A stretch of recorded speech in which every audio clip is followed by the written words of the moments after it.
like a pro. Tossed in some grass clipping magic, let that compost glow. Dog poop, cat poop, nature stew. Bubble, bubble, what's that do? Smells so wrong but feels so right. Pink smoke rising in the moonlight. Neighbors yelling, what's that blast? Too late, it's cooking fast. Hail, strawberry poop gas, blasting from the grass. Bubble and sizzle, it's science class. One big burp and the backyard blue. Now we're living next to Mount Doo-Doo.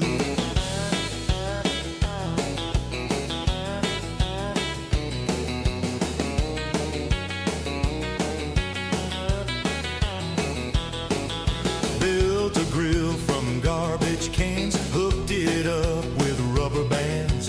Dog barked once, the cat took flight, then boom, the sky turned brown and bright. It rumbled, it tumbled, it splattered the fence. A poop volcano makes no sense. Sticky strawberries rain from the sky. Compost cooking till the day I die.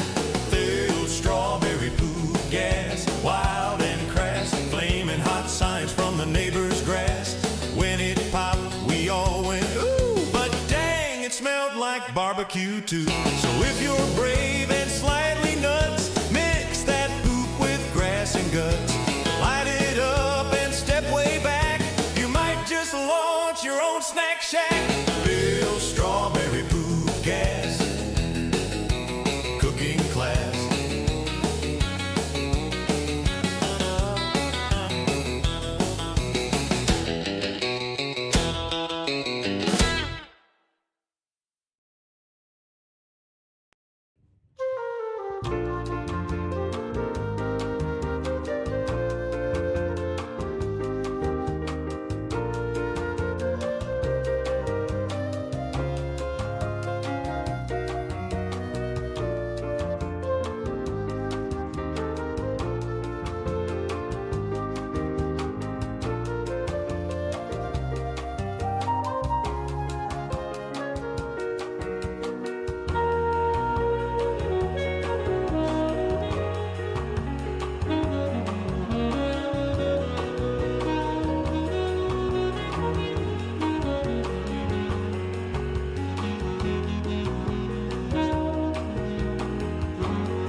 That okay, there we go. Now it's working. I don't hear anything yet. Hello, hello. Okay, there we go. Now All right. it's working. And that doesn't sound too bad in my opinion. But then again, I'm the one talking. I'm not AI.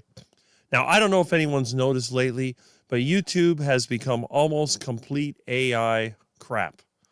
and I'm getting really tired of it. Now, again, there are some good videos out there, and there are some real people out there that use AI because maybe they think it sounds better than their own voice. But I am getting sick and tired of every single video that's recommended to me being AI generated. And again, I'm not against AI. I think that AI is very good if you're going to write software or do any other repetitive task.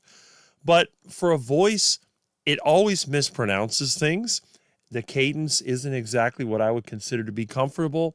And I just don't feel that comfortable listening to a machine talk to me. In my world, when a machine talks to you, that means that you're going to have a breakdown pretty soon. So you want your machine to be running as smoothly and as unobstructed as possible. All right. So let me go over here to the comments. Now, as usual, YouTube has blessed me with deleting my earlier comments.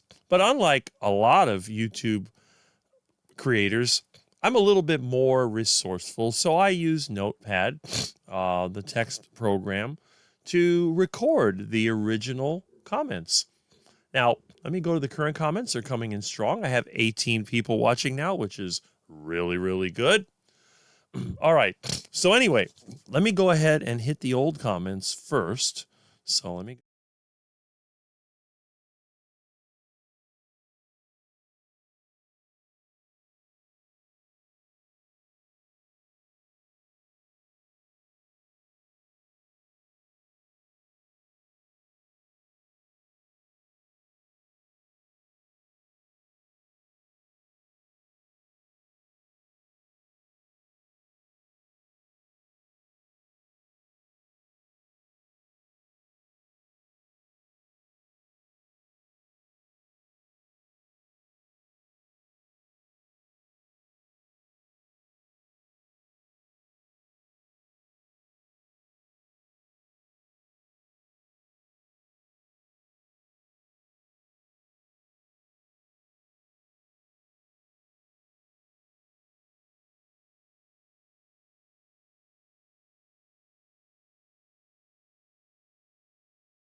Forgive me while I fix a couple of technical issues.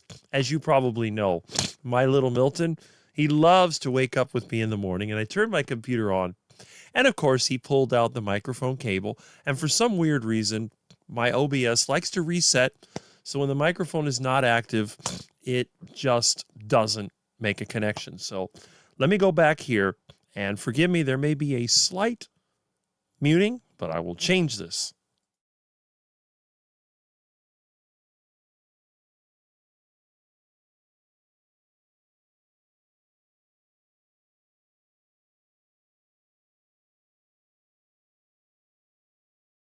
Okay, now that should be working. Let me do the other.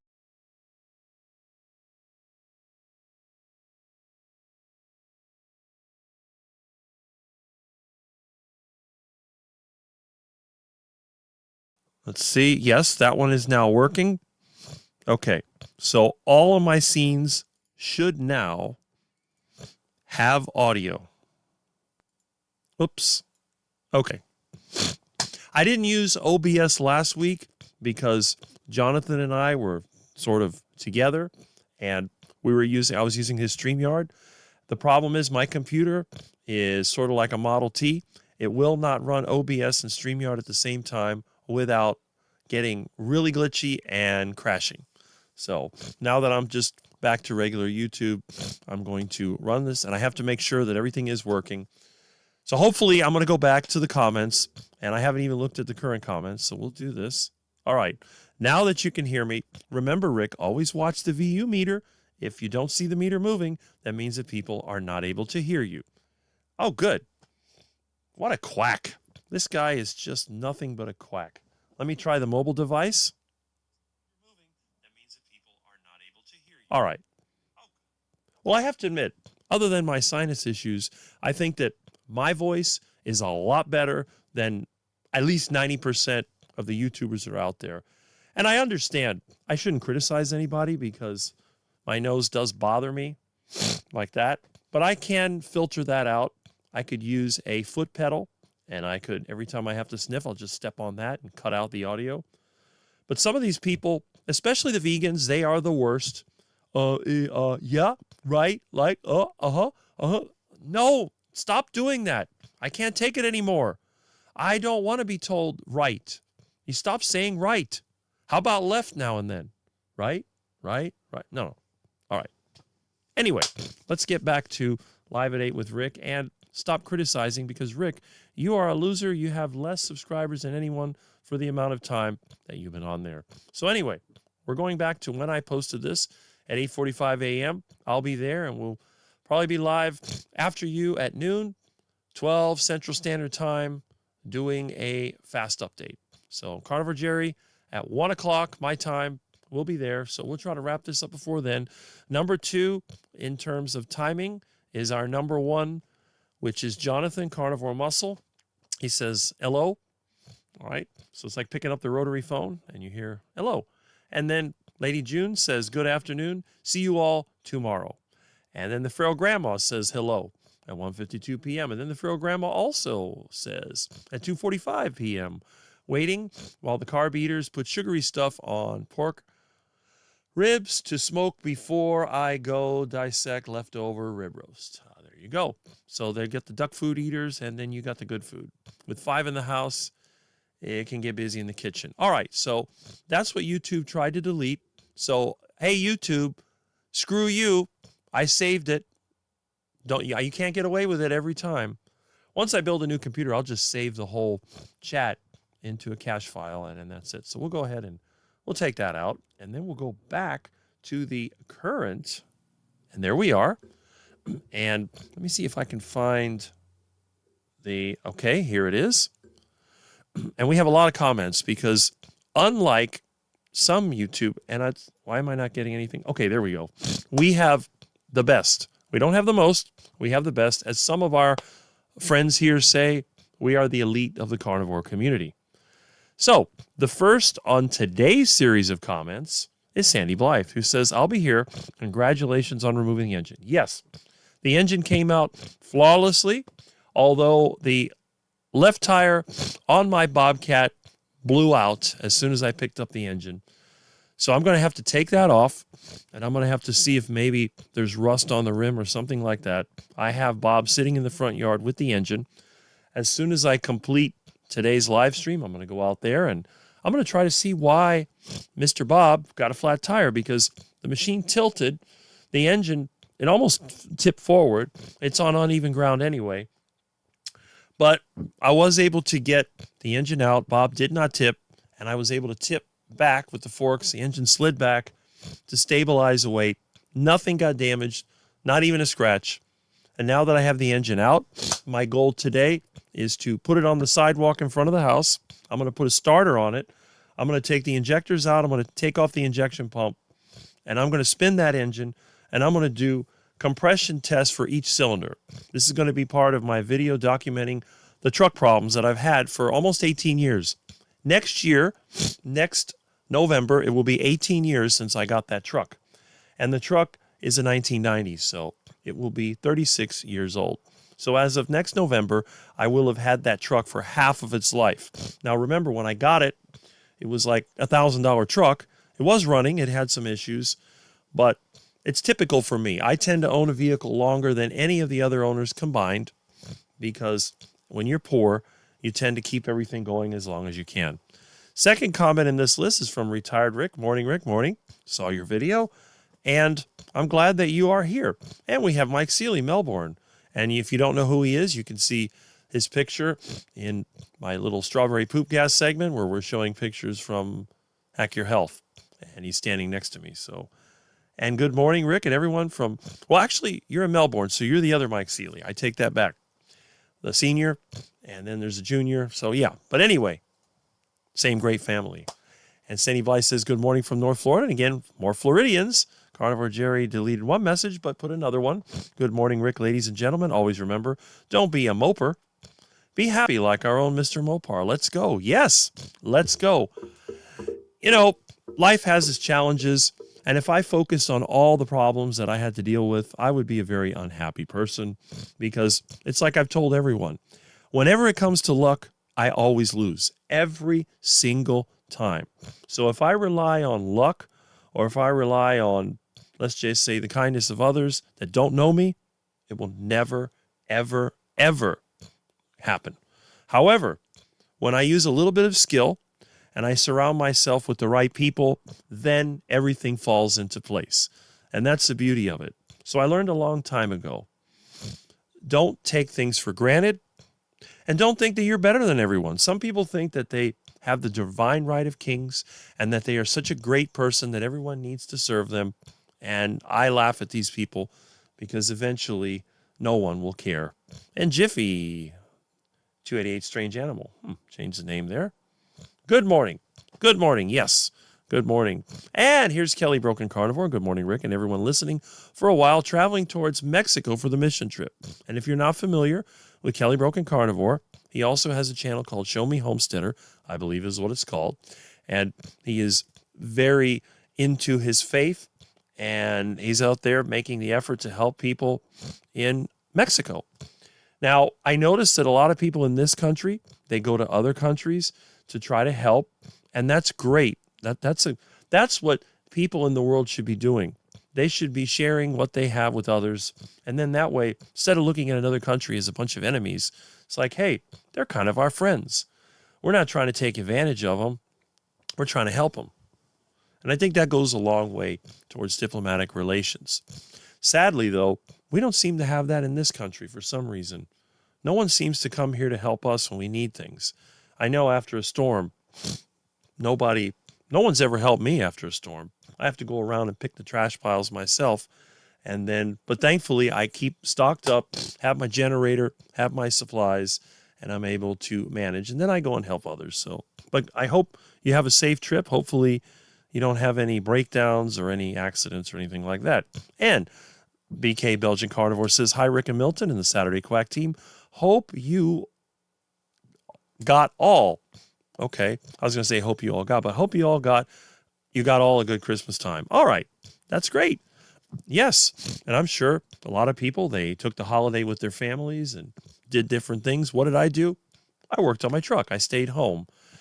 Sadly, the extension broke, and I wasn't able to take the remaining bolts out of the engine. So what I ended up doing is I just did stuff around the house. Then yesterday in the morning, I went to Harbor Freight on my bicycle.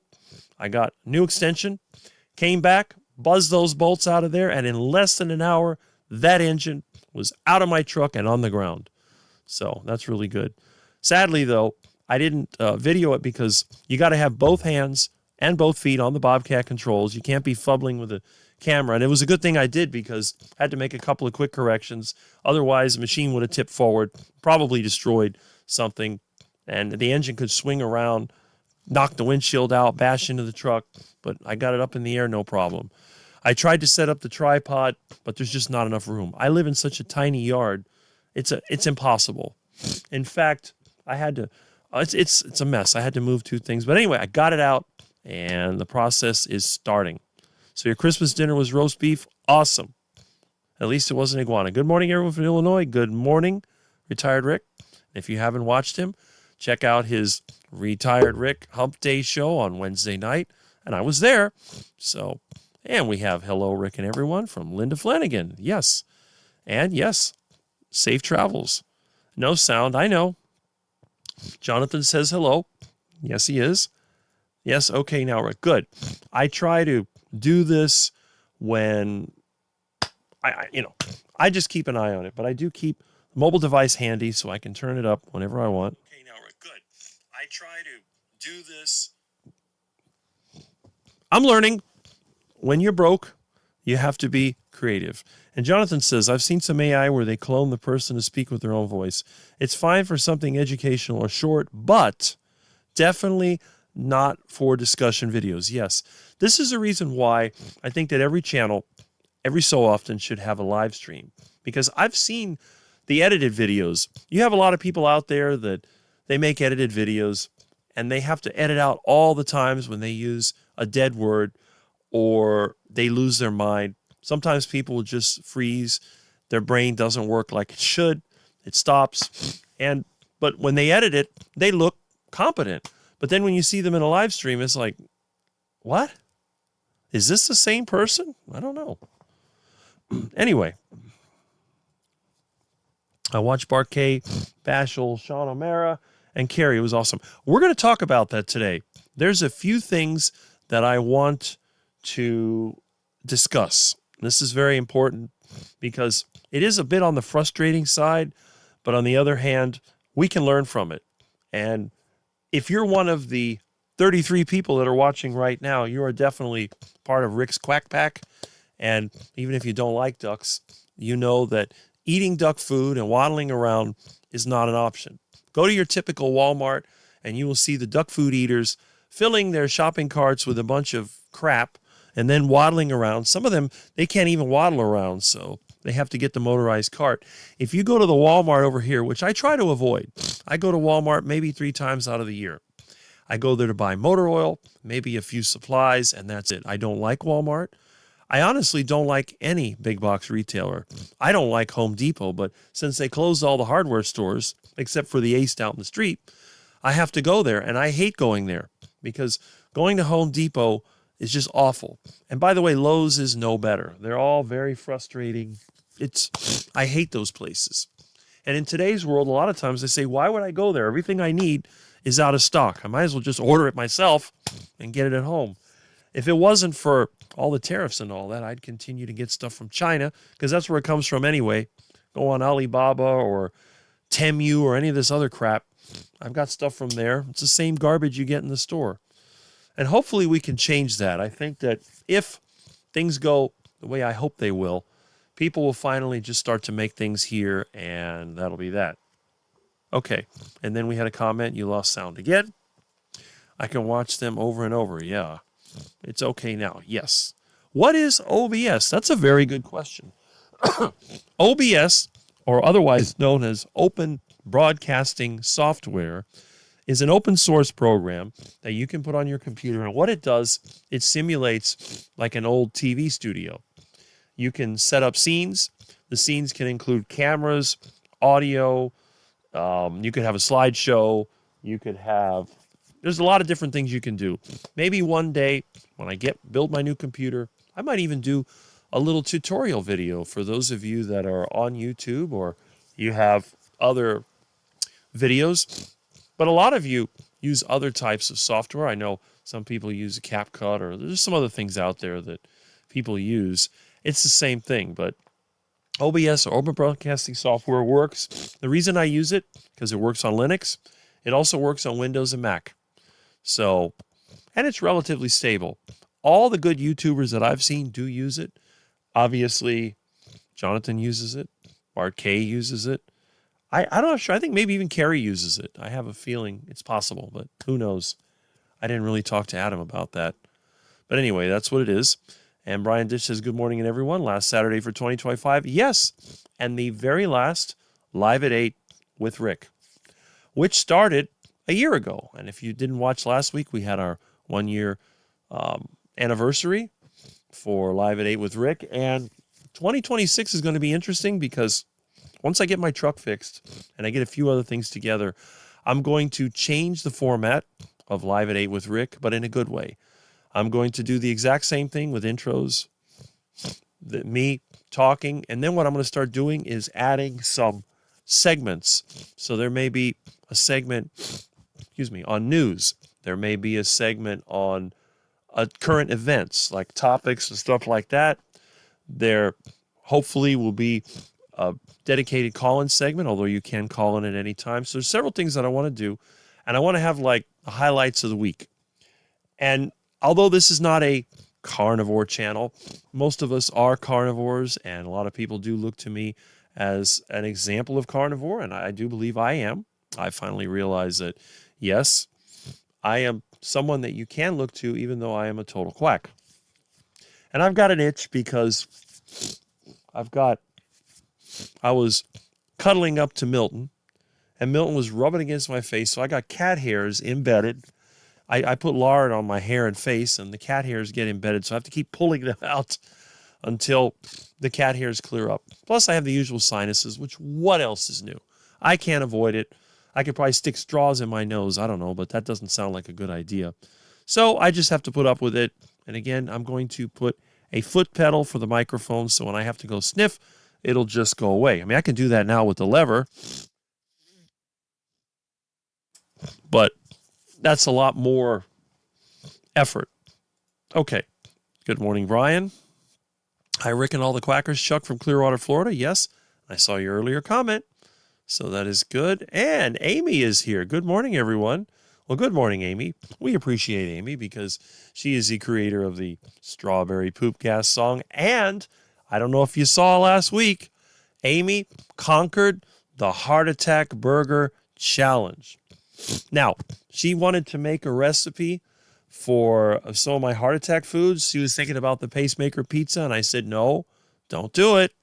But on the other hand, the heart attack burger, that was I would say the heart attack burger is easy to create. However, creating a good heart attack burger does take talent. So anybody can make a heart attack burger, but it won't taste the greatest. But evidently, Amy made a picture perfect, video perfect. And I didn't taste it, but I'm sure that she could tell you that it tasted good because she did it exactly on point. There was no need to measure or be precise. It's all done by feel. You stir it together, you put the heat on it. I showed her the correct way to make the heart attack patties, and it came out absolutely beautiful. So, as usual, Amy succeeded. And if you're not subscribed to her channel, which I'm sure all of us are, you really need to. Please. A lot of people, they concentrate on these multi-thousand YouTubers and they neglect the rest of us. So if everybody's going to, let's say, what's the most popular carnivore channel? Ken Berry. Everyone goes to Ken Berry. Why? Why are you going to Ken Berry? Ken Berry is unreachable. I wouldn't waste 1 second on his live because I'm never going to be able to reach him. Now, I may watch some of his videos occasionally, although I don't think I've seen one in months, but there's good information there. But I'm not going to waste my time on his live. I'm going to look for the people that I can reach. You have Juliet and you have Amy. Very reachable. Every Sunday you can get them. We have George Goodenough and John Laspina also on Sunday, 1 Eastern time. And what's her name? Stephanie. These are all good people. And then if you want to go on to a live where you have a big time personality, you can go to the longest term carnivore doctor on YouTube. You know who that is? Yes, it is Dr. Robert Kiltz. Robert Kiltz is a little bit of a strange person. I know what that's like. But he's the only one out there that gives you his phone number, and he's there all the time. The guy has a successful business, and yet he makes time to go on the live. So why is it that some people are unreachable and others are reachable? That's because some people value the personal contact with others. And not only that, well, the first time I saw Dr. Kiltz, I thought he was a used car salesman. But he's proven to me that he's one of us. So I like to watch. I get up between 6 and 7 every day. I check out who's on there, and I see a lot of my friends on there. So it's not just like Alia. I consider her a friend. And I remember it's almost 3 years ago. I did my first interview. It might have been 3 years ago. Time just goes by. And so we're friends, and I see her channel. And then some of the regulars, they'll come in there. So that's a good thing. And then we have Dr. Nelson. Dr. Nelson, a great example of someone who reversed a lot of health problems and is a good person to hang out with, talk to, whatever. Really great. So why would you waste your time with unreachable, self-proclaimed celebrities when you can go and find so many other people? And then there's us. It's just incredible. And that's one of the reasons why I'm here every Saturday. It's not for the money, because I still haven't made a single penny on YouTube in 18 years.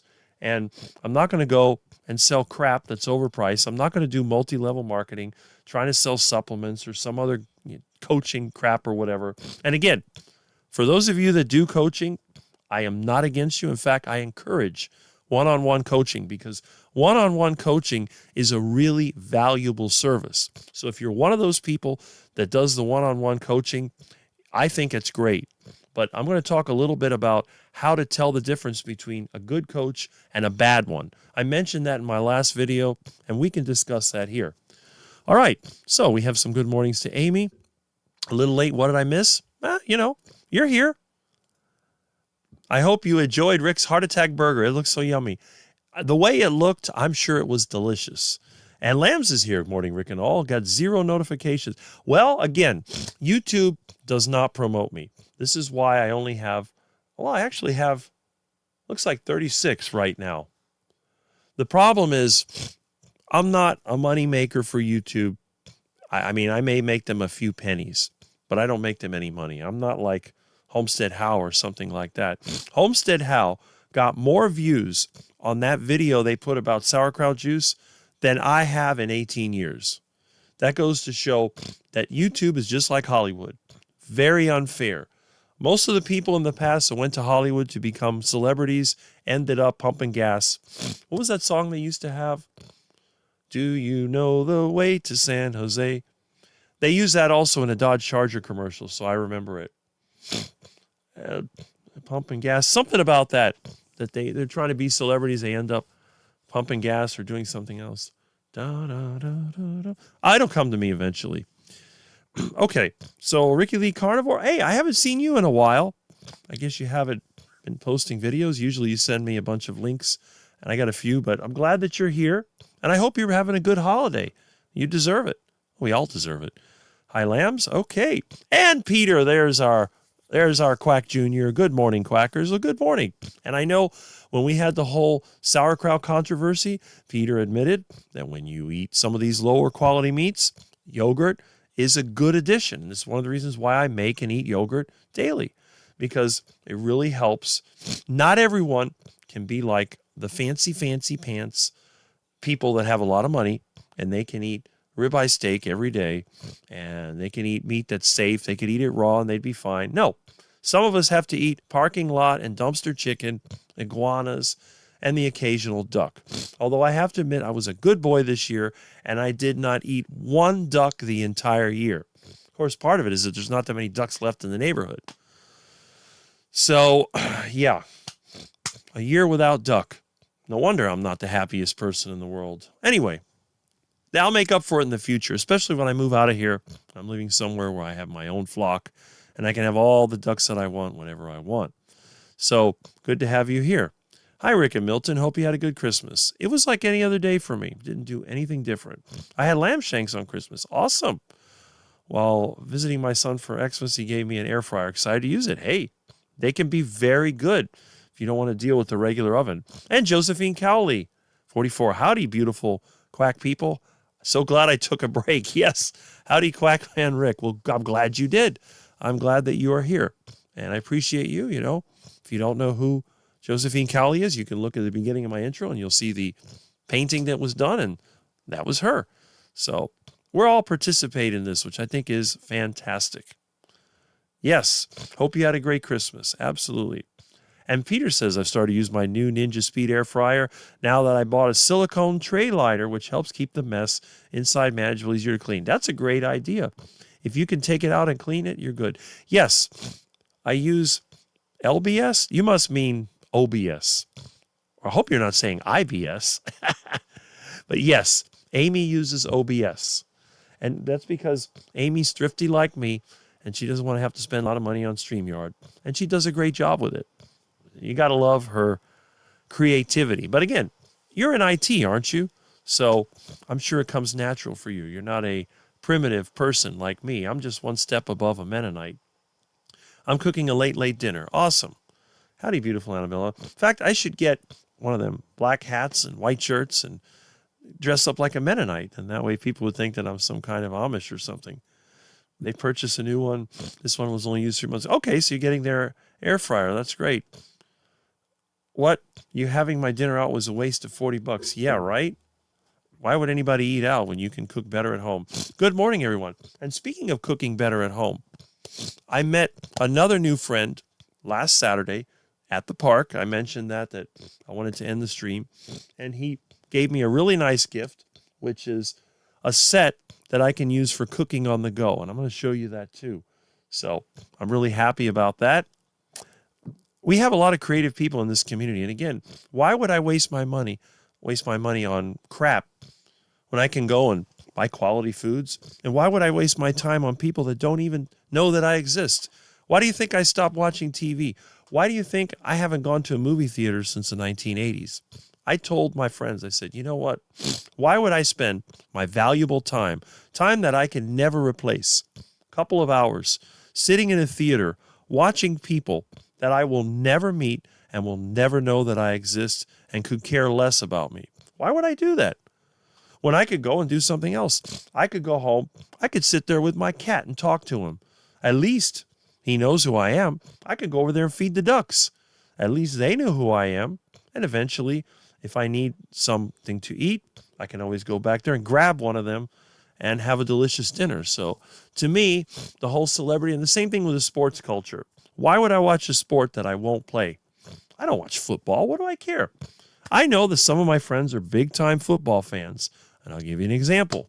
You have Russ Mitchell, Homestead. He calls himself Homesick Buckeye. He likes his teams. That's fine. And, of course, we have Amy, and she likes the Notre Dame team, and that's fine. But for me, I can't justify spending the time worrying about something that I have no control over, and I don't care.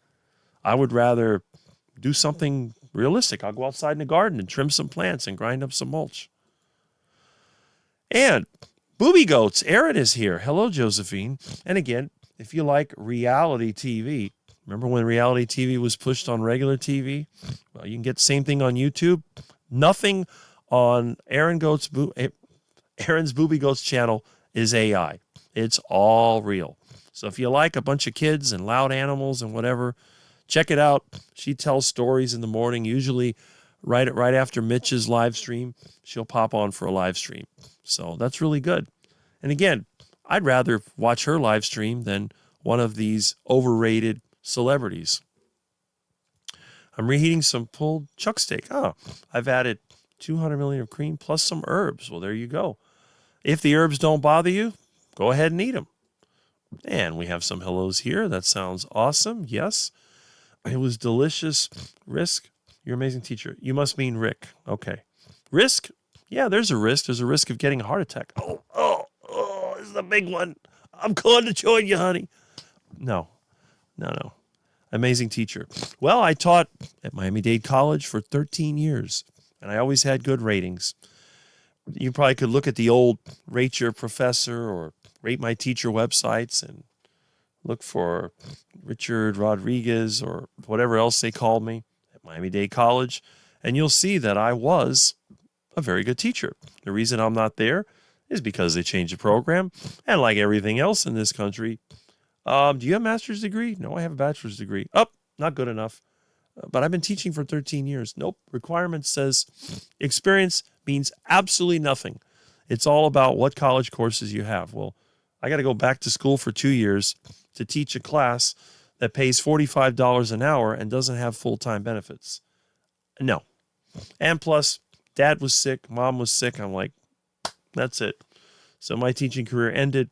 Never even got a thank you, goodbye, or anything. Just deleted my college email, and that was it.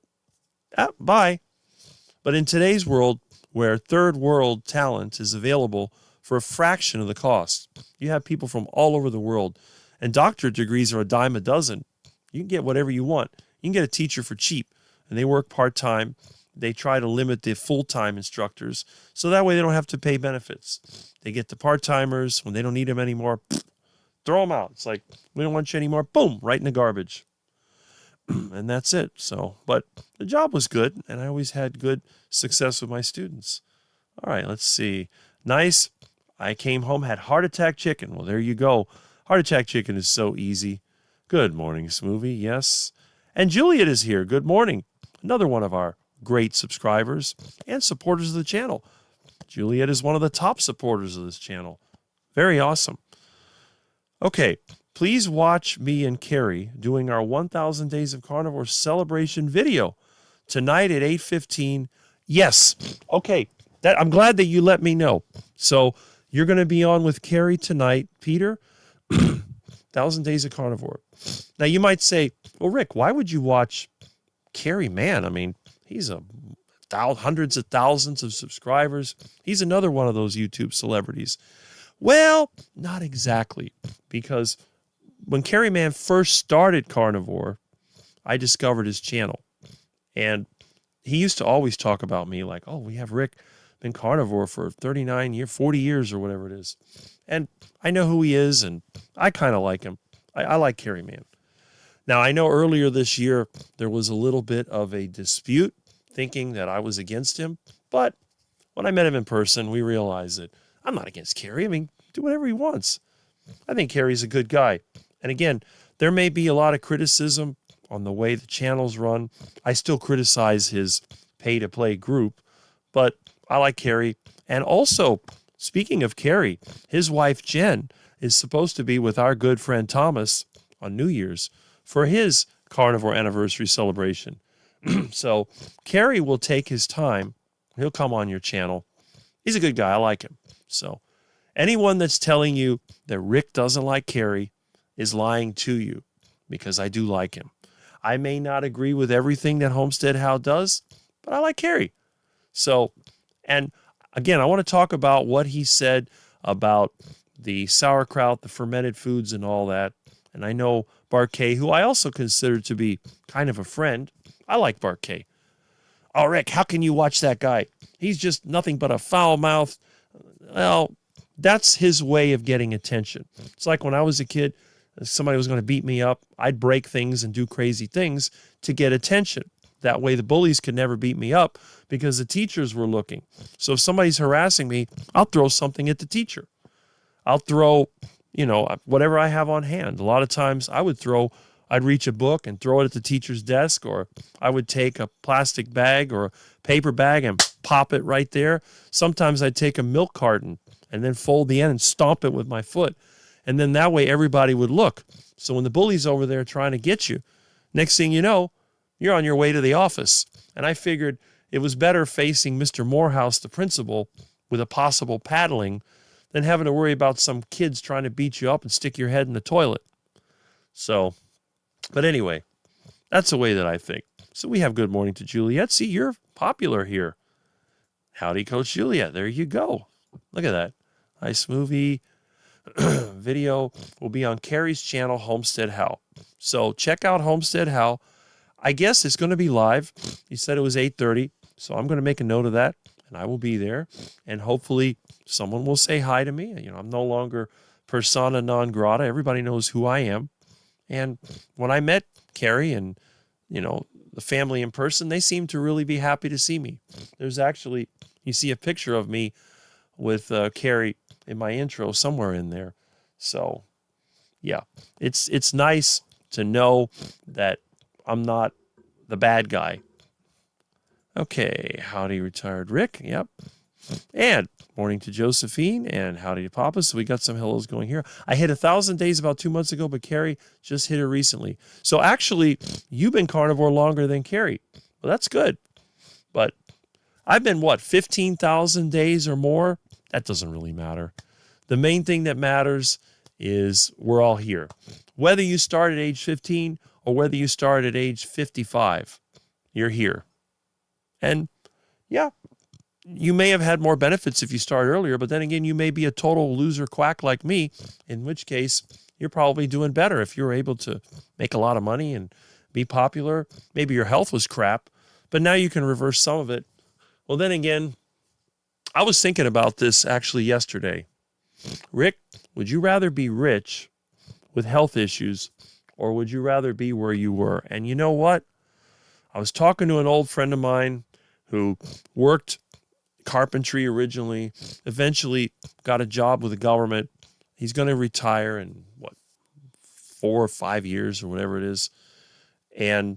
But he gets up in the morning, he's got arthritis. He complains, doesn't have any energy. And I said, well, you're a couple of years, actually he's younger than me because they can retire early in the government. You're a couple of years younger than me and you have all these problems and I don't have these problems. Well, Rick, you're different.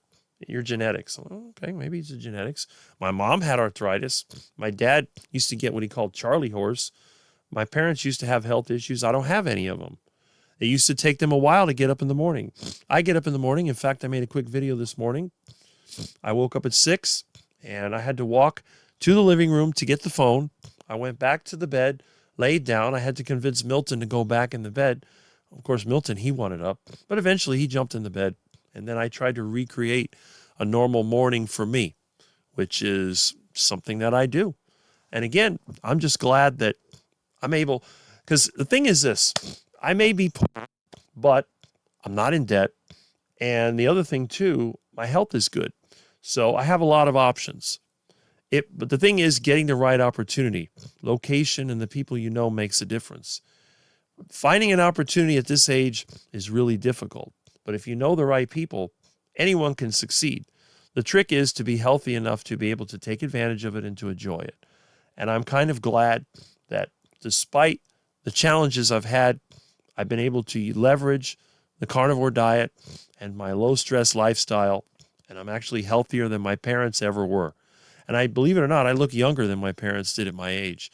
So I think in many ways, my lifestyle has its benefits. Now, there are hardships, of course. I was never one of these people that spent, like that idiot Brian Johnson guy, that they don't go in the sun. I go in the sun every day. That's why I have some skin damage, but not a lot. My dad had more than I do.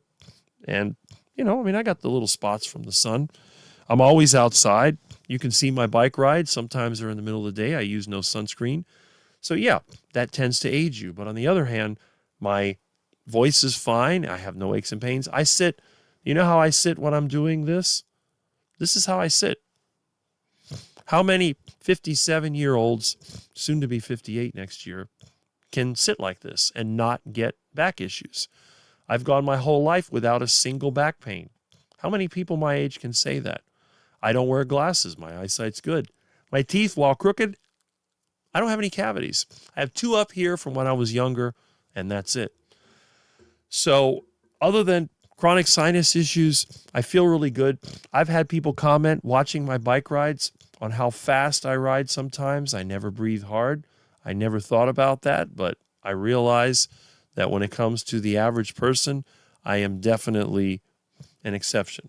Michael Pregler says, happy Saturday, everyone in Kansas, visiting grandson and family. All right.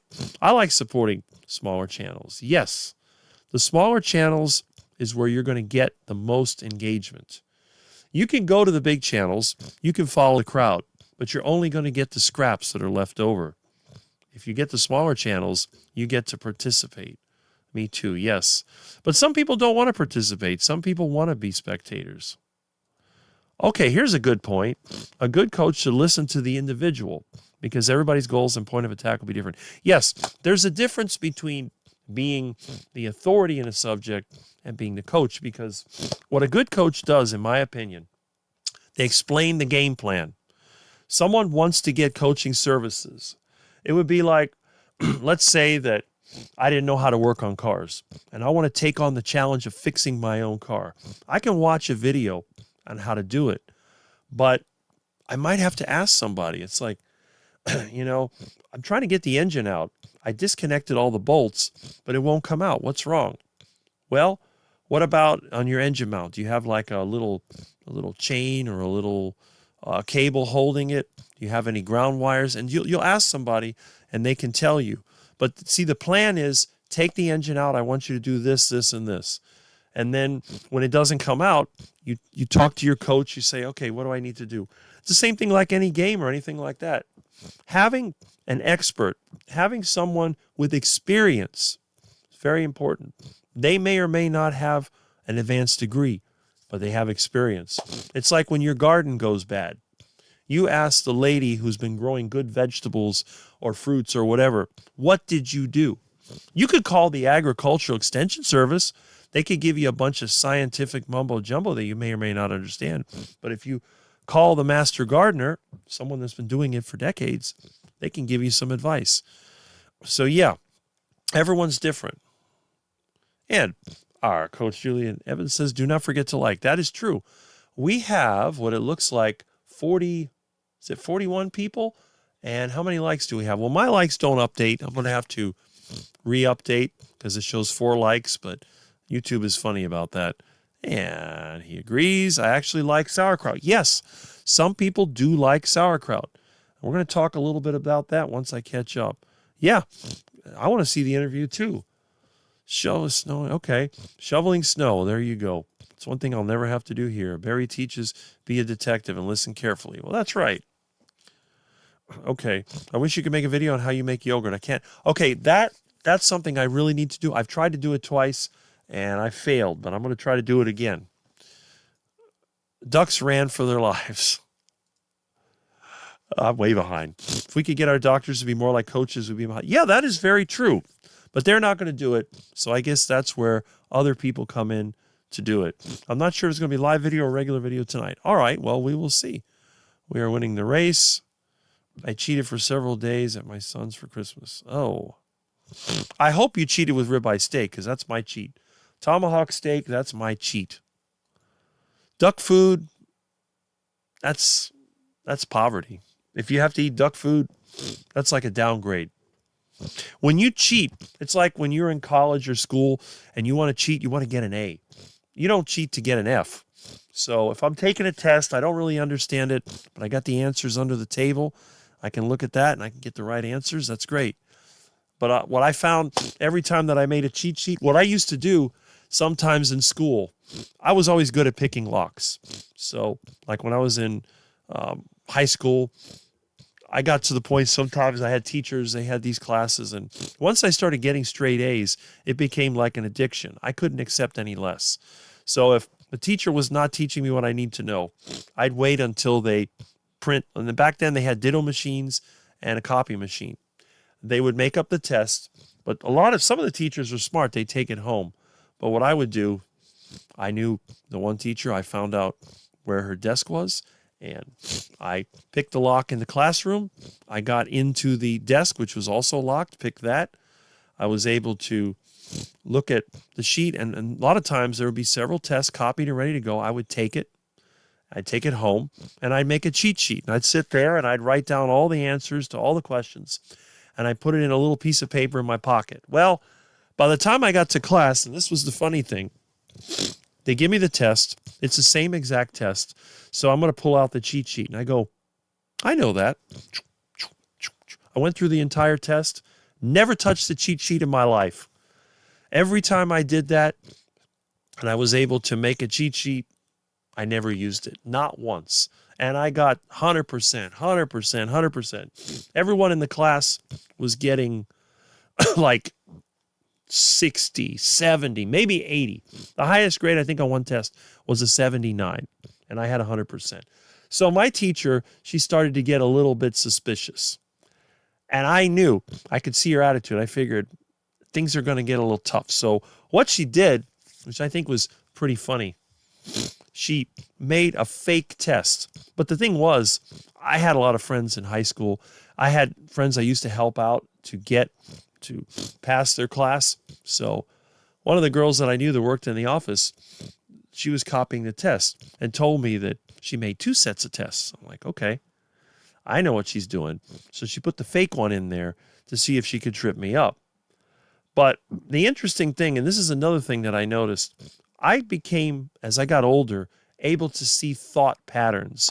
And since I was in the class and I did take some notes, I got into the thought pattern.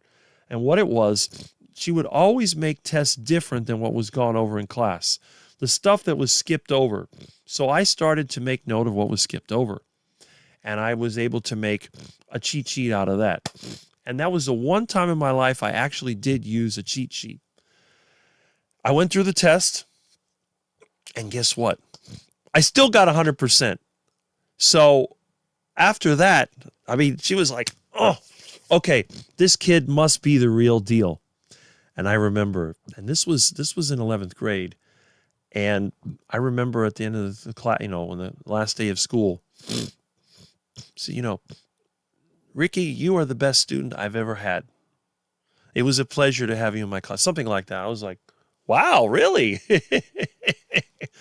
So that was one of my great moments, because when I was a kid, I was always clueless. But when I got older, I got to the point where I could start to read what people were thinking. And it also helped me with other kids, because I got picked on a lot as a kid. And when I got older, well, I think part of it, just being able to see the intentions of people. I knew who was working against me. But in high school, I think most of the kids, they were too busy thinking about getting laid. So they were not going to waste their time with the nerdy kid. But I was able to get more and more insight onto how people think. And it helped me when I went to college, because, again, I generally got straight A's. The only time I got a B in college is when I couldn't afford to get the materials to build a project, and I had to go from the garbage. But I actually did get a B in the class, and that's what kept me with the scholarships. I got a scholarship to junior college thanks to high school A's, scholarship to university thanks to the junior college grades. And I believe 100% that anyone that has a natural talent should be encouraged to go to college. Even though a lot of what they teach you in college is crap, you learn a lot about how to relate to people, and you also learn about how people think. And I do believe that college should be free for anyone that shows an aptitude for it.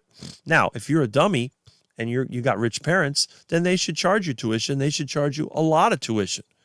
I would say make college even more expensive to try to weed out some of the dead weight that pulls down the college system. But again, I'm controversial, and that's the way that I think. And Amy says, I work in IT, I'm a nerdy girl. Yes, I know you do. That's why you like to experiment with these things.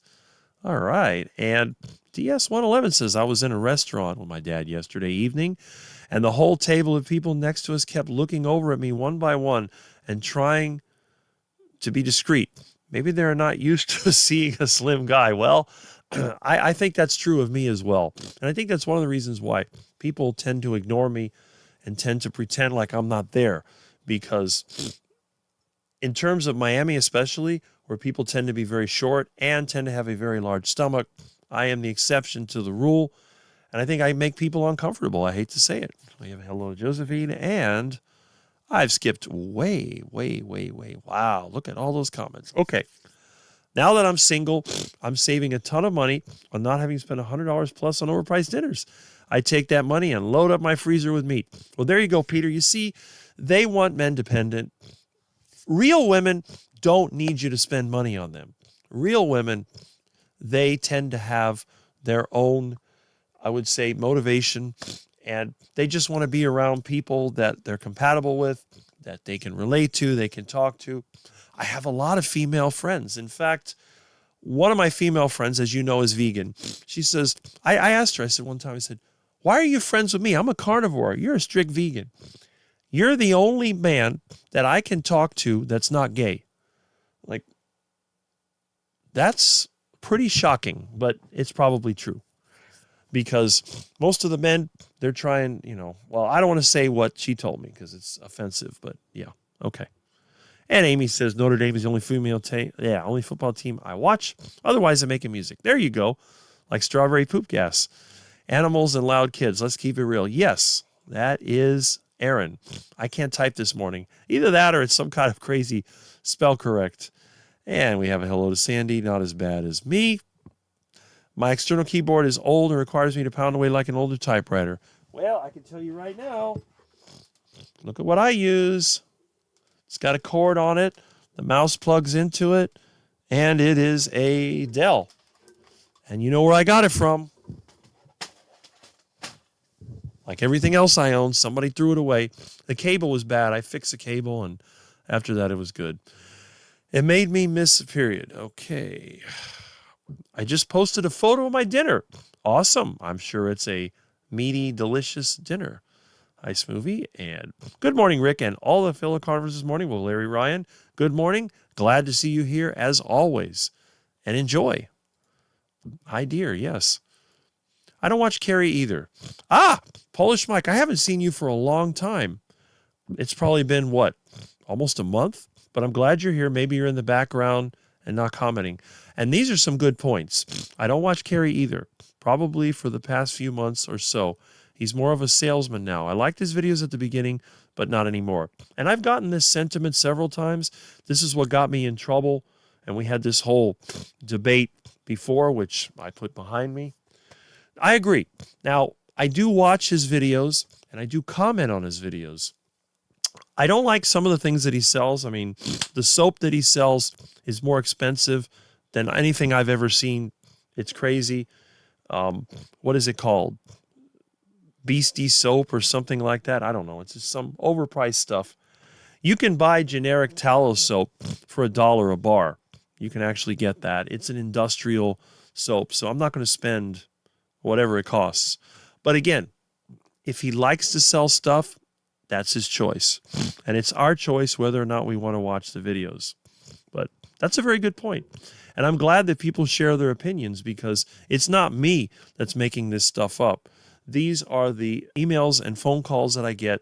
I don't get a lot of emails and phone calls because I'm a nobody. And YouTube doesn't even recommend me anymore.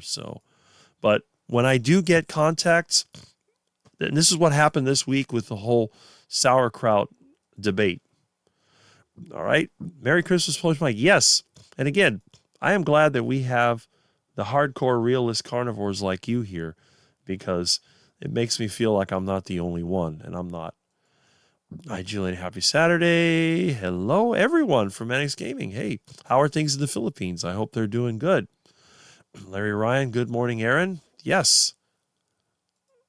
Okay. I met you, Rick, through Carrie, his channel. Yes. I was once on his panel for a short introduction, how carnivore healed me after a minor stroke I got 3 years ago. That is correct.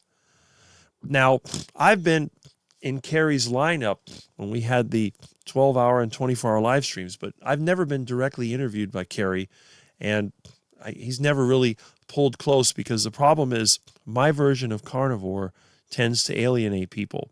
Our friend Peter, Papa Carnivore, brought up a very important point. The first time he saw me was on Nia's Carnivore Mastermind Live that she used to have.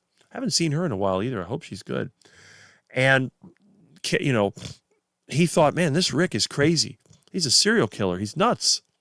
This guy's crazy. So I don't think that Carrie wants to associate himself with a channel like mine that is on the extreme side. I am an example of what can go wrong when you're carnivore for too long. So we don't want to get that in there. We want to have something that's more middle of the road.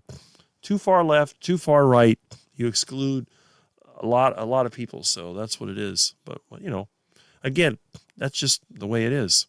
And got beef mincer for Christmas. Well, there you go. I can make my own beef burger mixes. The one that I have is manual. Yeah. And like you said, I got manual mixer, electric or two, and they overheat.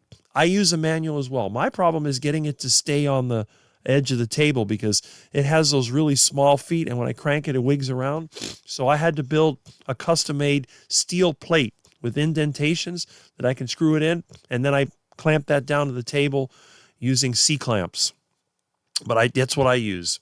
I use a manual. It's cast iron. You put your beef in there and you crank it up. And Juliet thinks that's nice, and I agree. Yep, made liver patties. Now, I don't willingly make ground beef because I don't have any animals to process, but I do have it there. I got it when my mom was alive because basically getting her to eat meat was a challenge. So I'd have to mix it in with other things. And I have another one that is designed as a sausage stuffer. It's similar to a meat grinder, but it has a little tube on the end of it, and you can put your sausage casing and you crank it, and you can make your sausage. So that was pretty good. Yeah, awesome. Yes. I don't eat much ground beef. I prefer steaks, ribs, and roast. Well, if you can afford it, that's great. I don't know how I can sit like that at my age. Yeah, as long as you keep doing it, it's easy. That is correct. There's no reason to be stiff and just suffering when you could sit anywhere you want. I want to see Jaya Rick on the ordinary bike. It is quite interesting. You might be able to catch it once in a while when I ride by a window and you can see the reflection sometimes in the bus bench. You can see it if you look hard enough.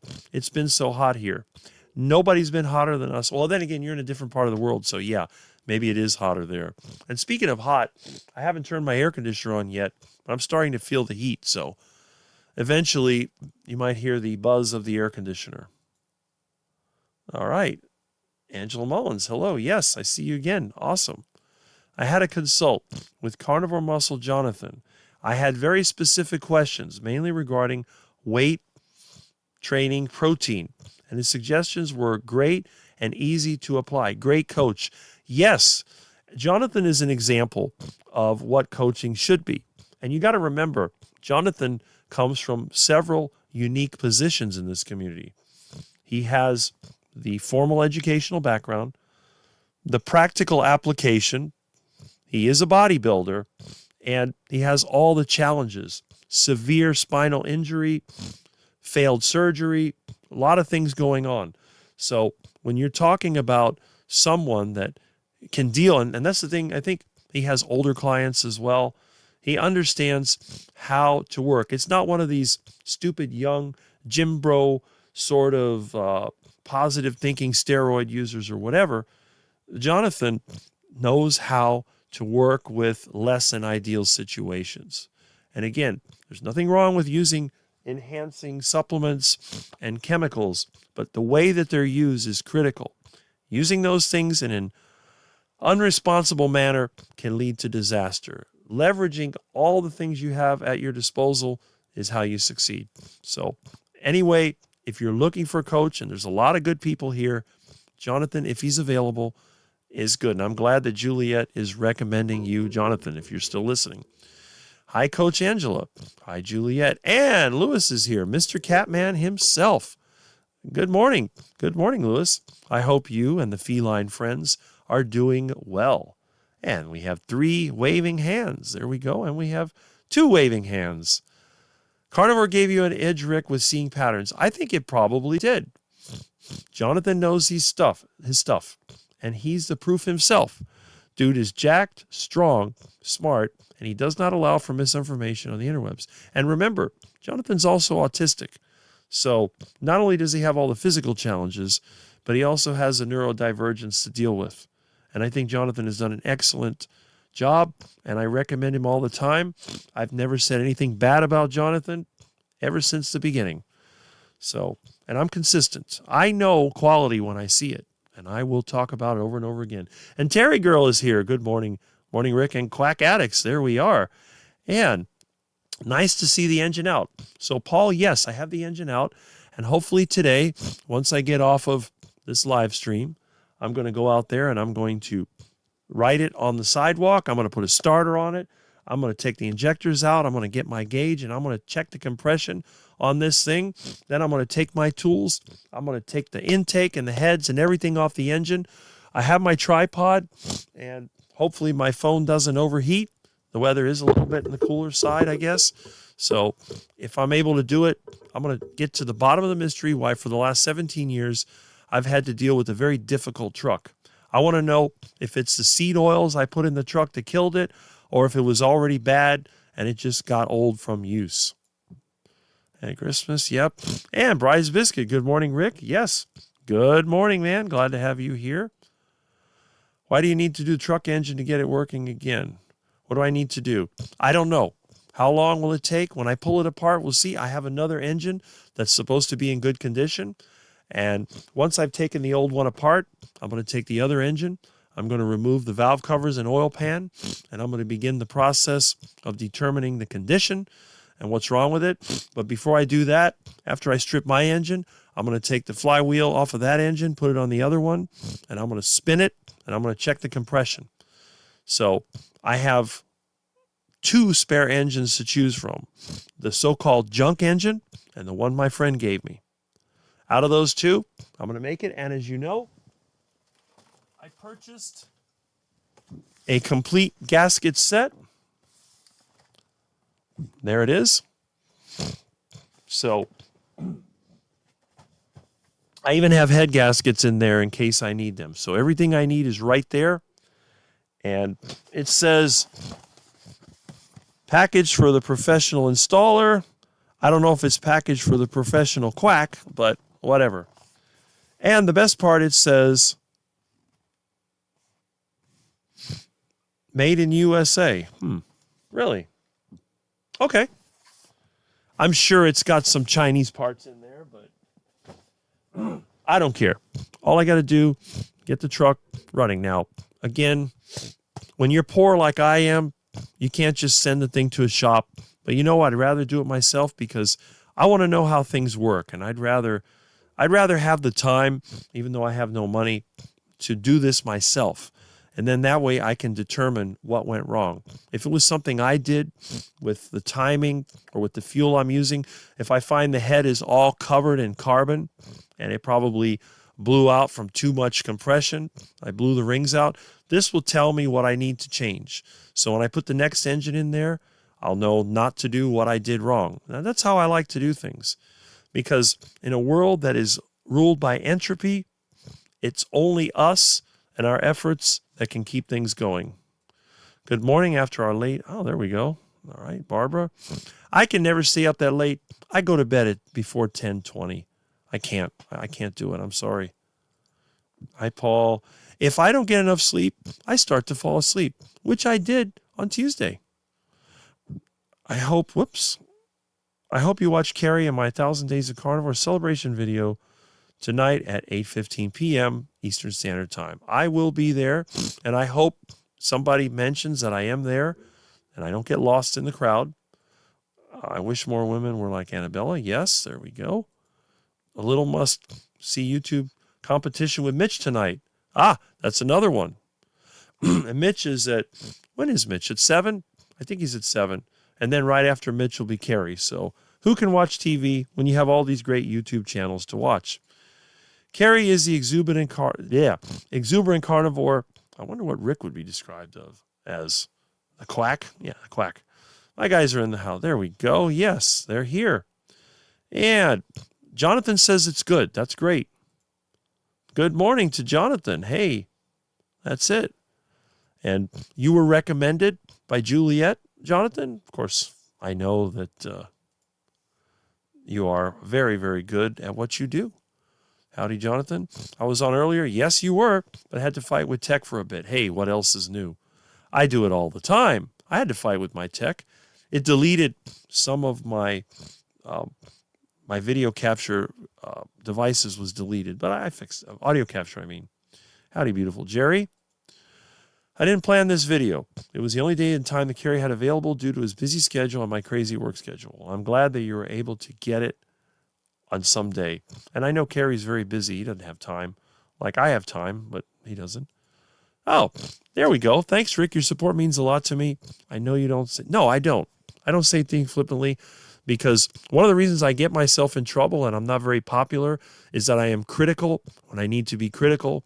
But on the other hand, when I see quality, I have to say it. It's like if I purchase something and it did well for me, I'm going to tell everybody about it.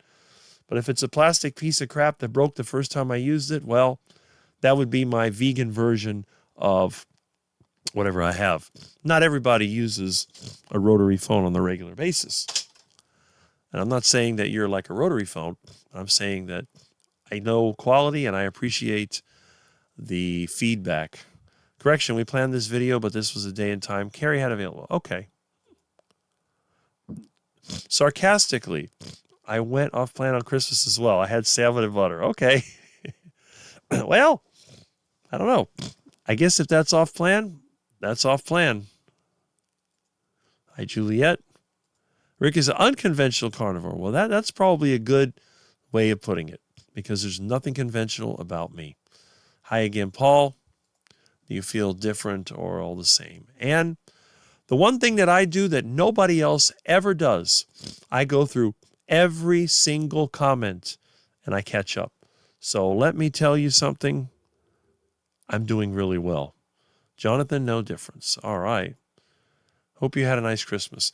Okay, now, I promised you, once I caught up with comments, and it's about an hour and 15 minutes since the show actually started, I wanted to talk about the Carrie video. Now, for those of you that don't know what I'm talking about, let me switch scenes.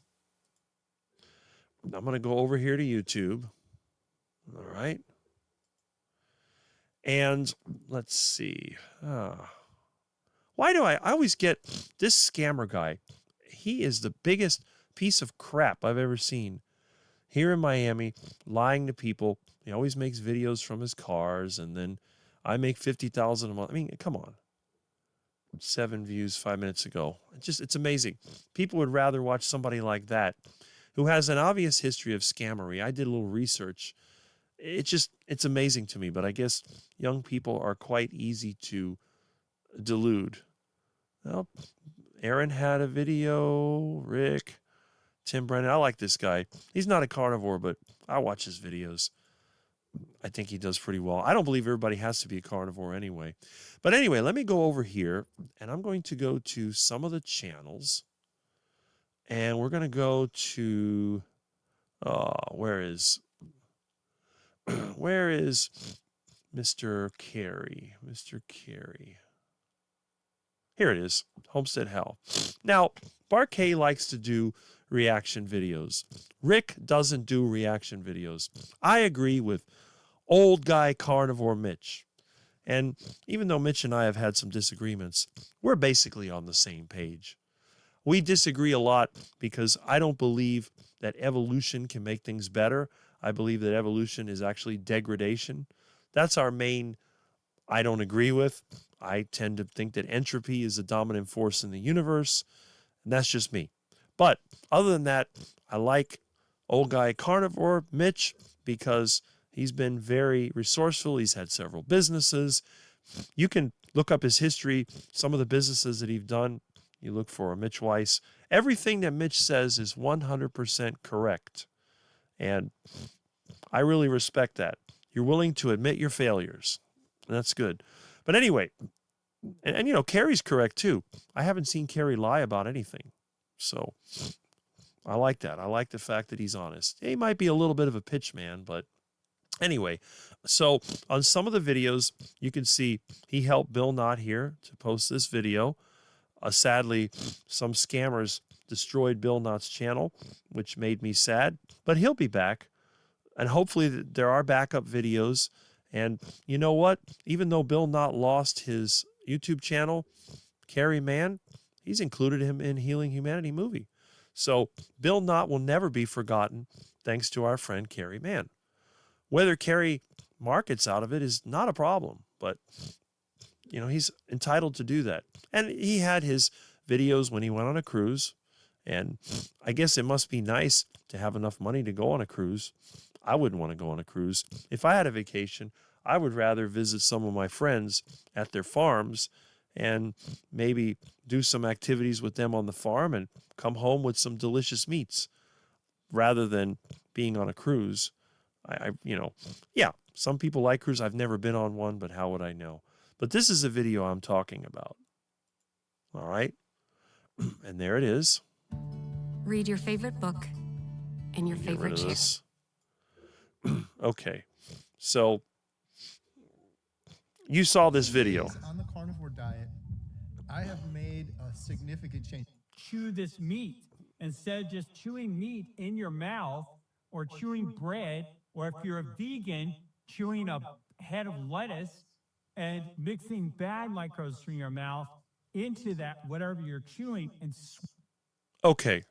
So Carrie has invited the very interesting Dr. Sean O'Mara. Now, Sean O'Mara, unlike a lot of us, he has a list of credentials he can put in your face. For example, he was in the military, which a lot of people were. He also was a lawyer, which not that many people are. And he became a doctor. That's why he puts, I guess, COL. I don't know if that's from R. Not sure what that is, but MD, doctor, JD, Juris Doctor, which is a lawyer.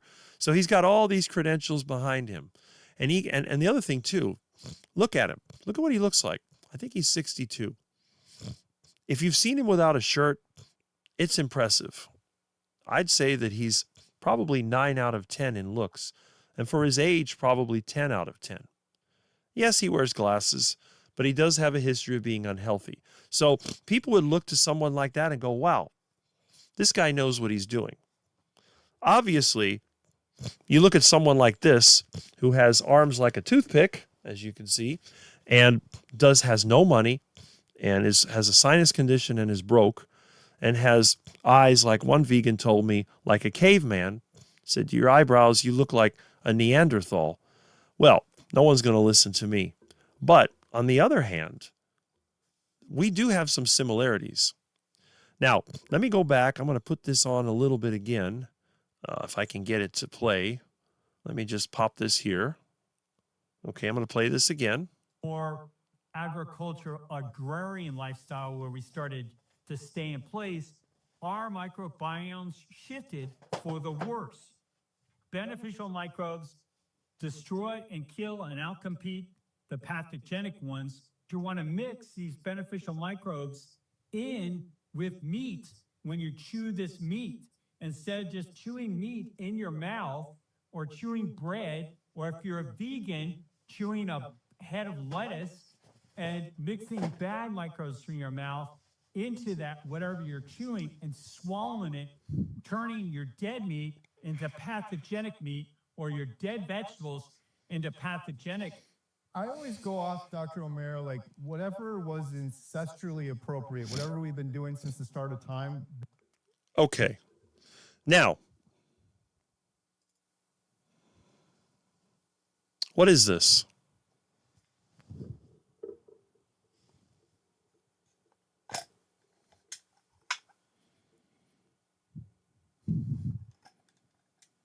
Fermented cabbage. It has sort of a sour smell to it. You have little bits of plant material that are in here.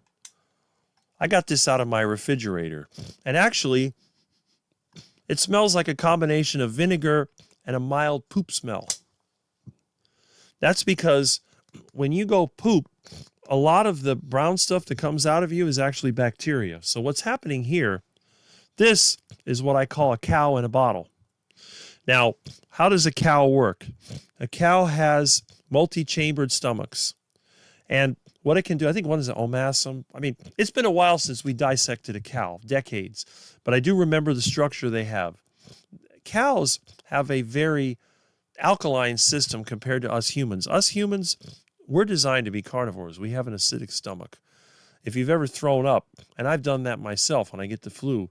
One time I threw up in the bathroom, and it landed on the floor, and I have grout in between the tiles, which is basically a lime and cement-based mixture. And I noticed when I had to clean up the vomit, which isn't a very good thing to think about, it started to bubble like if it was being attacked by acid. When I cleaned up the floor, there was a rust stain under the sink. The material that I had vomited up had acid in it. It also makes your teeth feel like they're being destroyed. This is why a lot of times you have these people that are what they call is it anorexic or bulimic? I don't know. When they throw up on purpose, they end up losing their teeth because it basically dissolves their teeth. So your stomach acid is much more acid than what it would take to digest plant material. So most of the time when you eat plant material, it's going to end up going through your digestive system, end up in the colon, and when you go poop, you're going to have little bits of corn, little bits of peanuts, or whatever other plant material you're eating. I've even seen little bits of lettuce. And again, too much information for most people. When I went plant-based, I got really sick. I got so sick that I got the worst flu of my life, and I figured it would be better to be dead than to live that way, and I switched right back to the heart attack diet. So why do I have fermented garden cabbage in my refrigerator. Well, one of the things I learned when I went plant-based is that I cannot eat any raw plants. The only way that I could eat plant-based foods and survive was to cook them. But cooking destroys vitamin C and destroys other compounds. So what I figured out, if I was an ancient person and I was eating plant material, how in the world would I be able to get vitamin C if everything I ate had to be cooked? Now, fruit in season has vitamin C, but it didn't seem to help. So, and I got a few colds when I was plant-based. The flu thing was like the last straw. But I started getting sore throats again, which I never got. I used to get a lot of sore throats when I was a kid. I got strep throat, and because of my sinus issues, I would get ear infections. I had all kinds of problems. Today, all I have is a sniffle. That's it. And when I get the flu, it's a 2 or 3 day event, and it's over. You saw a few weeks ago I was catching the flu, and I got over it in no time. Well, when I was eating plant-based stuff, my dad was having me drink juice. That didn't work. I tried everything, and I got a bad sore throat, and this was before I got that flu. And I thought, what can I eat? And then my mom told me something that I'd never known before. When I was a kid and we would get sick, my mom would give us sauerkraut. Like, what is sauerkraut? Sauerkraut is made from cabbage. So I went to the store and I bought a can of sauerkraut. And I mixed it in with my vegetables. And guess what? The sore throat went away. I mean, it didn't go away 100%, but it started to get better.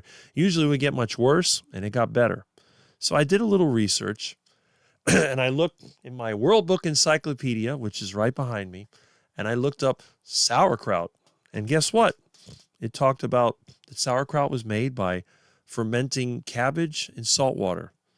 So I tried for the very first time in my life to make sauerkraut. Now, I've made yogurt before, but I wasn't eating yogurt when I went plant-based. So I thought, let me try to make this stuff. I have a garden. I planted cabbage. It does have a strange smell to it, but you get used to it after a while. And what I did, I grew the cabbage, which, by the way, ducks love cabbage. And also cabbage is very susceptible to insects. You get these little cabbage borers, the insects. So you let the bugs attack your cabbage. The ducks come and they eat it all up.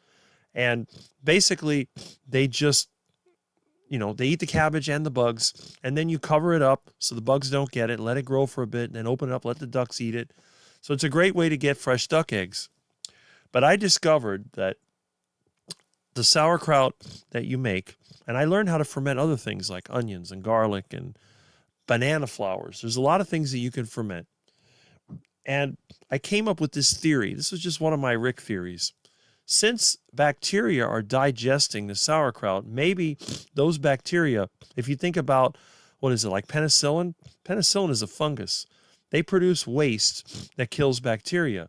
So I thought, maybe in my weird Rick way, maybe the bacterial waste produced by the sauerkraut kills the things that cause a sore throat. I thought, yeah. Because I tried the vitamin C tablets, they don't work. When I was getting a sore throat, if I took vitamin C, I got a worse sore throat, plus a lot worse in the sinus. Well, I found out later that's because most vitamin C tablets are sugar. They're basically mostly sugar. They use a fancy name like turbinado sugar, but it's sugar. The real vitamin C that they sell is ascorbic acid, which is extremely bitter and still doesn't work.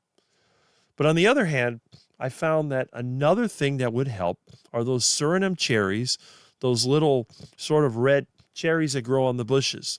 So I'm thinking to myself, why is it I can eat the cherries and they help with a sore throat, but the oranges don't help as much? And then in another one of my Rick ideas, the cherries sit outside. There's bacteria all over the place. But the oranges, they have a thick peel. So when you peel the orange, you're throwing away the bacteria. So I thought, I can eat the cherries to get rid of the sore throat. And it just, again, this is the way my mind works. And that's what happened. So anyway, I went back to the carnivore diet in '93 after I got over that stupid flu. The first thing I ate was duck eggs. And the good thing is in the 90s, everything was cheap. Meat was cheap. I had plenty of money. Gas was cheap. the Federal Reserve was not printing money as much in the 90s. But as time went on, they started to do it. If you ever looked up like long-term capital management, there's these hedge funds and all that, they have to print money to keep these people going. And the inflation started increasing, the price of food went up. But the worst that I had happen was sometime in like the late 90s, early 2000s, we had an explosion in beef prices like we had now. And I remember I couldn't really afford the beef anymore, so I had to hit the pork and the chicken. And back then, I was not eating parking lot chicken, and I was not eating iguana. I had not eaten a single iguana at that time. And what I noticed when I was eating more pork and chicken, my energy levels, they just weren't that great. I was starting to get the middle of the day, feeling a little bit tired, not that great. Now, I knew that if I ate more beef, I'd feel better, but I didn't have it. And goat meat also works. Goat meat is another meat that I can eat, and it works really well.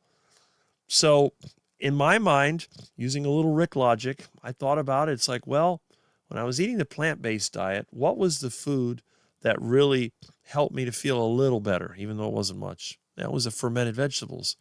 So I came up with the idea, if I got to eat store-bought pork and I got to eat store-bought chicken, maybe I could just have some fermented vegetables.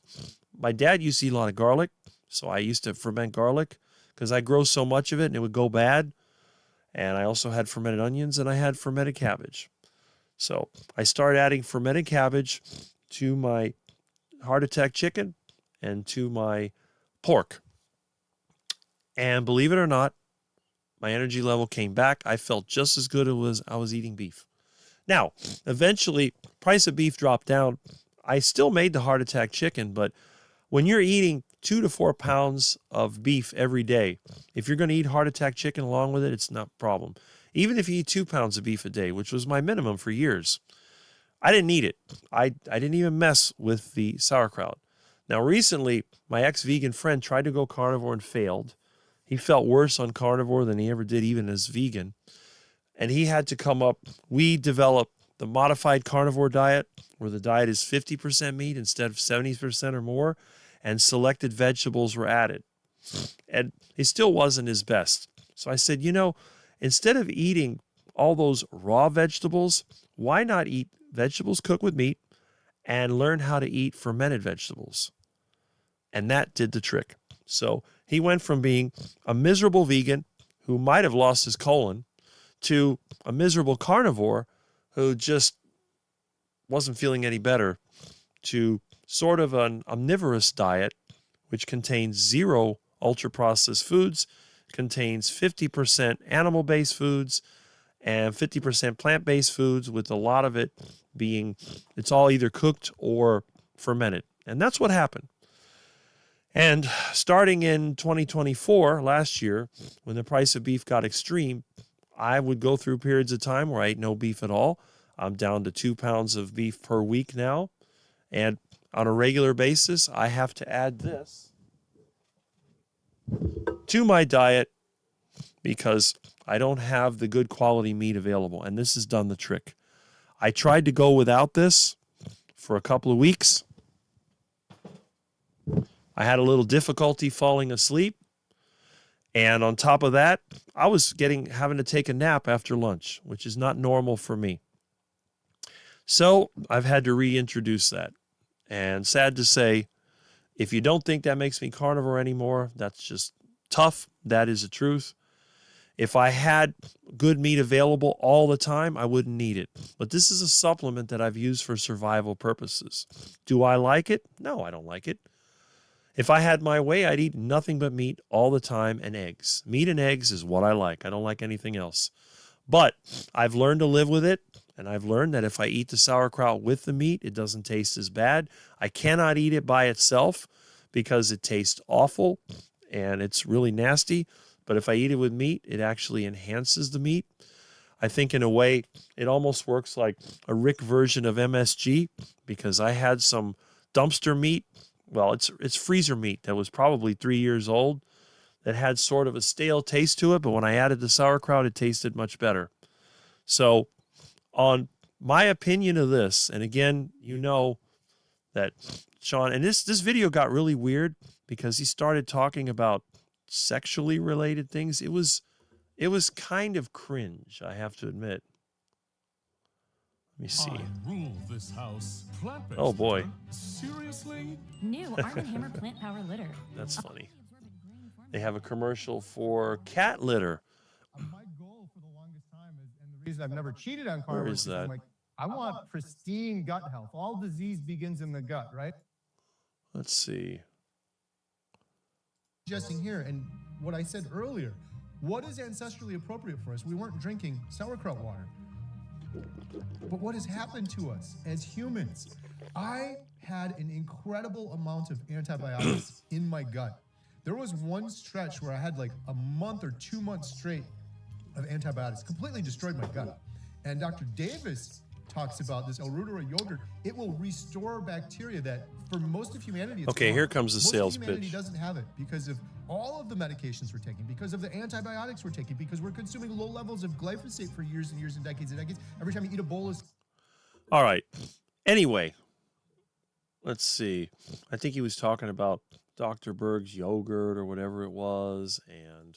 But the weird part is when Sean O'Mara was talking about making a poop, and it was just very strange. If you saw it, I'm not going to play the whole thing because I think it was kind of embarrassing.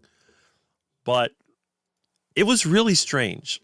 Let me put it to you this way. And I really don't think anyone really needs to see that. And of course, my camera's blurry again. Let me see if I can change this. Okay, let me just go here and here. Okay, that'll clear it up. That autofocusing, this camera. One of these days I'll get a better camera, but this was actually nice that a friend of mine donated this. A friend that I haven't seen online for a while. And eventually I want to do a video about some of our carnivore viewers that have come and gone. There's been some interesting people that were here that I haven't seen lately, and maybe they're in the background. Who knows? But anyway, let me see over there. There I am. We have, wow, do we actually have 59 people watching right now? That's impressive. Seems like the 9 to 10 is like our prime time. I'm really happy about that. Let me just double check here. Yeah, it looks like it. Okay, let me move this over a little bit. I don't know why my display keeps moving. There we go. Okay. All right, that's much better. Yeah, we have, okay, what did I do here? I think, there we are. Okay, there's a significant delay. There it is. All right, so yeah, we have a lot of people that are watching, and that is really good. Okay. 58. It goes up and down. I think people get bored, they come and go. Maybe their devices come and go, and that's it. So let me go back over here. And let's see, comment-wise, I'm sure I've lost a lot of them, but let me go back and see. There we go. Okay, so let's hit the comments. Fermenting is easy. Yes. And again, if you want me to make a video on it, I'll do it. It's very simple.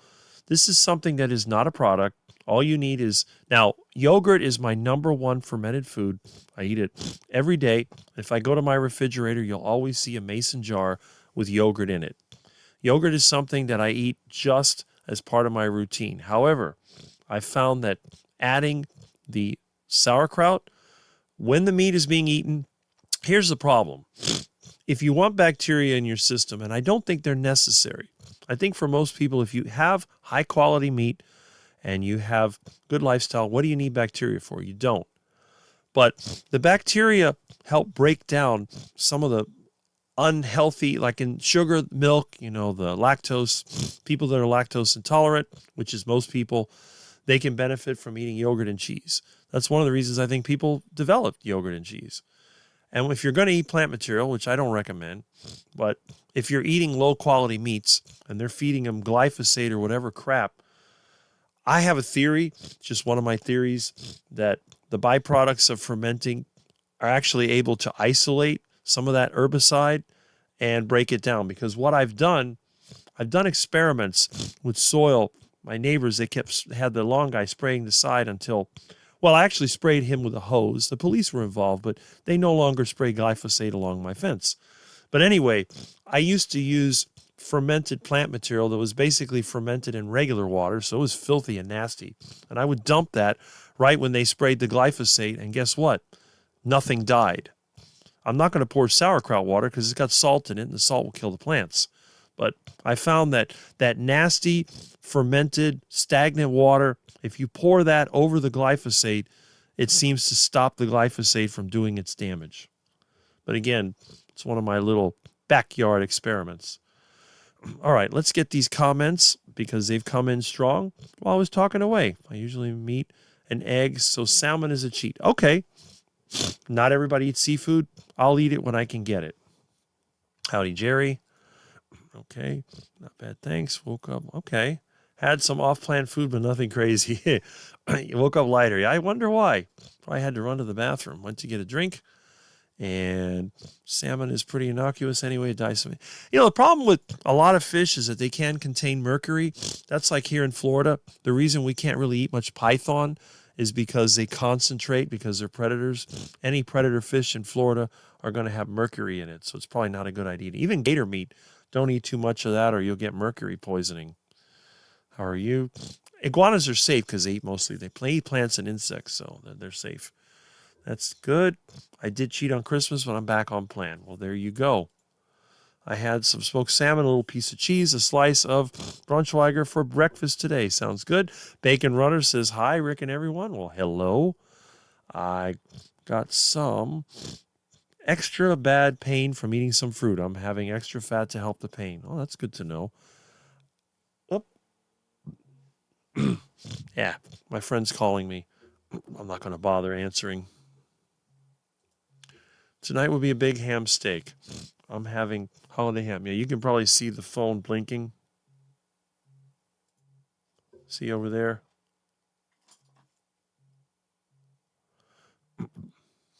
All right. Okay. Let's see. All right. Mitch is a human magic 8-ball. There you go. You probably benefit from less.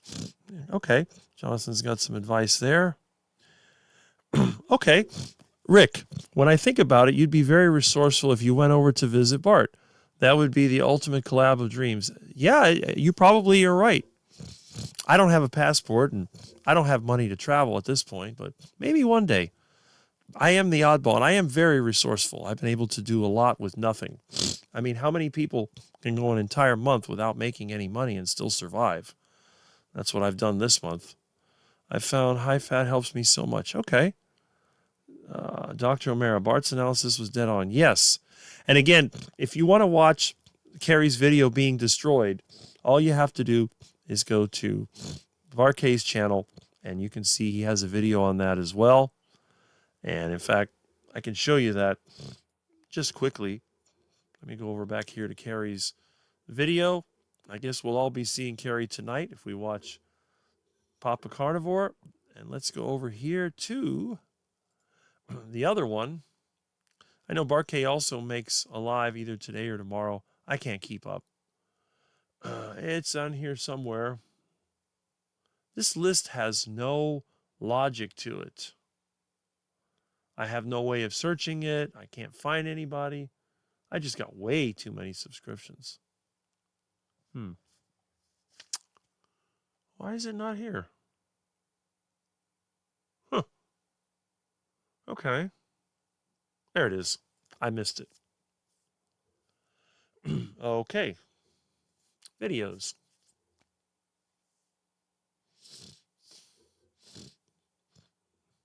Eat the bugs. That's the one.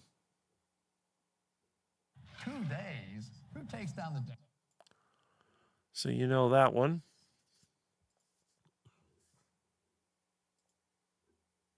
And glacially over a number of weeks. You should never hammer over and change your diet overnight. Yeah. But these guys aren't done yet, so let's hear it all. Yeah. So, you know, for sure. If you say for sure before you say something, it makes it absolutely certain that what you're about to say is true, of utility, correct, and unassailable. Because you said for sure before you started.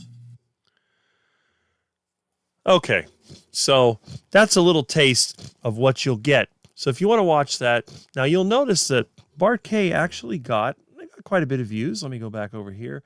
It shows him with, how many views did he get? About almost 5,000 views. That's pretty good. But let's go back to Carrie's video and see how many views he got. All right. With optimizing health. Let's see. He got 161,000 views for a video that was 6 days ago. Wow. Now let's take a look at a loser's YouTube channel. We'll just click this guy over here. He looks like a loser right there. Let's see how many views his video gets. Well, right now I have quite a few watching, but let's check out some of these videos. 134, 85, 71. All right. Nothing. Most of my views actually come from my lives. And even those. 122, 271. We got over 400, almost 500. That's it. None of these videos. Well, this one was 604. That's not bad. None of these videos really get a lot of views. That's pretty sad, right? Let's look at these stats.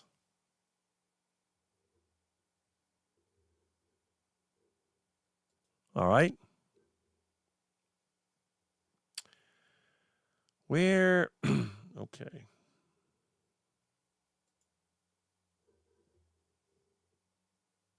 All right. In the last 28 days, I got 29,600 views. That's it. For the last 29 days. Now, I get about 2 subscribers a day. I've had a constant growth. By next year, I might reach 4,000 subscribers. It's not bad. Not bad at all.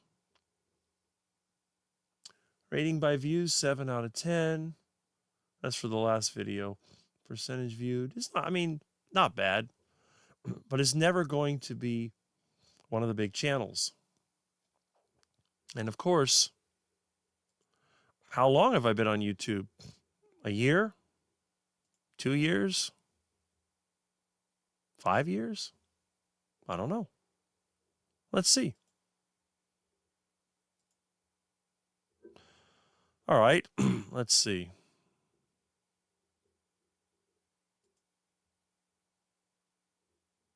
Come on.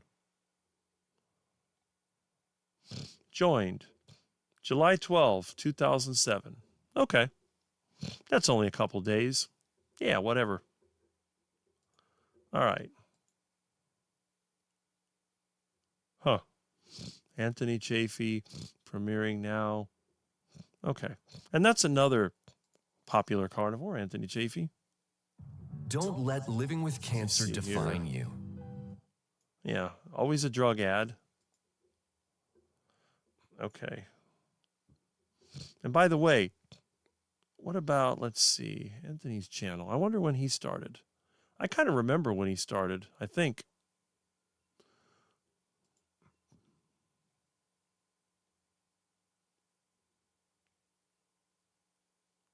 $2014. Okay. It's been a while. It's been more than 10 years.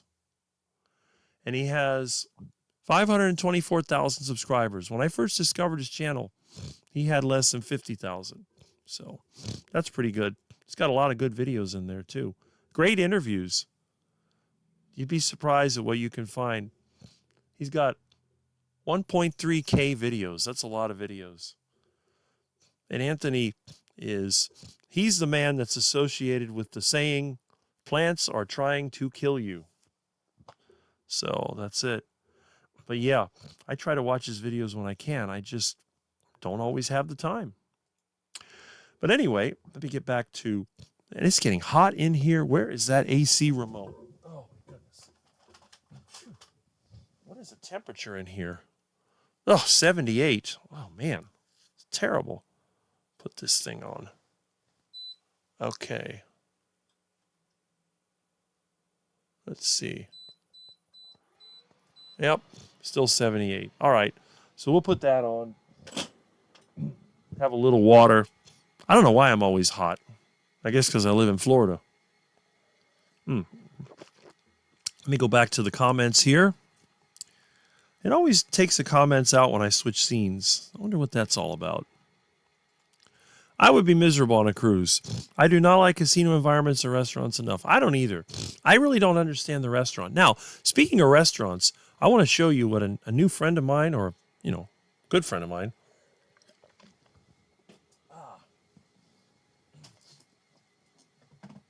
He gave me 2 of these cases. Now, the first one is a case to keep your meat in. Calls it Good on the Go Carnivore Kitchen. And it's one of these secure cases, which I really like because, so you can kind of open this up. Let me switch the view over here. And there we go. So, and they gave me a couple of cold packs that you put in here. You put your meat in a bag, put it with the cold packs, close it up, and you can put it in your truck or wherever you go, and then your meat is ready. Well, what do you do to cook the meat? Well, that's even better. Over here, get it? All right. So, we have an even bigger case, which also has a label on it. Good to on the go carnivore kitchen. So you open this thing up, and this is where the real goodies are. It's a little tricky to open this because these, the latches like to stick down, but here we go. This is the Good on the Go Carnivore Kitchen. It's a kit that contains everything you need to have a delicious meal, better than any restaurant could ever give you. Where did that go? Oh, here it is. Hold on a second. Milton's been having fun with this. All right. So, what's in the box? Here it is. First of all, cast iron pan. All right. I've never seen one of these lids with a rubber edge. So we got that. And then we have this.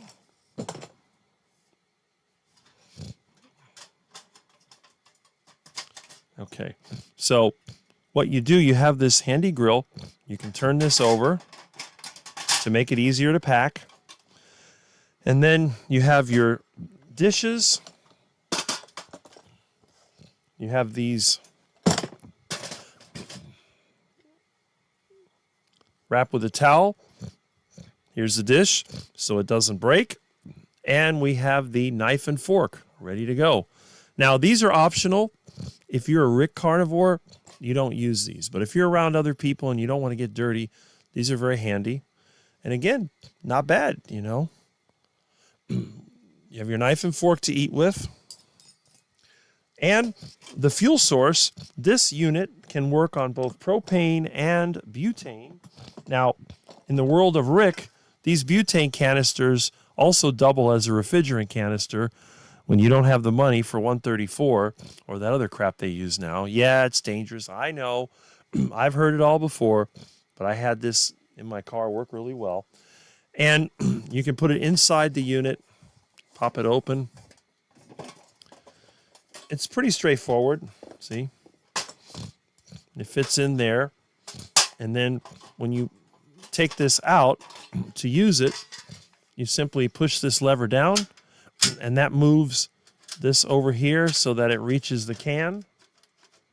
See right there? It pushes, it's got a little lever. See how it pushes in? That pushes the can in here. Then you light it up. Now, I don't have, let's see. It has its own lighting function, which is kind of nice because you can just do this and then you go like that. It's got a spark. You don't have to worry about carrying a lighter or matches. I think this is pretty ingenious. And he made it up from standard parts that you get on Amazon. I think it's really good. I like the idea. I haven't used it yet, other than we were together last week, but it's a nice touch. And again, depending on what it would cost to assemble something like this and sell it, it might be a good option. Because instead of having to worry about where am I going to eat, you're on the road and you don't want to do the Rick method where you're over there with your engine. You know, you may have one of these Teslas. You might be driving an electric car. How are you going to cook on the engine when you got an electric car? Or you may have you might be driving a Ferrari or Lamborghini where the engine's in the back and there's not a lot of room. So you don't want to do that.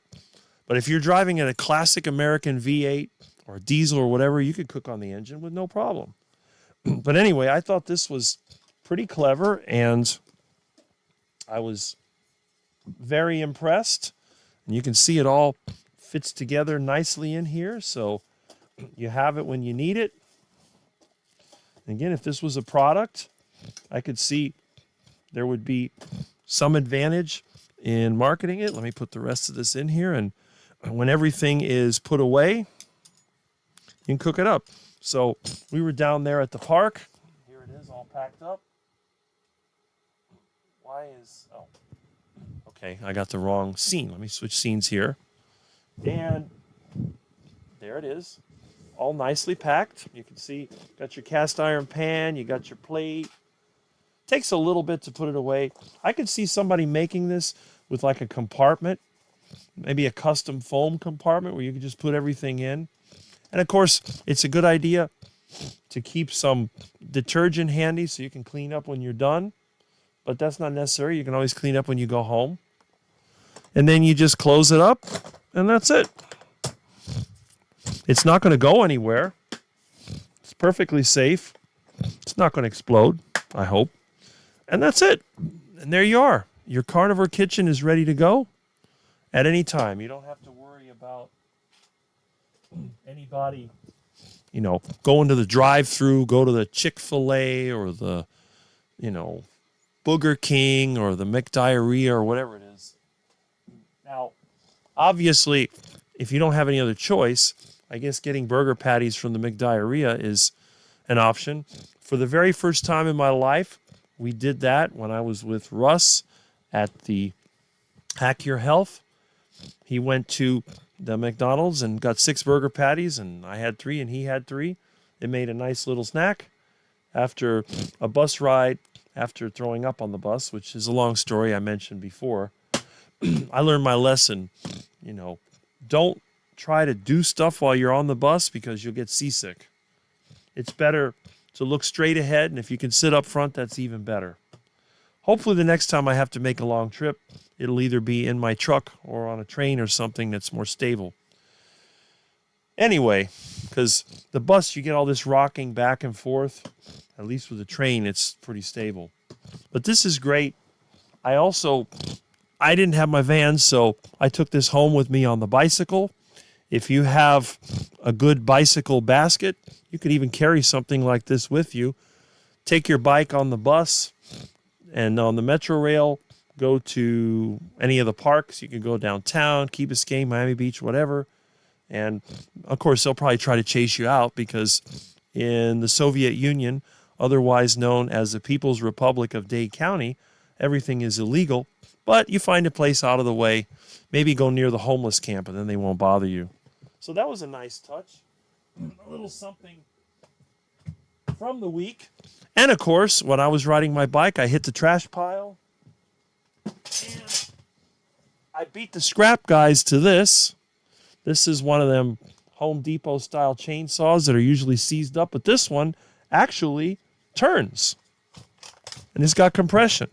I opened it up, and I found out the fuel line is bad. So I think after a cleanup and replacing the fuel line, I'll have another chainsaw. These are very handy. And, I think a lot of times people associate me and my home with chainsaws, and I do have a lot of chainsaws. And yes, I have a lot of them hanging in the garage. I had the garage door open one time, and the kids were freaking out because they thought I was going to be putting on a hockey mask and using my chainsaws. And I have a collection of them as well. These are very good for those disaster times when you have a hurricane or you have some other disaster, and you can clean up your yard and you can help other people clean up theirs. So that was pretty nice. Oh, well. Anyway. So that's kind of what I did starting last Saturday. So let me go back here to the comments and let's see if we can keep up. It's still warm in here, even with the air conditioner on. I may have to turn it down a little bit. I got it on 76. I don't know what's going on. Okay. I'm looking on going on a cruise when I can't afford it. You're grounded all the time. Food is fresh and good quality. Easy to get in the sunshine. Things, you know what? That's a good point.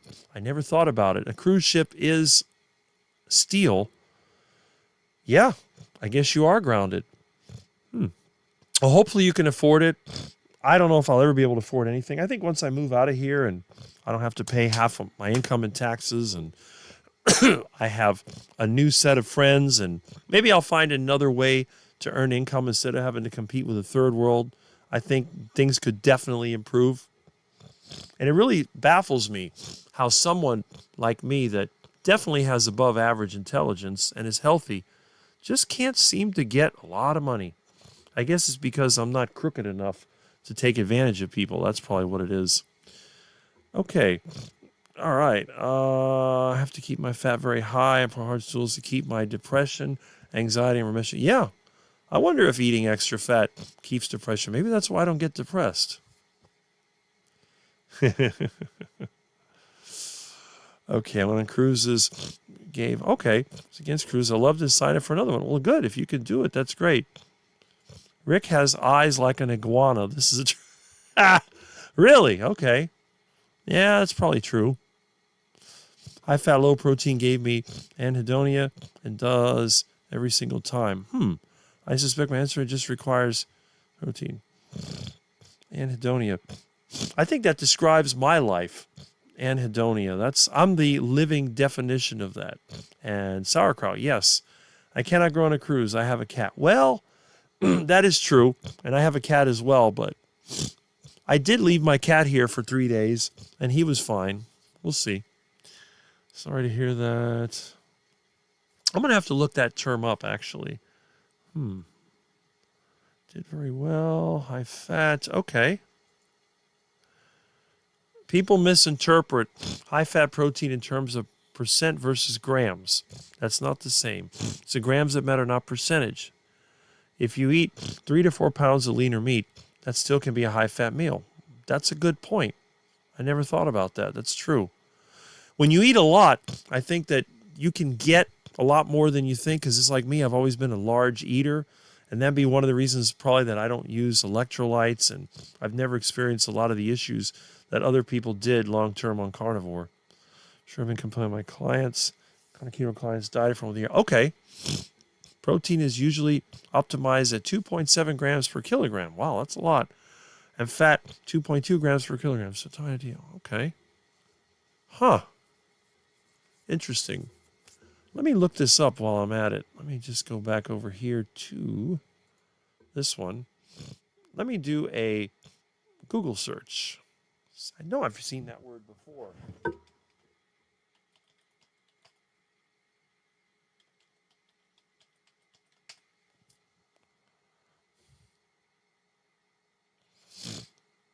Okay.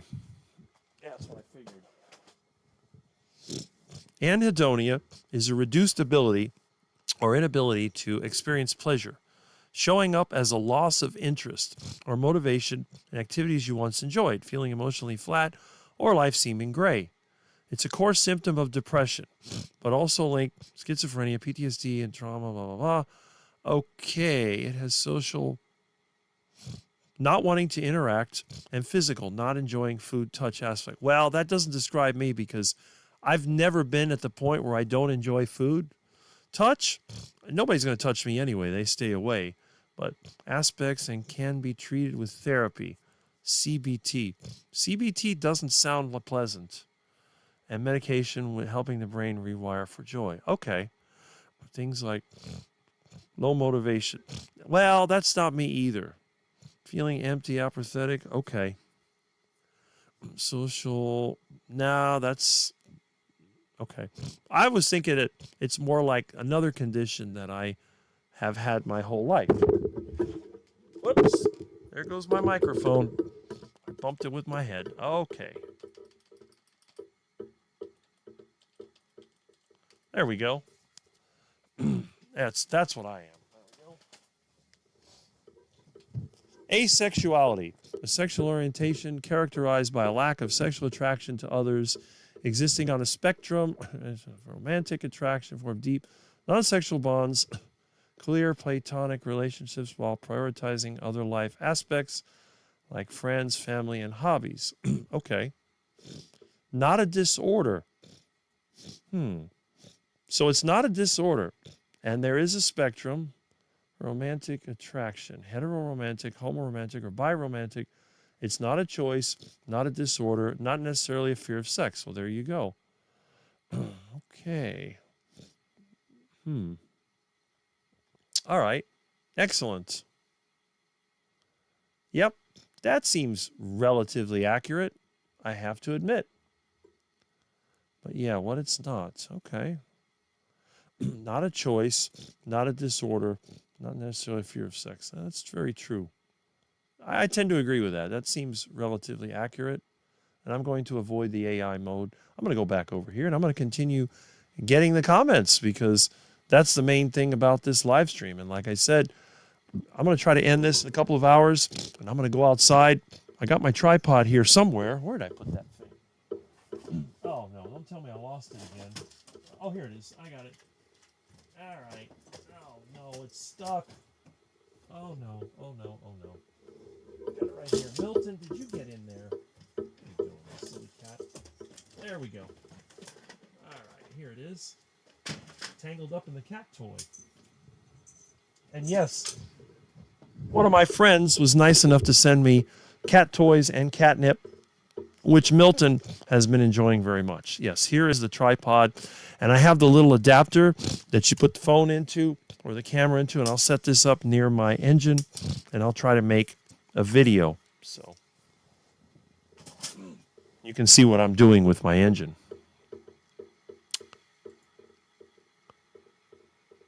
I usually try to get people to do 3-day food diaries, send photos of their plates, and I can get an idea on fat intake. Most don't have the rendered fat. I have no problem with rendered fat. I use lard and tallow all the time. I can eat lard, doesn't bother me a bit. I've never had issues with it. But I've been on a high-fat diet for so long that I'm probably just used to it. It's kind of the way that I am. Let's see, send photos of their plates. The one thing that I have noticed when I compare myself to the healthy people that eat the plant-based diet, even though I'm as old as they are, I don't seem to be as shriveled up. I don't have the hollow cheeks that they do, and my skin is not like so paper thin or whatever. I think that eating all the meat and fat has had a completely different effect on me. And yes, I have a lot of hair, but I think that's genetic. I have no gray hair. Again, I think that's genetic. And let's see, the system. Cooked beef fat trimmings today.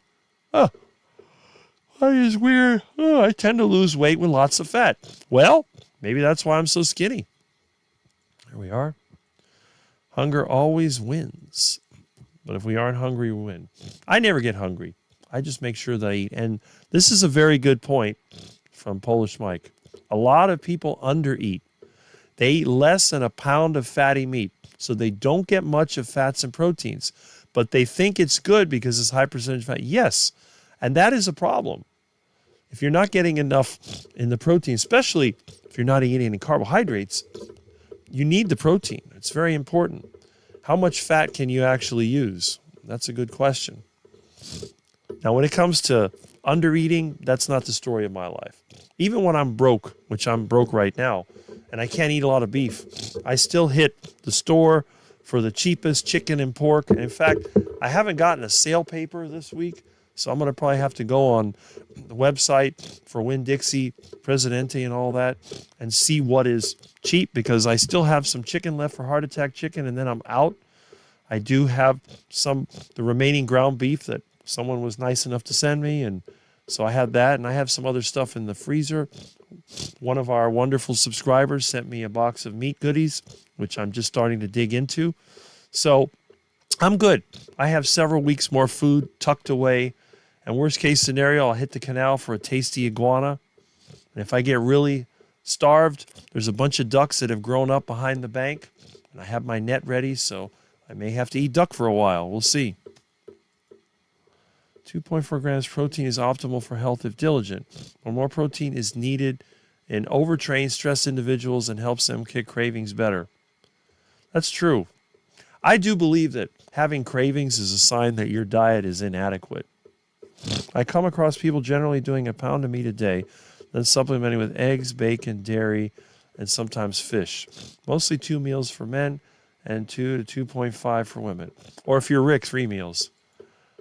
I agree with adding stuff like Rick discovered sauerkraut fermenting because it helped with a specific issue.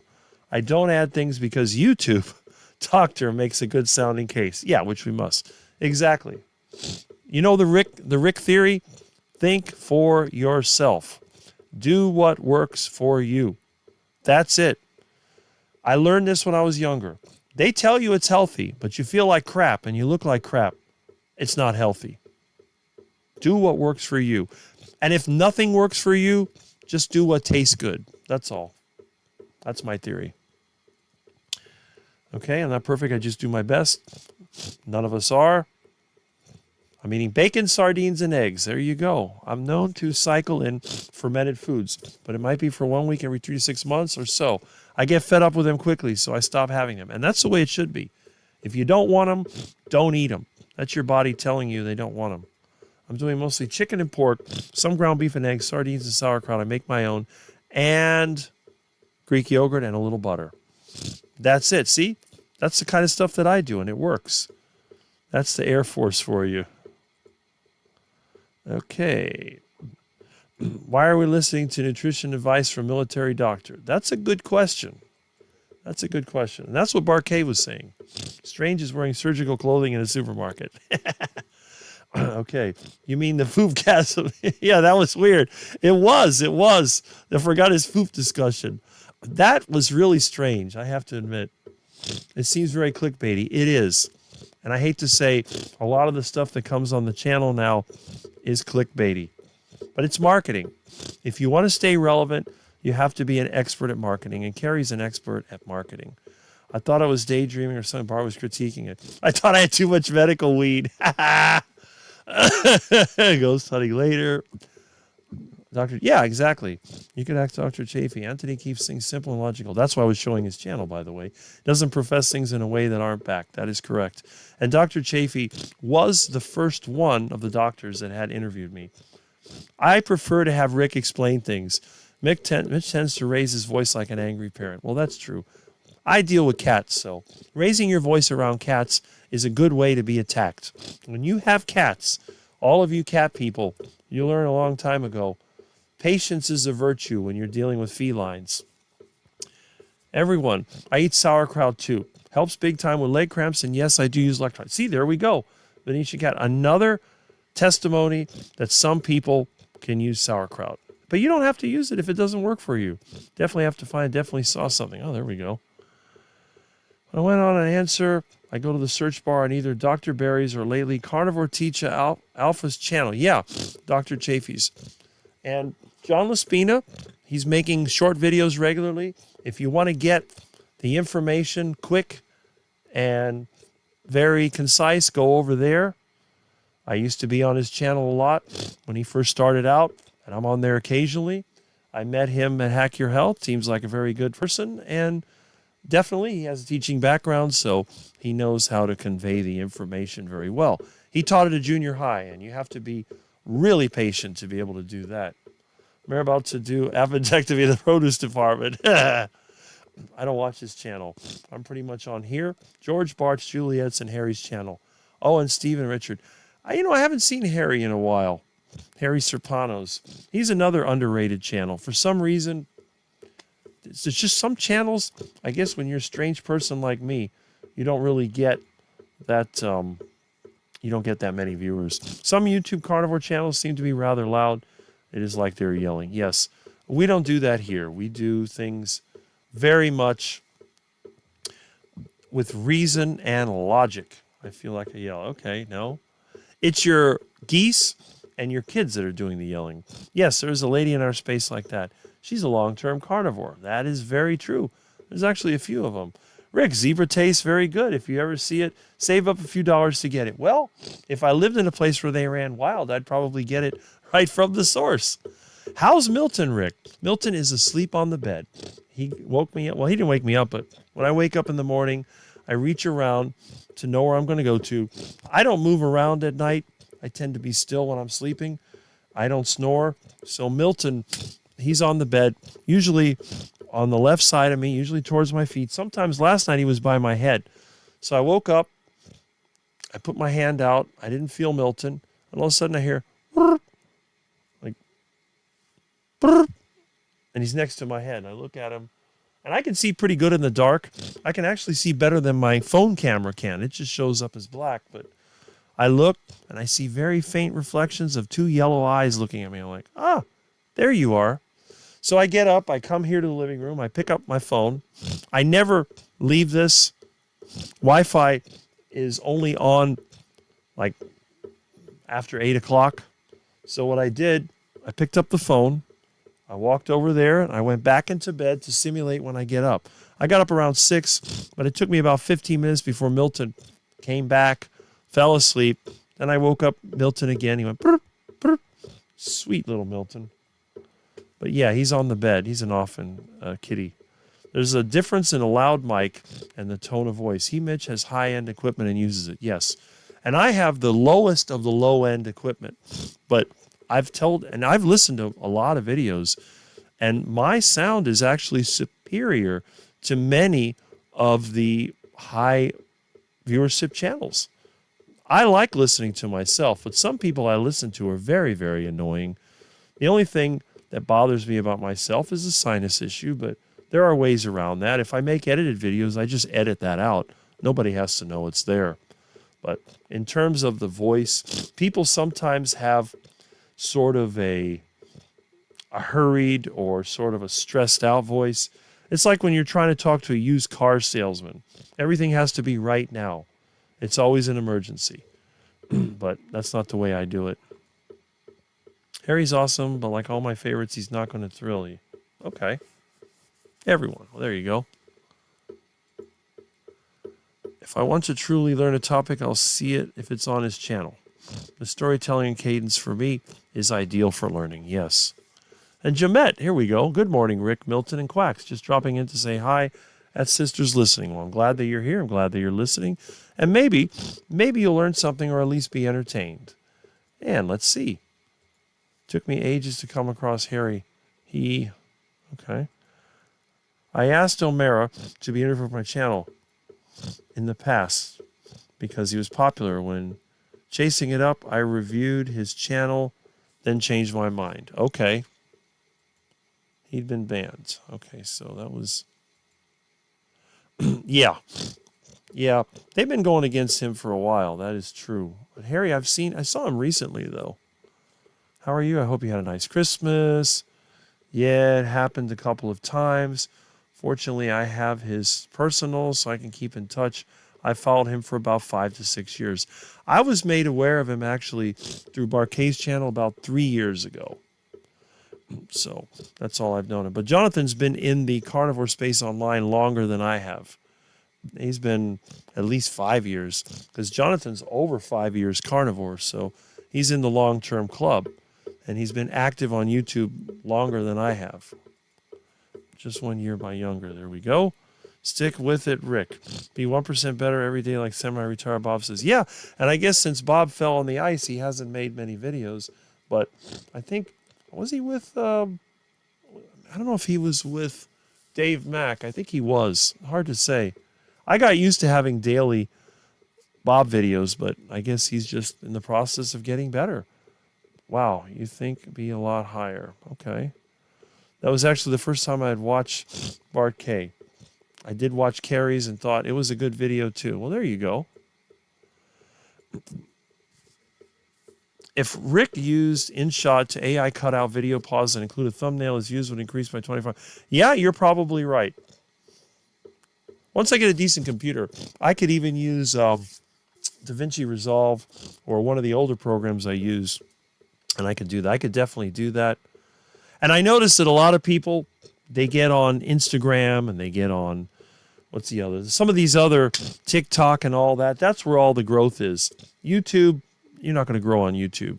But I'm not trying to grow right now. I have definitely other things to do, like get my life back into some kind of good structured setup where I can not be poor all the time and I can do a lot more things. And once I get out of the hole, then I'll definitely have more interest, more subscribers, and so on. I'll be around long after all the other carnivore hype is gone, after all these people have burned out and they've gone and followed Paul Saladino into the fruit basket, and they can all be fruity together. And if that's what makes them happy, I say good for it, good for them. It's better to be fruity with Paul than to be a duck waddling around or riding around in a shopping cart at Walmart. I have 15 subscribers somehow. Why have this? Well, somebody decided it's a good place to go. Someone stumbled in. There we are. Home tomorrow. All right, well, that's good. Let's see. It's been a good Christmas. New Year's Eve is coming, yes? Usually gets too loud. Okay. I didn't have to travel this year. No plans for New Year's Eve. Okay. Do you like Dr. Benjamin Bickman? I've seen some of his videos, but not a lot, so I can't really give you an opinion. I'd have to look at some more videos, but I haven't seen any videos from him in a while now. I'm not doing anything for New Year's Eve. Just hoping the new year will mean less pain. Yeah, I hope so too. Looks like a rat trap. The kind you see. Okay. Looking at the cooking device, even a science, but he always ties it up nicely. Yeah, there you go. Well, that's always good. It's dual use, yes. We're getting record highs here. It's going to be awful when winter hits like a rock and there's no graduation. Well, it might be here where you get no winter. We have no winter. It's been in the 80s every day. This is not winter. This is at best fall. Second, that still waiting for an update about the next steps for my issues. Yep.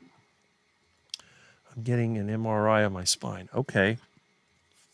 Those tabletop butane cookers are awesome. They seem to be. It worked good. I hope you get some good help. Yeah, I do too. I would rather eat an iguana raw. Well, I'm not going to take a chance. Engine smoke is a flavoring. Okay. Generally, 12 to 14 days are bad at the moment. These cookers are a must for us hunters and outdoorsmen. Use them all the time at hunt camp. That's right, Michael. It's good to have. Crappy fried chicken. There we go. Well, I call it Kentucky Fried Crap. You have pause. I hope you... Yeah. Camera looks out of focus. It always does that. Hey, Jonathan. Hope the new year brings you many blessings. Crappy news. The BS continues is not happy. You are so sweet. Welcome to my world. It might be my TV. I don't know how he looks out of focus just a bit to me. Yeah, it's that camera. It always is. It's out of focus here too. Okay. I'm a romantic. There you go. I have to pretend asexuality around attractive very well. I don't have to pretend. It's totally natural. I am asexual 99.9% of the times. There are a few notable exceptions, which we don't know who they are because no one's ever seen them except me. My own grandson is like, Rick, there's not fear. It's just reality that humans are gross. Okay. One of my main goals with carnivores is to avoid forearm bruising when I get older. I don't think I've ever had that. Notice vegan and sad dieters' skin looks so, yeah, so dry. It does. And I've never had dry skin. I've always had, when I was a kid, I used to get the dry lips when the weather was cool. Now when the weather's cool, I can ride my bike in it. It doesn't bother me. But then again, my skin is just covered with lard and tallow. Look at my hair. Always lard and tallow. Oh, your hair's going to fall out with all that lard. You're going to be bald by the time you're 50.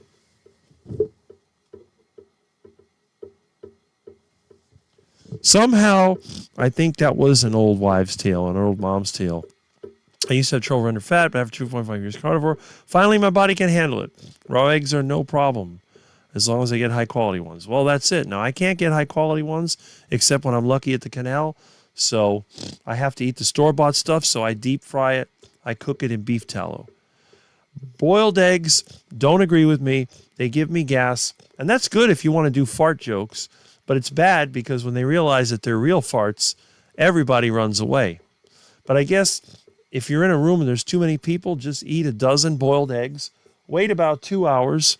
And then as soon as you give that silent but deadly, it's really bad. I mean, it makes vegan farts look like perfume. My hair got dark again. Well, there you go. See, sometimes it can reverse. I just got to suffer through it. Nothing else. And it's like when my hair is dry, it's actually a lot lighter than when it's got lard on it. My hair tends to be a light brown. I'm not actually that dark-haired. But when I put the lard on it, it's like furniture. You know how furniture is kind of dull and whitish, and then you put the furniture polish on there and the wood gets that nice deep color to it? It's the same thing with your hair, I think. Thank you. I do not, but my dad sure does. Okay. And Vinci Cat, I ate a whole duck. Oh, excuse me. A whole duck for Christmas. Yummy. Once you go quack, you don't go back. Carnivores tend to look youthful. Yes, a lot of them do. That is very true. The dentist was pulling my tooth for 2 hours. Oh, wow. Not good. Whenever I eat fruit nowadays, I have to do a curiosity. Like my first time, I can only eat a small amount. No choice, like in a restaurant. Okay. Point that it bothers me, I'll quit martial arts. There we go. Dying at the boiled egg farts. They are deadly, let me tell you. But I love a good fart joke. I used to have the little squeezy things to make the fart sounds.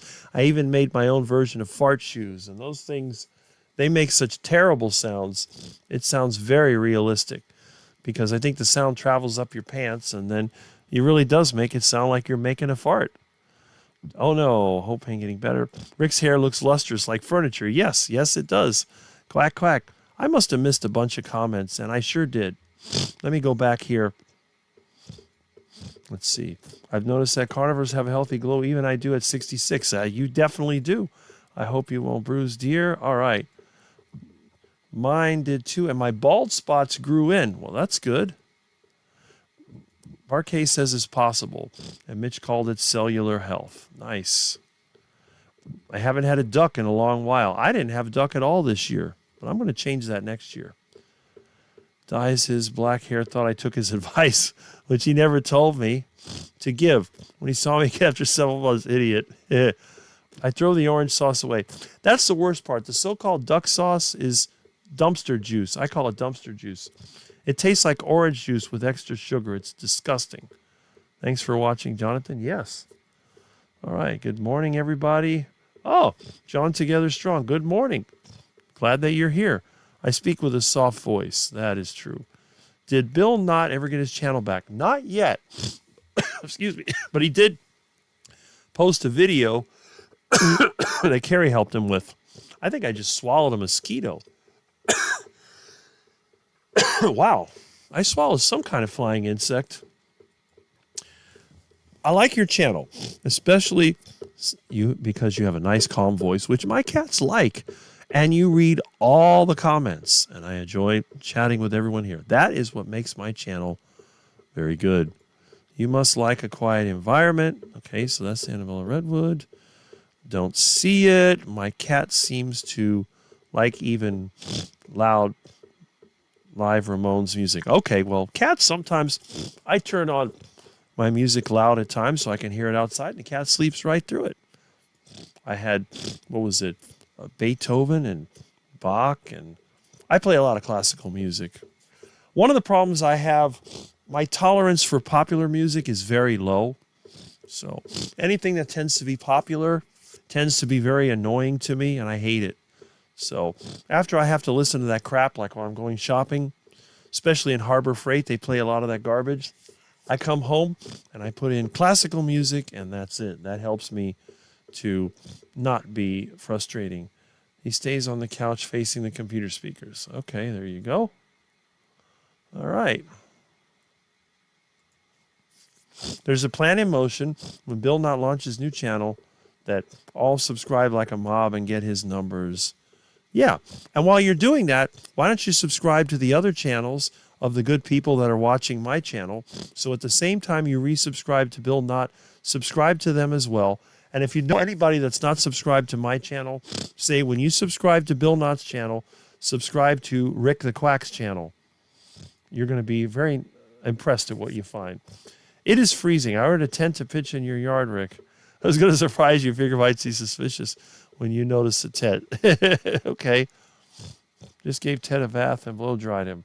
Still not dry enough to go out in the cold. Okay. Let's see. Yep. Brain dead about sad. Yeah, right. I made many videos. Why is there a phone ringing? That's my friend again. Let me see what's going on here. Hello. Yeah.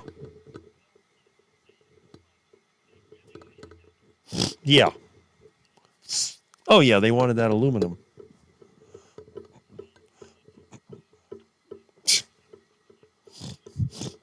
And nobody saw anything. Amazing. Yeah.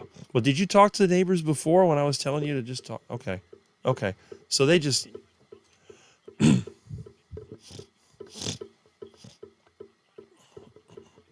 Mm-hmm.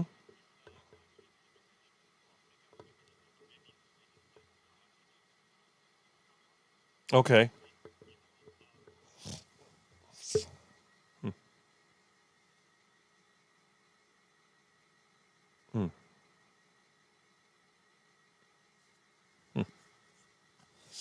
I'm here.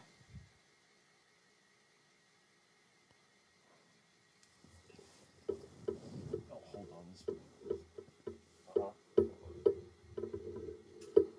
right. Let's see. This pen is no good. Let me try again. Stupid pen. I got 786. What's the rest of it? Mm-hmm. Okay. Who's that? Oh, okay.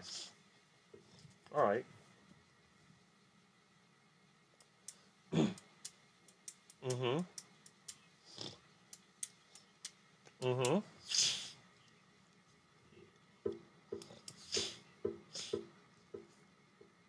Okay. Mm-hmm. Mm-hmm. That's good. Right. Have you been monitoring the camera? Oh. Right. The signal there is terrible. Mm-hmm. That's why it's open season. You'll have to go there daily until you establish that the fact that you're there, and maybe you'll catch them in the act. Really? Huh. Trailer. Oh, okay. Mm-hmm. Yeah. Right. Right, right. Okay. Right. Well, you got to go back there and see what's going on. I'm going to call. Okay. Yeah, a friend of mine, he's got a lot where he keeps stuff stored and people are stealing stuff right and left. So we're trying to catch him. He may have to use Florida's stand your ground law to put an end to this nonsense as soon as possible. Let me see if I can call this number.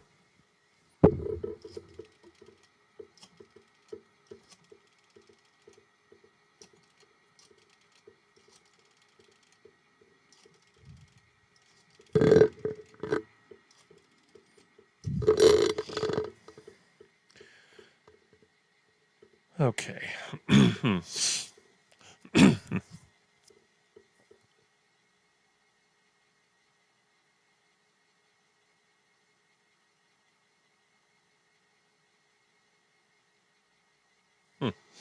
Goes nowhere. Anyway, this is one of the reasons why I don't like keeping stuff somewhere that I don't live in. This is why I live in a junk pile. I don't want to store stuff anywhere else because if there's anything good, they'll steal it. I'd rather just pack it all in here and be done with it. Anyway. All right. Let's see if we can get over here. Yep. Put your wisdom tooth back in, your IQ goes up. Into the fruit basket. That's right. New Year's is not coming for another 3 months. Okay. Wisdom teeth were removed when I was in my... That's why I like this. All right, let's see. Game changer. Unless it truly is a game changer, I don't mind. You guys are called Julian fools. All right.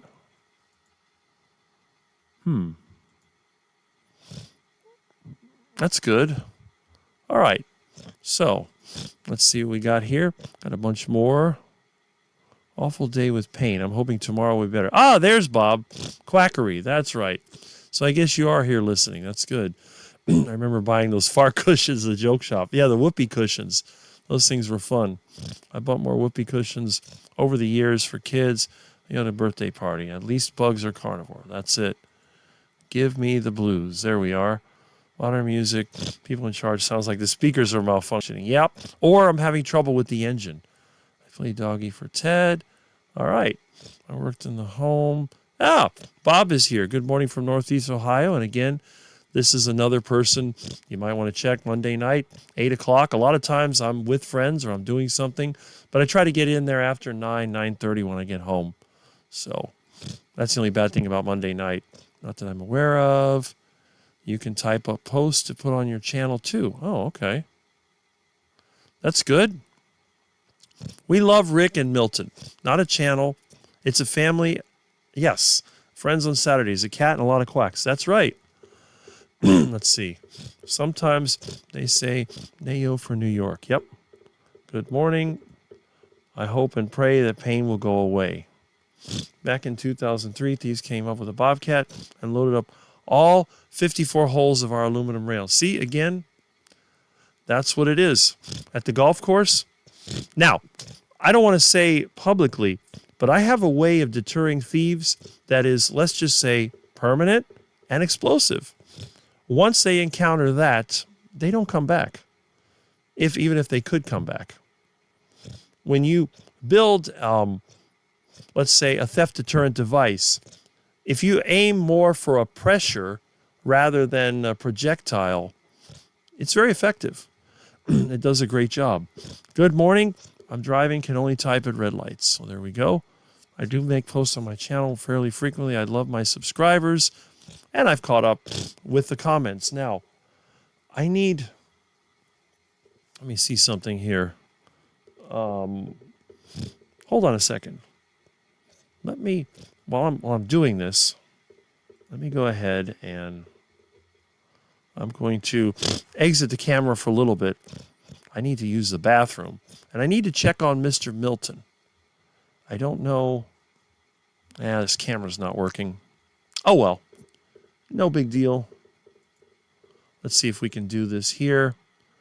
I'm going to put this on, and I'm going to go and get little Milton. Let me just check. Okay, hold on. There we go.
Okay.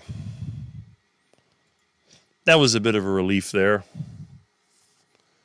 Anyway, let me see what else we got in terms of the comments. Oh, boy. It's going to be a busy day trying to fix my truck. And all right, let's see. All right, here we go. Praying in my church, praying for me. There you go. I've been watching these paint and foam bombs. Yeah, trash porch. Well, what I did here years ago, I had people who were trying to steal stuff from the business I had. I actually made, let's just say, a very large smoke bomb. This thing brought the fire department. And what ended up happening, oh, my phone's ringing. Hello. Yeah. Nope. I think it must be some kind of a sales number because it's just, you call and it doesn't go anywhere. Yeah, probably a spam.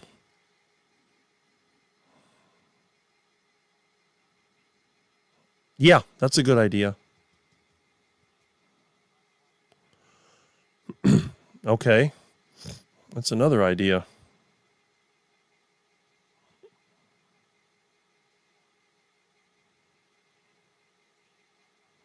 Mm-hmm.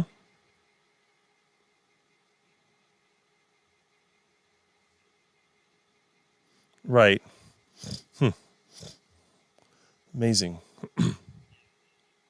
Must have got caught when they stole the backhoe thing. No, the shade cloth. It must have gotten caught in the thing they stole when they towed it out of there. Mm-hmm. Right.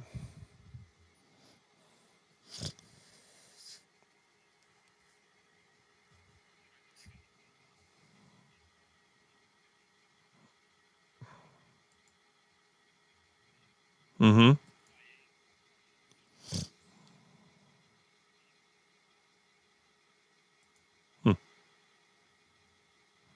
Oh, yeah? Right. Well, they can see right now. That's the problem. Didn't do any good. Mm-hmm. Didn't do any good. Well, your phone wasn't working?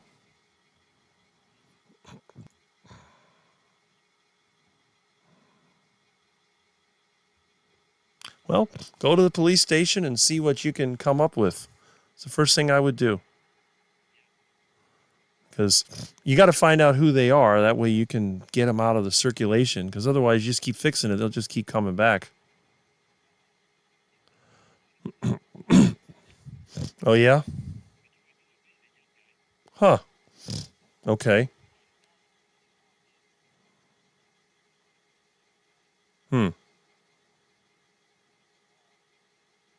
Uh-huh.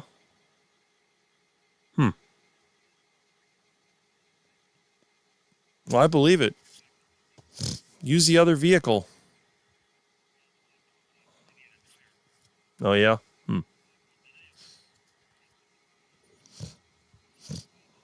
That's the problem. Used tires are no bargain.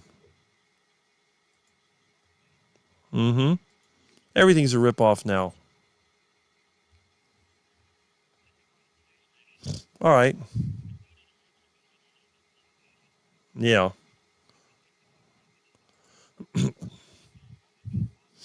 Well, wobble's better than a bubble. Yeah, big bang. Right? I got a wobble in my van tires, so that's always fun.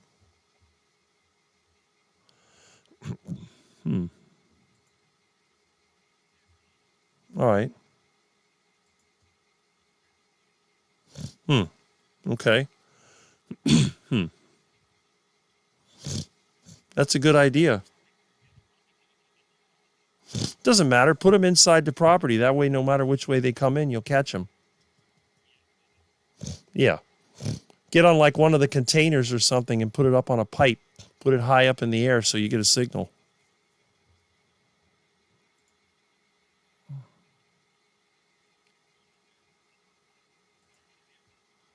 Right. Mm-hmm. Right.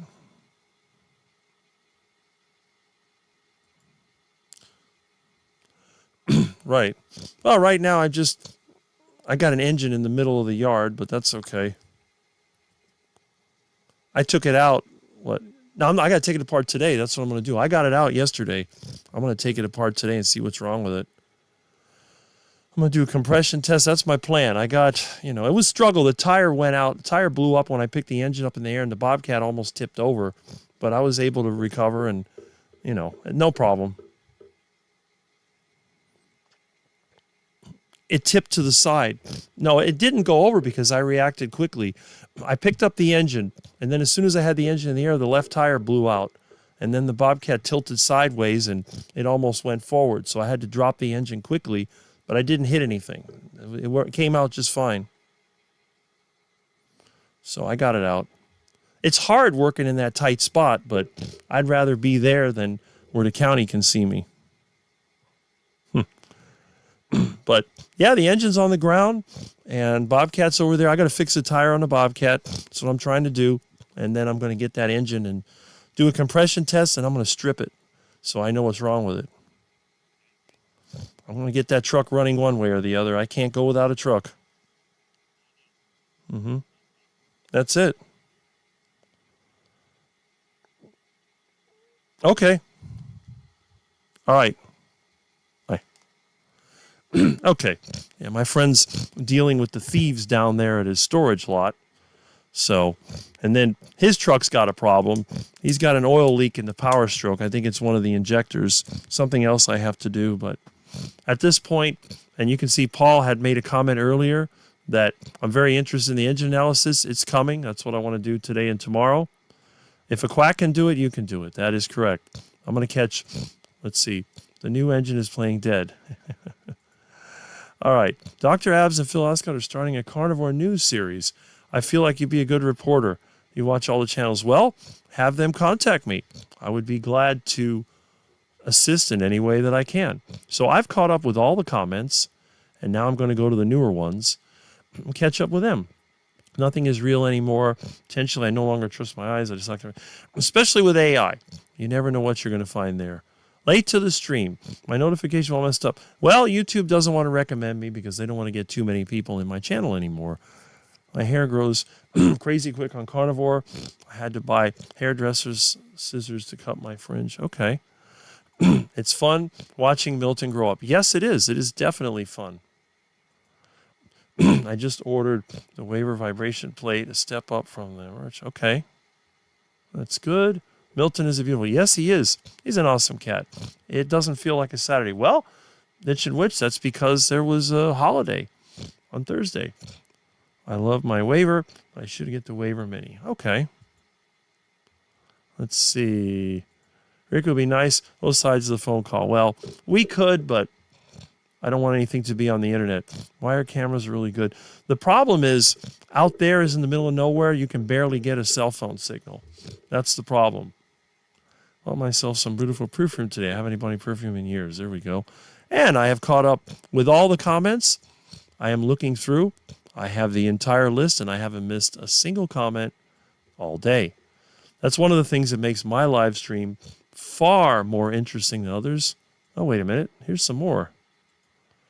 Did you ever start an engine? No, because the engine had no flywheel on it.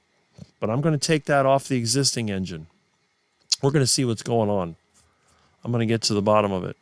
And I have now officially caught up with every comment. And if you don't believe me, well, let me move the comments over here to the other display. There we go. Oh, what did I just do? Oh, come on. This is ridiculous. Now the mouse is caught. It's the one thing about a wired mouse. It gets caught and then it pulls itself out. There we are. Okay, let me switch scenes. Okay. This is my list of comments. What am I doing here? No, I don't want to do that.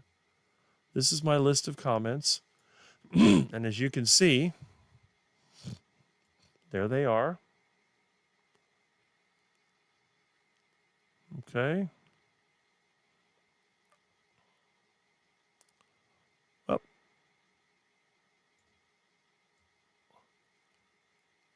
all the comments have been gone through. And then we have these. All right. So that's really good. So anyway, let me go back here and put this on the main display. Okay, let me switch scenes. And there we are. So we're caught up with the comments. And okay, there we go. You missed mine about the phone call. Okay. I don't know. I'm looking. I don't see any comments that I missed, but maybe it just didn't go through.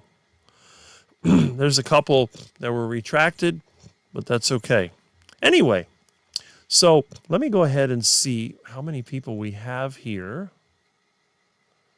We have about 48. It looks like that's not too bad. Looking pretty good. All right. Okay. Not bad, not bad. Anyway, now, as you probably know, I've got a busy day ahead of me. I have an engine to deal with. If you haven't watched the video I made about it, the engine is on the ground. I picked it up with Bob. I have my tripod. I have my camera mount. I got to go out there. I'm going to see. I may have some videos on this. My phone is full again from, I haven't deleted enough of the videos. Let me see. Is my sound still good? Yeah, sound is still good. So what I'm going to do, let me get rid of this. Why can't I close this? This is just crazy. There we go.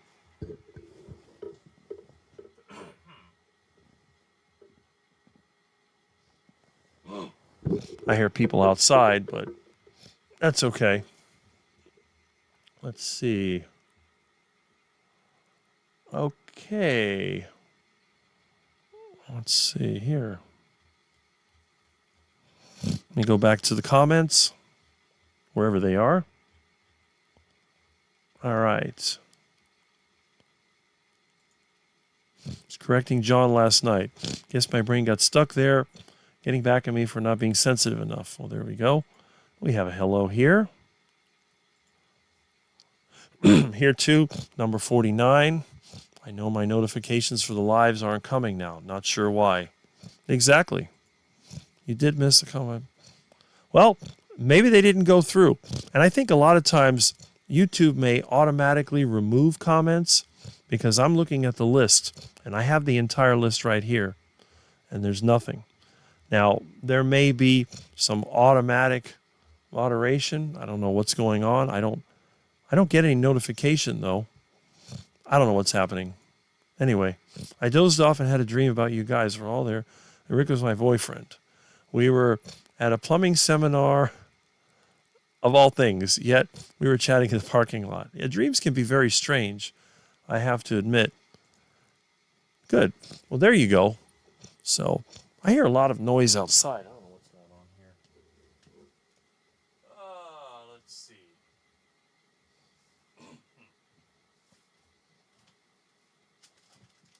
All right. Okay. Yep. I guess it's just the neighbors over there doing their thing. That's okay. Anyway, we'll get this thing under control. All right, let's see over here. Plumbing seminar, there we are. I know YouTube will remove comments that include links. Okay, that could be it. For Rick, that's a nightmare. I had a nightmare and Rick was my boyfriend. Okay. I had a dream we were skiing with Dustin and he was live streaming it. Oh, that's funny. We see comments on our diet all crazy yet again. Okay. I don't get notifications of an artist friend of mine. I think his channel is too small. I was feeling jealous because he was talking to Annabella. Okay. Well, anyway. Yeah, there's some pretty strange dreams out there. I'm going to, after my live, I'll be making some heart attack chicken. I'm going to be outside working on my engine. I don't know if the wireless camera application will work. I'm going to try it again, but I wanted to show you what I'm dealing with here with the truck. Let's see if I can get this over here. Oh, maybe it will work now. Okay, let me go to the desktop. Okay, that's not working. Maybe this will work this time. So we'll close this. And then, let's see if we can get this to work. I don't see it. Maybe not. All right. Okay, let's see.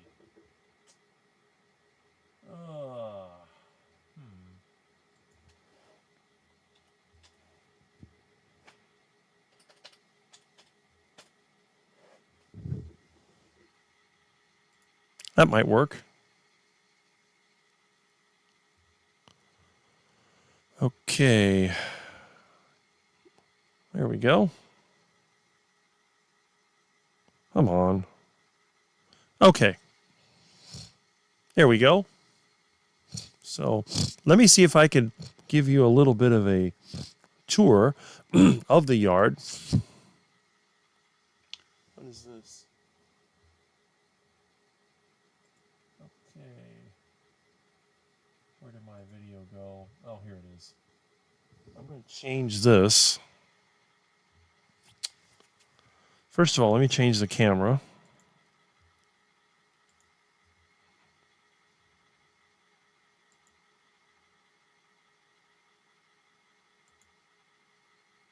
Okay, that's the camera.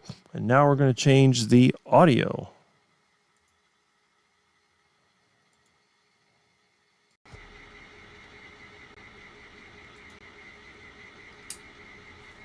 Okay, so that works.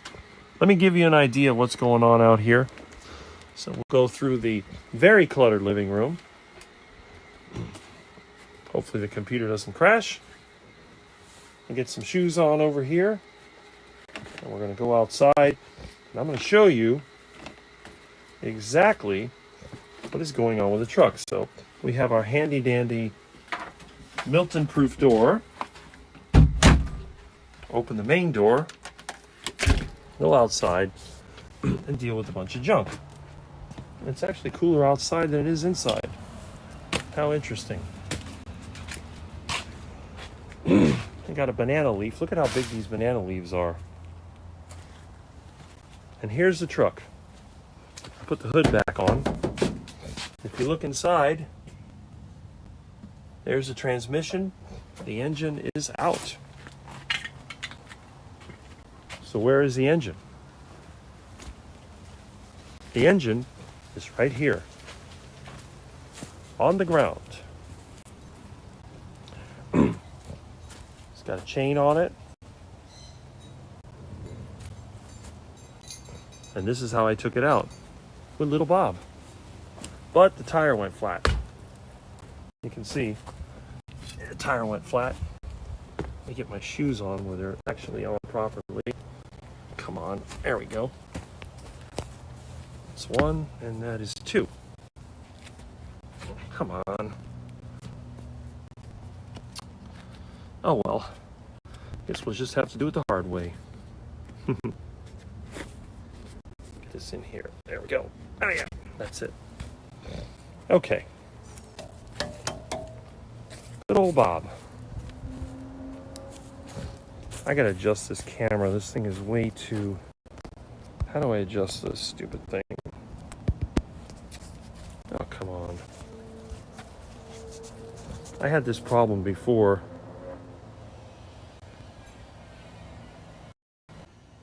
Oop. I don't want that. Oh, there we go. All right. So there it is. I use the forks. I put them close together. I put them on this chain. Oh my goodness. I've got an ad.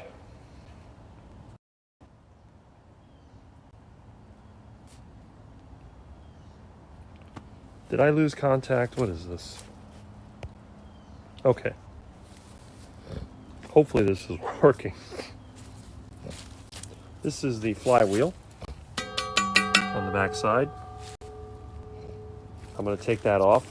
After I do the compression test, I'm going to put the starter back on. I was able to get the exhaust manifold bolts out without breaking them. I didn't break anything on the engine. And what I'm going to do, I'm going to pick this up with Bob. I'm going to put it right here on the sidewalk, probably right here in the entranceway. My friend gave me this lawnmower, so we're going to take this out of here. I'll just put it over here with the other lawnmowers. I get all my lawnmowers from discards.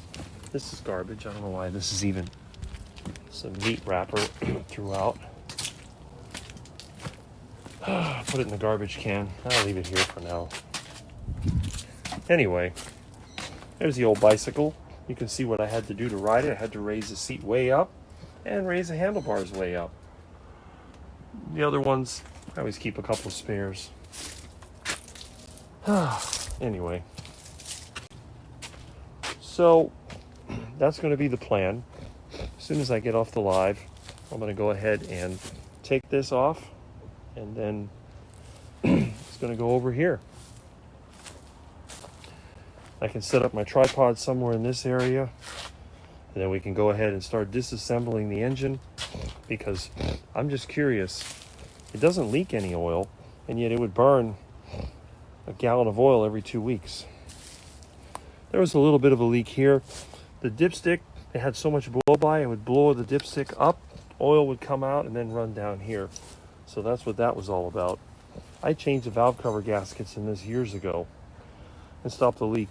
Plus we had oil that was coming out of this valve that here, it's like a PCV, and you can see there's oil residue. But hopefully today, I'm gonna have this engine all apart, and that'll be great. So that'll be an impetus to end the live stream early so that I can get this engine apart, because the sooner I can figure out which one of my spare engines is good, I can show you where they are.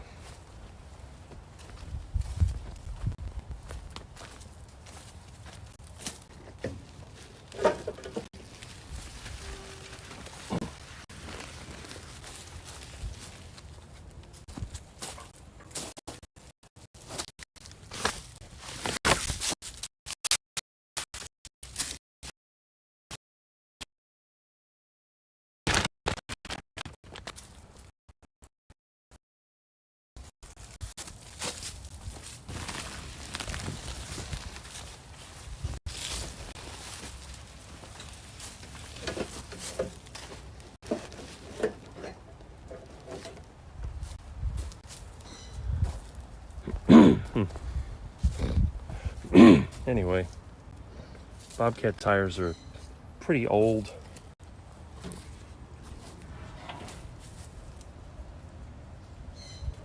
I put a new fuel pump and a new valve when the last time I fixed Bob. Battery's old, but I keep it disconnected so that it won't short out and catch fire. Got a new muffler, see? Brand new muffler, the old one rusted out.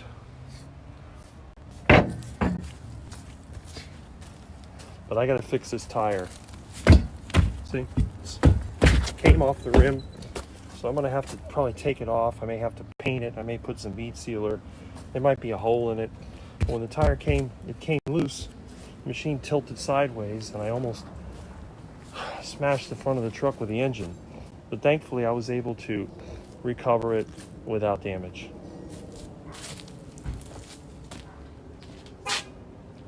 And that's it.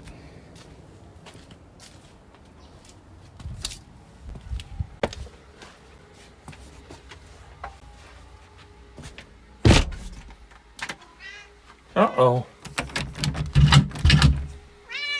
What?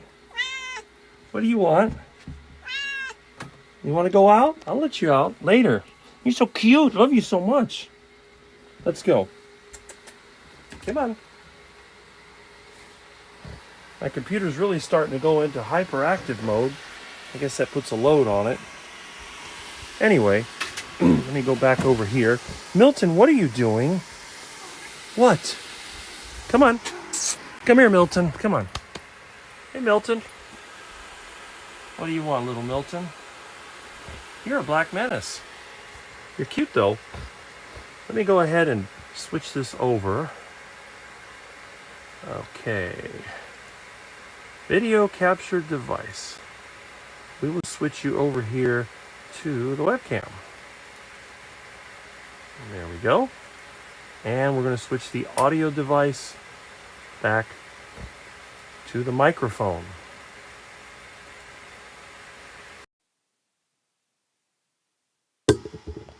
Okay, how's that?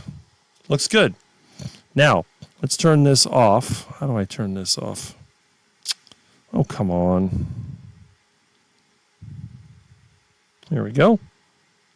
All right.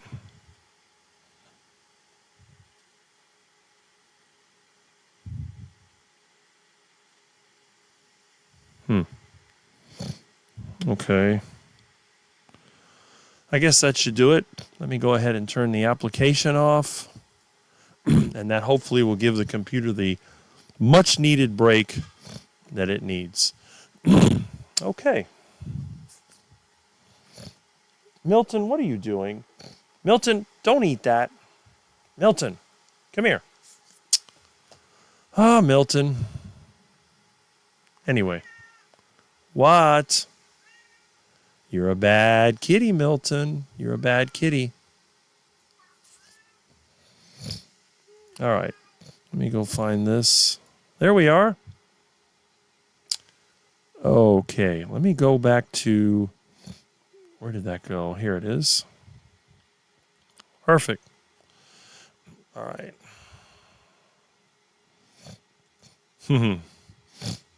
I see some of my subscribers' comments removed. It sucks because I appreciate the comments so much. I want to comment, but can't when it's deleted. Yeah, I run into that as well. I have dreams when I listen to podcasts fairly often. That's a subliminal thing they talk about. The dreams dissipate rapidly, though. Yeah, that's kind of what happens to me, too. Not as in your dream. It sucks that you're being ignored in your dream. Okay. I've been staying up too late listening to Grandma's Crochet Corner. We had a blast last night. Jerry in the Forest and I were on a panel with her. All right, 3 women in their 60s. Well, there you go. It's good to have a community, isn't it? This looked like the perspective of Terminator. Okay. I didn't know where, but it was blue. Okay, I think that was with the movie.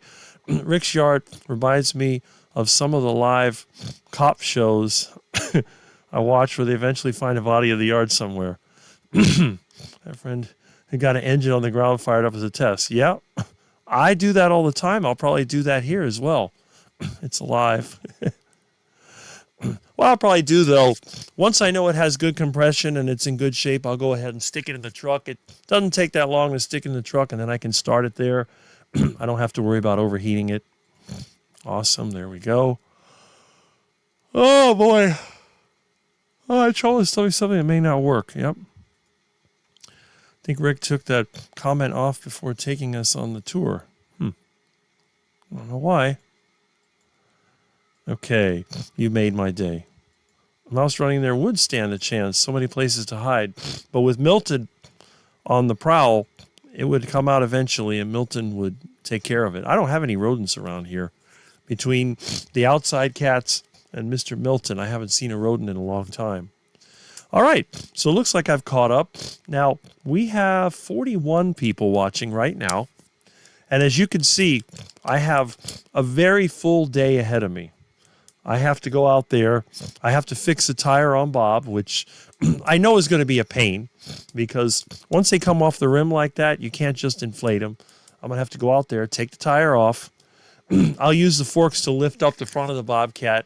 Maybe I could, what I might try to do, I'll get the air compressor and then I'll go ahead and see if maybe I can put some of the bead sealer on the tire, and then I may have to vacuum maybe some dirt in there from when it came off. But I need to fix that tire.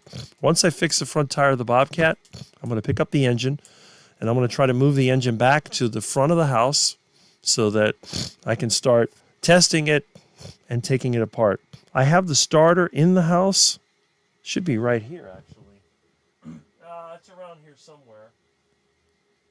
But I did bring the starter inside. I bring the parts in the house, so if somebody decides to steal stuff, there's nothing they can take. No one's going to steal the engine because it's simply too heavy. I don't think 6 Guatemalans could lift that engine, even if they tried. And where are they going to grab onto it? Okay, let's see. Thank you, dear. I was complaining. Okay. So many old movies. Okay, so we don't have a lot of comments. It looks like we've reached kind of the quiet point. And again, we have 46 watching, which is no small amount. We still have a lot of people watching. We're going to try to wrap this up by noon.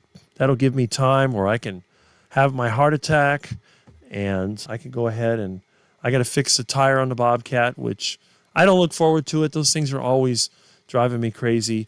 But I do have some extra bead sealer. I always keep a little bit of that in there. Let me see. Maybe I have it. I'll show you what it looks like.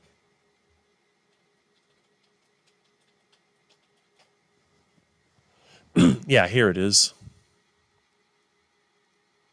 Okay. Oh. Thought I had it. I don't. Here it is.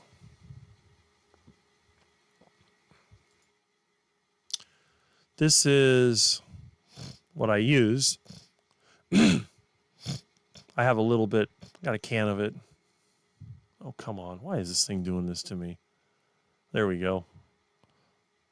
See, it's gone up to $14. It used to be $12. It was $10. It just, everything keeps going up thanks to the Federal Reserve. But extra seal, bead sealer. There we go. It's extremely flammable. That's always good to know. So don't use fire. Well, I guess you could use fire to set your tires. That'll help it explode. All right. So anyway, that's what I'll be doing when it comes to my Bobcat. But the neat thing about it, at least you're able to see what I've got planned. I try to show you everything I'm doing, even though I'm not one of the big time YouTube influencers that make money off of YouTube. I make zero off of YouTube. The only thing I ever get physically is when I've had some of my friends send me gift cards and meat and stuff like that, and I appreciate it. Because of that, it helped me go through the month spending a minimal amount of money because I made nothing. All my savings went to the county for property tax. I had about $500 I was sitting on, and that's all gone. So I would have to tap into my computer fund, which I don't want to do because I'm holding on to that. But if it comes a choice between the lights going off and doing that, I'll do it. But that's okay. I think I have enough materials. I have the gaskets and parts. I do need to get engine mounts for my truck, but I'll find them. So I want to just get that engine diagnosed and stripped. If I can do that today, that'd be great. Then tomorrow I can begin the testing and use of the other engines. That's what I'm hoping for.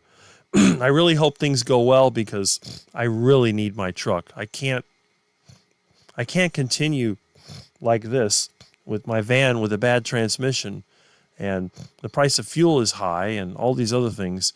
I use the van for work, but since work has been slow and I haven't looked for it, it's a holiday season, so nobody really hires anything. I've basically been just doing what I can, and that's it. Anyway, let's see here. Okay, let me go back to the comments. Where are my comments?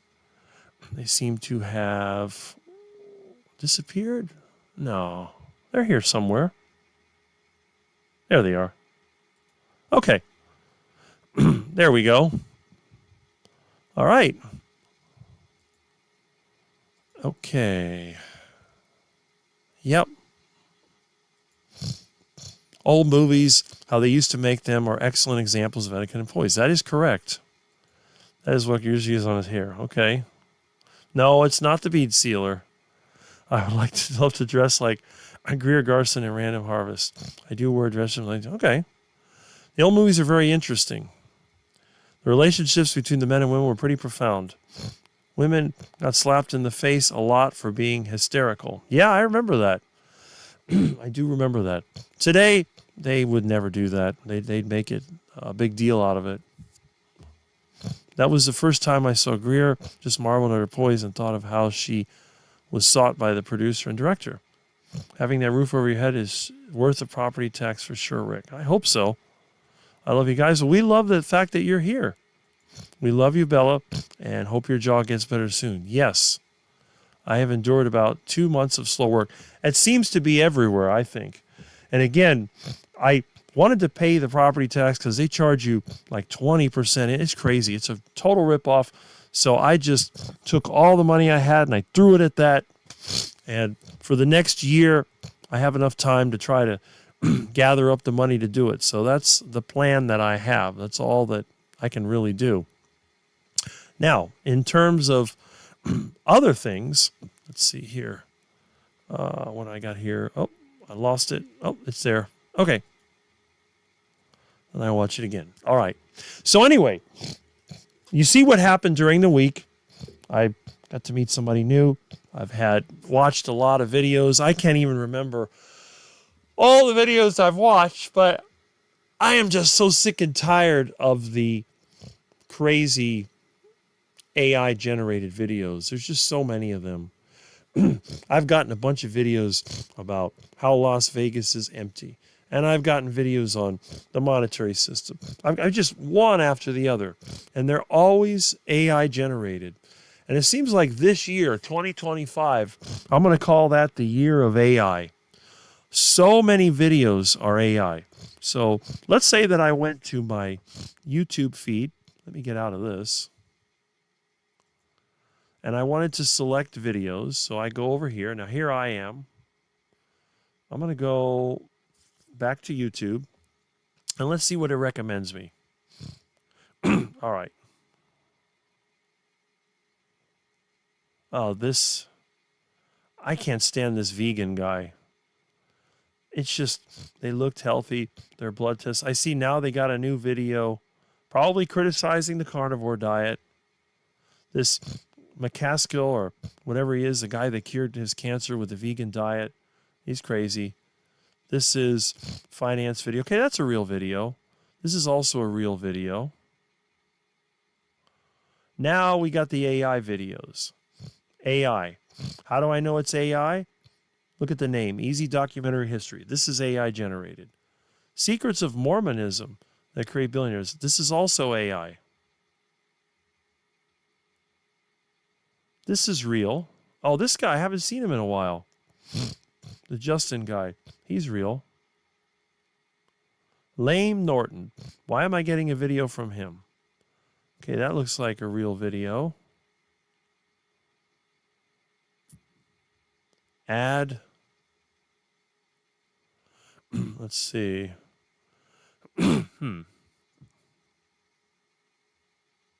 Some news. Oh, there's a recommendation for Mitch. That's good. Well, that's real video. And this is the ultimate clickbait guy, the Scotty Kilmer car guy. I don't watch his videos. Well, now here's another AI video. Why I keep getting these Vegas disaster videos, I don't know. Oh, this is a video we want to watch. So it's recommended. That would be, yep. I hope I don't have to end up going with my friend out to his lot and I end up missing the darn video. I don't know. We'll see. For once a carnivore did for me. Oh, that's real. Or is it? That looks AI generated. Yep. That's AI generated. That's real. AI. Real. That is real.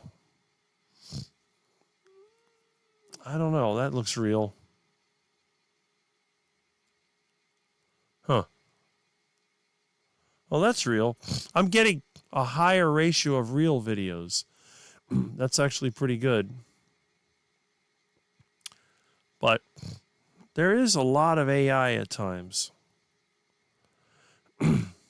This guy's interesting. He's 71. He's not carnivore, but seems to be doing quite well. Let's see, that's real.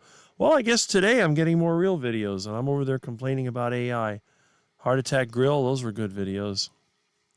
And then Dr. Chafee posted a video, so I guess things are definitely improving, but sometimes it's just AI. And I have no idea. I thought AI videos were not monetized. Now, here's another AI video. See this? Money breaks.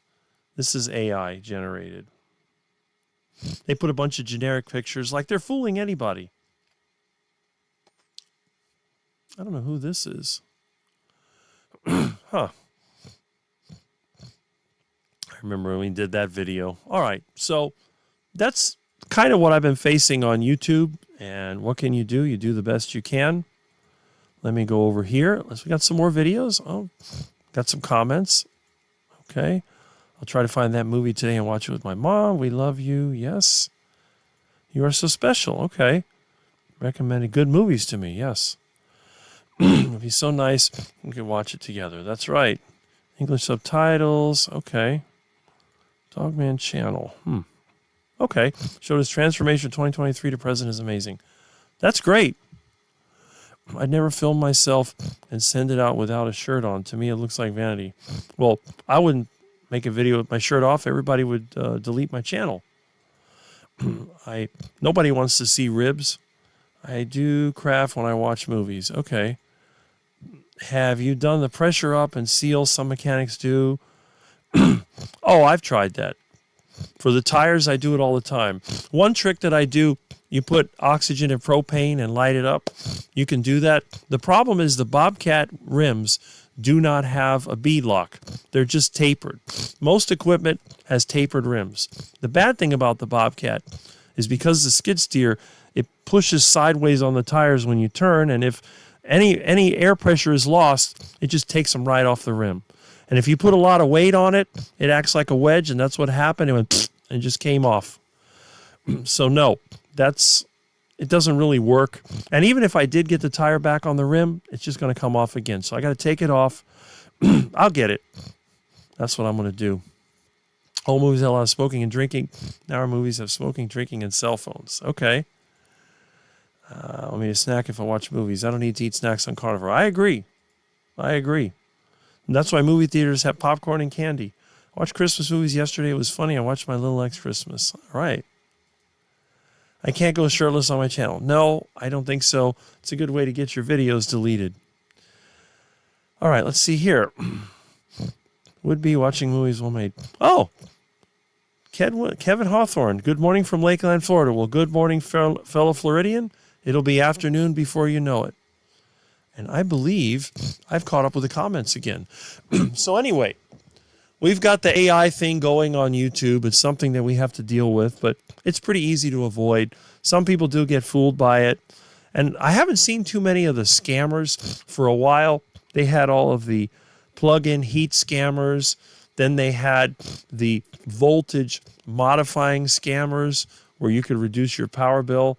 And I really haven't seen the scammers now. I guess YouTube must have shut them down for a little bit. Oh, Rick, Grandma showed you and Amy's burger vid last night because Aaron said there was a ghost in the background. We couldn't find it, though. Okay. That's interesting. In case of certain eye candy doctor in Perth, I think he wants people to see that he maintains his build even when he's too busy for the gym. And we know exactly which doctor that is. Starts with a C and ends with an E. We know exactly who that is. And speaking of quack doctors, that's not him, but I can show you a quack doctor. Right over, now where did that go? Right over here. Look at who that is. Yep. Old Fruity Paul himself. Costco's food hacks. Now, I know a lot of people go to Costco, but Costco, that's for the rich man. Some of us, we have to go Presidente, Sedano's, Winn-Dixie, and whatever. And actually, now that I'm here, let me see if there's anything on sale, because I haven't had a good sale. I hope I don't have to go with my friend over to the lot to put up another cloth. Anyway, let's see here. All right. Let me get this.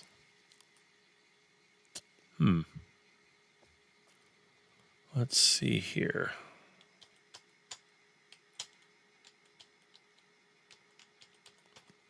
Winn-Dixie.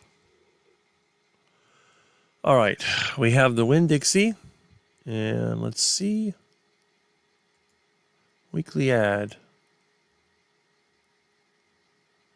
Okay. Let me see. Why does it keep sending me to a place I don't even live in? What is going on? Choose a store.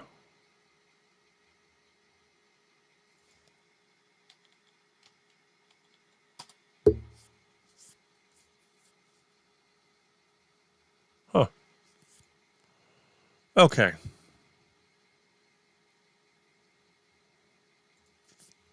Let's see what we got at Winn-Dixie. Weekly ad. Okay. Let me show you what we got at the old Winn-Dixie. All right. What is going on here? Let's see. Chicken wings, $1.99 a pound. Blah, blah, blah. Weekend sale. What's on the weekend sale? Okay, here we go. Butt roast. It used to be 99 cents a pound. Now it's $1.69 a pound. And limit 2. Okay. Cabbage. 59. I don't see anything. You see anything here that's good? Buy one, get one bacon. I don't really see anything, honestly.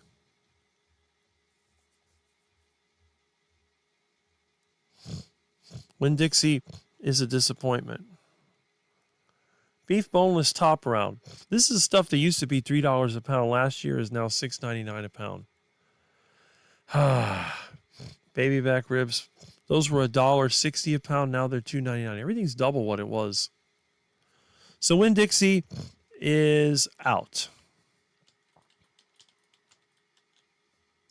Let's see what's at Presidente Supermarket. Okay. Huh. Wow. Nothing? Huh. That's not good. Oh, I got $1.38 for pork. That's not too bad.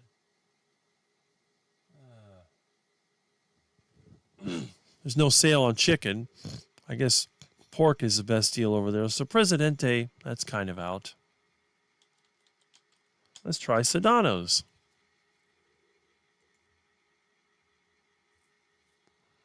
Let's see.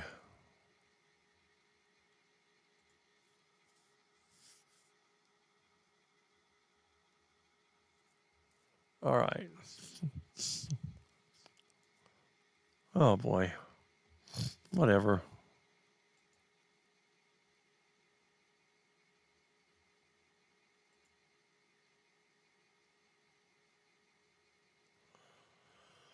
Okay. $1.99. This is ridiculous. Oh, wait a minute. $2.90 each. Well, how big is that?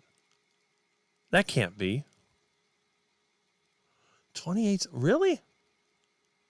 There's got to be a catch here. What is this? Huh. Wow. Huh. Two bags. It says 10-pound bag, $2.90 each. That is unbelievably cheap. I'm going to have to get on my bike and go over there and grab one. I can't pass that up. That's got to be a mistake. I bet you when I get there, they're going to say, no, it's a mistake. But there is absolutely no way. Limit of 2. Shoot. I'm going to buy 2. You got to be kidding me. So I guess I'm going to be riding to Sedano's. Oh, yeah. Sedano's Supermarket. Okay. That's got to be a mistake. Got to be a mistake. Okay. All right. That's the produce. I guess the rest of it is all duck food anyway. I bet you the chicken is long gone. I know it. Everything else is too expensive. Okay. So, that's Sedano's. Now, what about Festival Supermarket?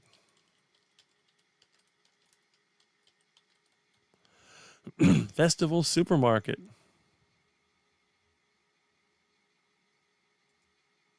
Let's see what they got. All right. Now you got to go through. Oh, here we go. Weekly promotions.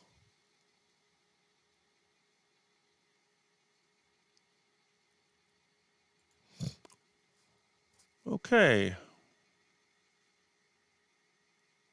What do we got here? You can't zoom this in? Well, that's ridiculous. How ridiculous is that? Oh, well. Good thing I got good eyes. Let's see. 149, 99 cents for chicken. 3.99. No big deal there. All right. Now the other one, extra supermarkets. I'm giving you a bird's eye view of how I shop.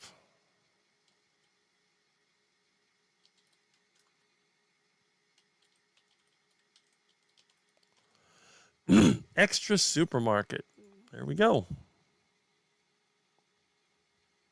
Let's see what they got.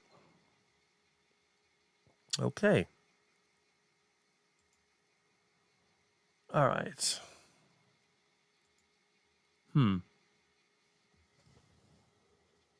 Okay, $1.99.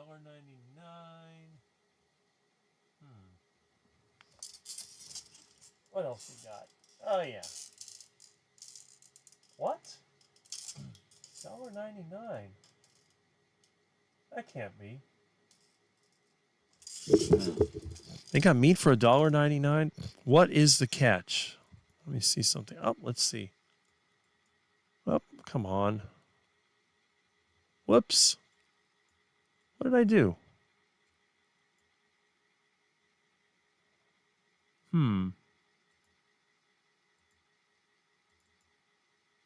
Okay.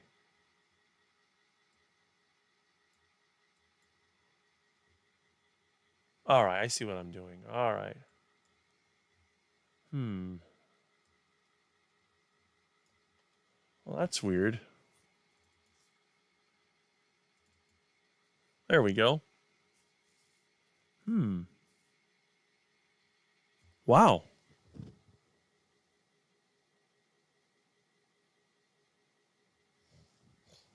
It says beef top round, $1.99 a pound. What is the catch? I can't read this catch. Let me see. Okay. Huh. With purchase of $19.99. That might be worth looking into. But of course, no English over there, but that seems awfully cheap. I don't know. I have to think about that. But I'll tell you one thing, that is quite a deal. $1.99 a pound for... It's probably still got the marks where the jockey was hitting it. But that's pretty good. I mean, that you got to look at some of these local markets. Okay, let me try another one here.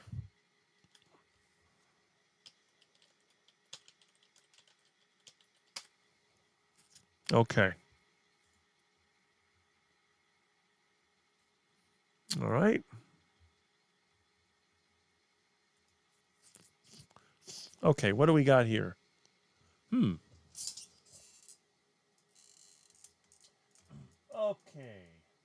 Beef meat, baby back ribs. Well, I don't see any deals over there. It looks like Sedano's and Extra are probably the best ones. And now, for the absolute lowest end, worst store in the entire area, the biggest piece of garbage, steaming pile of dog crap you could ever imagine is this store. I hate this place so much. It is the trashiest, ugliest, most expensive garbage store you've ever seen in your life. Never shop here because it's disappointing. It's horrible. Absolute worst store. I haven't been there in years. It was the best store. Publix used to be the best. It was the nicest looking store. It was the cleanest. It was a great place to go. I loved going there as a kid. I hate it now. They don't even have windows anymore. It's like a prison. It's terrible. And their weekly ads are just the absolute worst. Let's see. Okay. Seriously? $5.19 a pound. And then half that for buy one, get one free. That's still $2.60 something cents. That's way too much money. Even Winn-Dixie is cheaper than that. It's just really bad.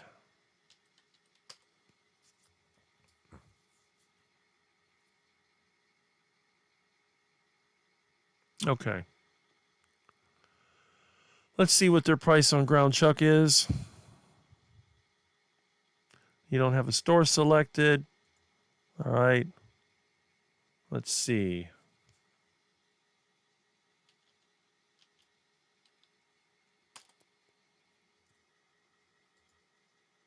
Oh, come on. Okay. There we go. All right.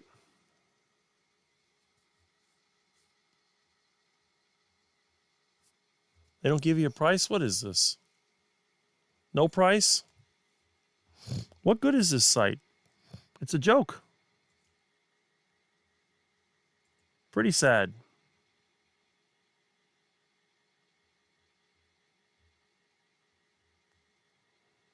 Okay. How do you turn the page on this silly thing?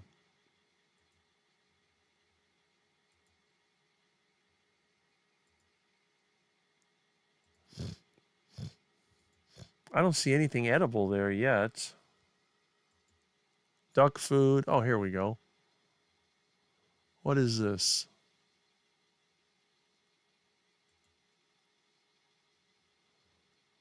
Ugh. $11.99 a pound. Sirloin steak. You got to be kidding me. I mean, $12 a pound for the stuff where they got the marks where the jockey was hitting it. I can't deal with this. So Publix, you can go and tear your stores down and build a new one all you want. I'm not going in there. I'm not going in that dump. So you'll never see this channel sponsored by Publix. But anyway, you know, we hit the local stores around here. They may be dumpy, but who knows where the food comes from, but at least it's somewhat safe. That's what the one over here looks like. Okay, anyway. I don't know why everybody paints the ceiling black now. I guess that's the thing to do. So we'll get out of there. And we'll go back to... Let me get out of here. So I'm going to hit Sedano's. I'm going to hit Sedano's as soon as I can. We still have... Oh, wow. We have a lot of people watching. Do we actually have 54 watching? Wait a minute. Unless my eyes are going bad, we still have 54 people watching. So that's pretty good. I'm very surprised. Now, I have to admit, I don't get the massive amount of viewers, but I get a good, steady view. And I notice I get about 2 new subscribers every single day. I'm not going to beat the subscriber count. I'm not going to be in 5-figure subscribers ever, but at least I have good participation. Nobody participates as good as my elite group of subscribers. And I have a lot of comments that have come in. Awesome, awesome. Look at that. So let me go back over here. I made a joke. If I had a girlfriend, I would forbid her to watch him. Okay. You must be talking about Anthony Chafee. That is correct. This is why I always say, if I was going to have a girlfriend, I would have to find a girl that looks like Dr. Sean Baker with blonde hair, and that way I don't have to ever worry about my girlfriend being taken by anyone else, because if anyone else was hitting on her, she would probably grab them and just crush them like a donut or whatever. And then that would be it. You say, well, do you worry about somebody hitting on your girlfriend? I'm like, no, my girlfriend hits back. And that's it. Dr. Anthony is cute. A lot of women think that Dr. Anthony is cute. However, I don't agree with that. He's good looking, but I don't think he's cute. Milton is cute. Dr. Anthony, I wouldn't define that as cute. Anybody ask me for a picture of myself, my excuses, nowadays my hair is not ready yet. Okay. No, just tell them that the lenses on the cameras keep shattering and you can't get a picture. That's what I would always say. Just put his face on TV daily so she get tired of him. The challenge would be being smart enough to understand some of what he talks about. Well, that's not hard to do. Yeah, that is shocking. You guys have so many grocery stores that we don't have over here. I bet they are all related somehow. Some of them are. Some of them are. American ads are so different to ours. Yes, things are different here. Costco and Walmart are everywhere, though. It's interesting. And Walmart is one place I almost never go to. First of all, it's far away. And second of all, they don't really have good deals. I get better deals at the dumpster, trash pile, yard sale, and at the local supermarkets. These local markets, they tend to charge more for the duck food and less for the real food. Walmart, the duck food is cheaper, and the real food really isn't any cheaper. So if you know which store, for example, Presidente over here, beef is always overpriced. You will never get a good deal on beef at Presidente ever. However, for chicken and pork sometimes, chicken always, you get a good deal. Key Foods, it's going to be more, they're more upscale. You don't get good deals, but if you want produce, you want to get some oranges or plantains, go there. They mark them down. Sedano's, chicken, pork, that seems to be their two biggest things. Beef, occasionally. Sometimes they have a good deal on beef. Extra, they have the cheapest beef. I think this latest ad is a mistake, but if it's for real, I'm shocked. Fresco y Mas, sometimes the beef is really cheap. Sometimes the chicken is cheap. Sometimes the pork is cheap. It's hit or miss at Fresco y Mas. Fresco y Mas also sometimes has really good deals on liver, which Presidente used to, but they don't anymore. And beef heart and other assorted organs can be found sometimes cheap at Fresco y Mas. And by the way, I forgot to check Fresco y Mas. Asada, roasted. My new favorite cheese, Kirkland Coastal Cheddar. Well, there you go. And cheddar cheese is a very good choice. I eat it. That's my cheese of choice, 10 pounds. Oh, I have to have a friend cheese next time she goes. Cheap carnivore foods. Before I forget, let me hit Fresco. Milton. Look at little Milton. Hey, Milton. Say hello. Look at that vicious wild animal. Look at that face. Hey, Milton. Kiss, kiss, kiss. Oh, my goodness.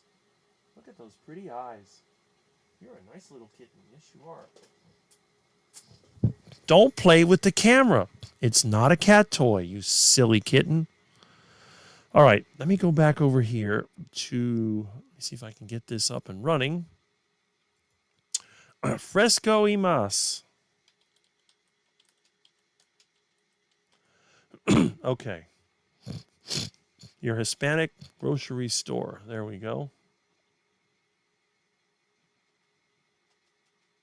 All right. Okay. So we got to go to English. Weekly ad. There we go. Fresco y Mas is easy compared to the others. All right. Chicken is 88 cents a pound. Oxtails. What kind of fish is this? Whole snapper, $5.98.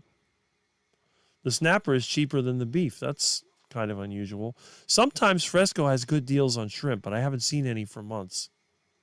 What else we got here? Thighs, 168, that's too much. What is this? Pork shoulder, too much. Yeah, Fresco's obsolete this week. Everything's too expensive. Shoulder, this used to be $3 a pound last year. Okay. Yuca or Hawaiian plantains. They charge a lot for them things. The chicken is the cheapest, and the leg quarters are always 78 cents a pound. So if you have nowhere else to go, we'll go there. But forget about Fresco. We're going to Sedano's. And I know that when I go to Sedano's, it's going to be empty. There's going to be nothing there. So, okay. Wow, I still have over 50 watching. This is incredible. I can't believe it. I thought it would taper off by now, but it hasn't tapered off by now. That's really good.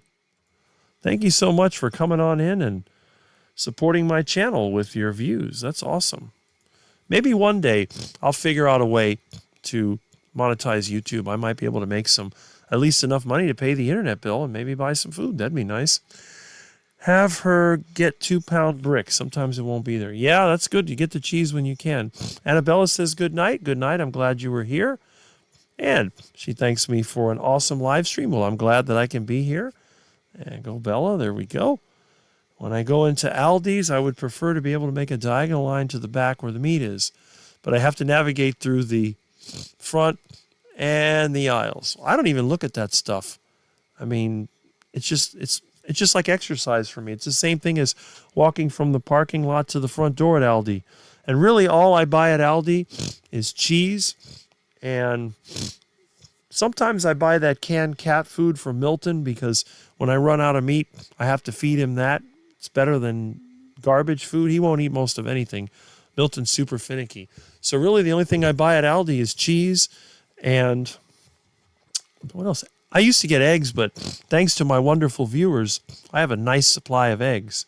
So I've got eggs for a couple of more weeks at least. So that's about all I bought at Aldi.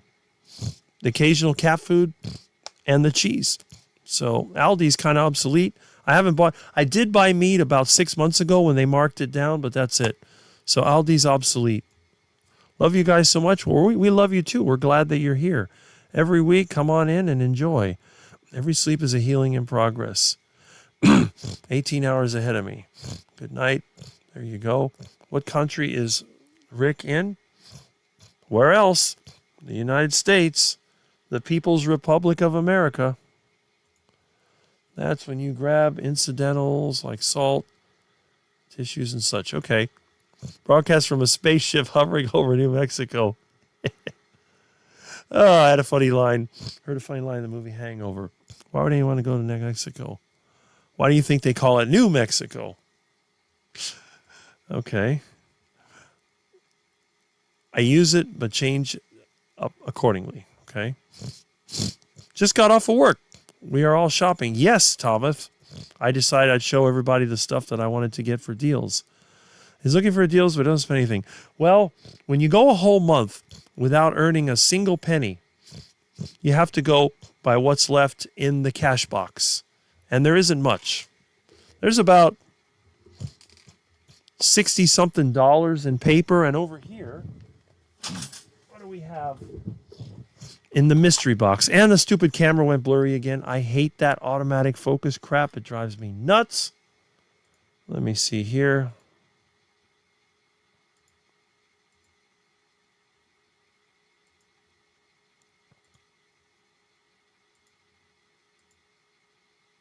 All right, there we go.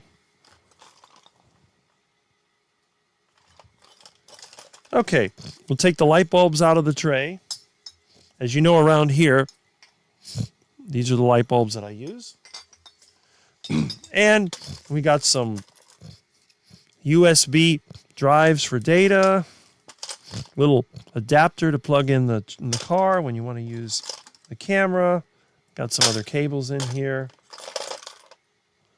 Cable for the phone, USB hub, and of course, here's what I'm going to be working with for the store. There we go. Look at that. Oh. There it is. So, I got this money, I got some quarters, and I got some dimes. How much money do I have? I got $1, $2, oops,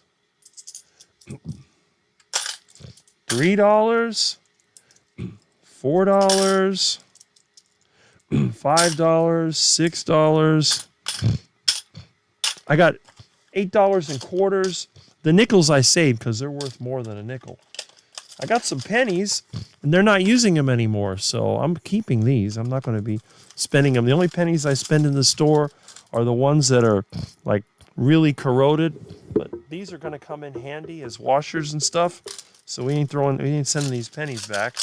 And the nickels, again, there's a ratty looking nickel, but I got at least $10 in change, and I got about $60 in paper money, otherwise known as daily depreciating Federal Reserve notes. So that's kind of what I'm going to use, and I will hit the Sedanos, and hopefully I'll be able to grab myself some delicious chicken. And speaking of delicious chicken, our little friend has returned. Hey, buddy, come here. What? No pause. No, Milton. You're not going to play with me. I'm not a cat toy. Come here. No. Watch the little cozies. You're sweet. Look at that. Look at that really beautiful little animal. Look at that face here. Look at the camera. There's Milton. Look at that face. Hello. Look at Milton. Look at that face. Oh. You're a sweetheart. You're so cute. Milton's like, why are you doing this to me? Look at that face. Look at that gorgeous Milton. Okay, Milton. Are you my friend today? You've been a good kitty lately. Ever since you tore me up a few weeks ago, you've been super cuddly and friendly. Oh, you're such a sweetheart. You're so cute. Yes, you are. I love Milton. When my neighbor found him in the street, I really didn't want a pet because I can barely get by on my own, but I figured, you know what? I don't want them taking him to the animal control and getting killed, so he's mine now. And he's turned out to be a really nice little pet. Other than the 2 times that he attacked me, he's been pretty good. And I learned my lesson a long time ago. Do not leave extension cords plugged in when Milton is around. And if Milton starts getting a little aggressive, getting mad at him only makes things worse. You know, a lot of times people like dogs because they can kind of bully them into submission. You can't do that with a cat. When a cat is angry and afraid, they are vicious. It's like cornering a cat. So you have to learn patience, and you have to learn what cats like. And what do cats like? Just like anybody else. They like to eat, they like to sleep, they like to mate. We're going to fix the mating part when Milton gets his little Miltons removed. But in terms of food, I always keep some meat handy to make Milton happy. And no matter how mad he gets, the other option is a spray bottle of water. So when Milton tries to attack you, you simply spray him with that, and that keeps him away. So, but he's been a good kitty. Sleeps on my bed every night, is friendly. I love Milton. He's a really nice cat. Really impressed with him. But anyway, let's see here. Okay, let me go back. All right, let me go back to the comments. They should be here somewhere. There we go. All right. Why do they call New Jersey new? Was there just Jersey once? I think that was a region of England, wasn't it? Some European area. It's like New York. You know, they have a York over there. Now they have New York. The mountain views are beautiful. If you go to Carlsbad Caverns in spring, the whole drive up is crazy with flowers. I agree with Rick. Publix overprices their meat. Where I live in Georgia, we have very limited grocery stores. Unfortunately, Publix is one of them. Have not bought anything from here. Yeah, and Publix spends a bunch of money. Every 30 to 40 years, they tear down their store and build a new one. Publix loves to waste money. They have a lot of employees, but half of them are good for nothing. And the stores are really cheap and ugly looking now. Used to be real nice when I was a kid. They deliberately got rid of the nice stores so they could build new crappy ones and nobody would know the difference. In the past, they used to remodel the stores to make them look uglier.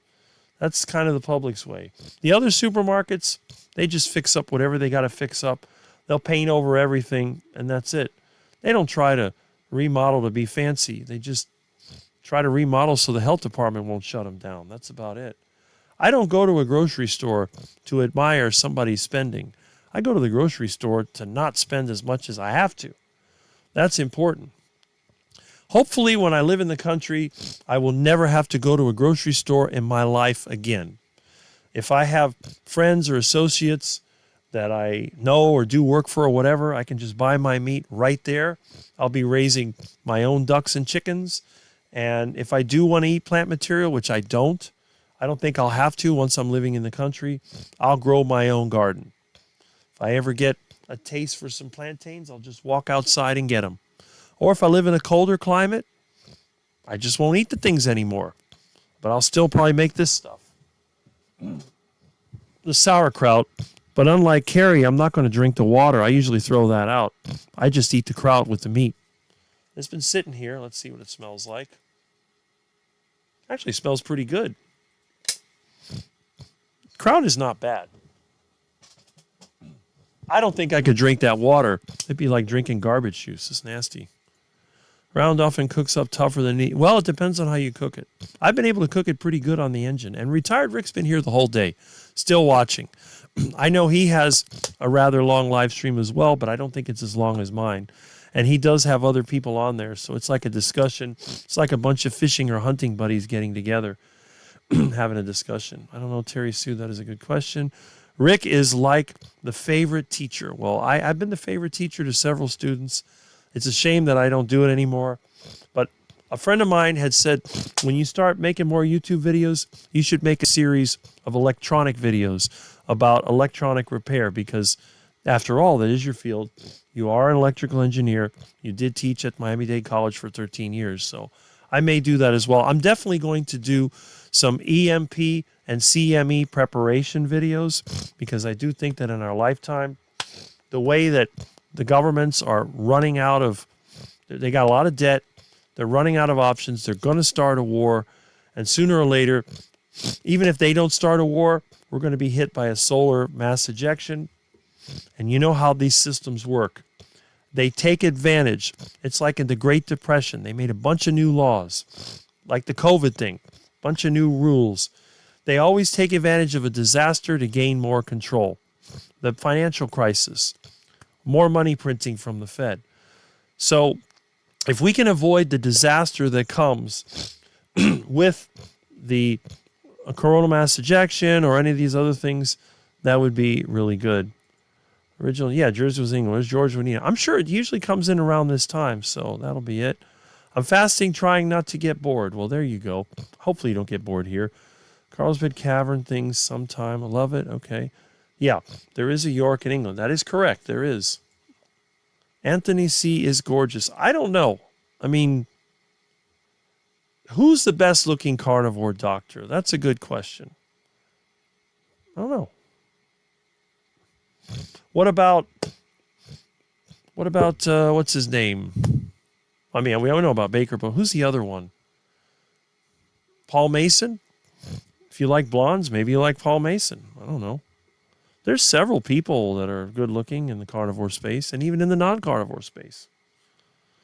Laney can answer that question, maybe. Well, there you go. Morning, Laney.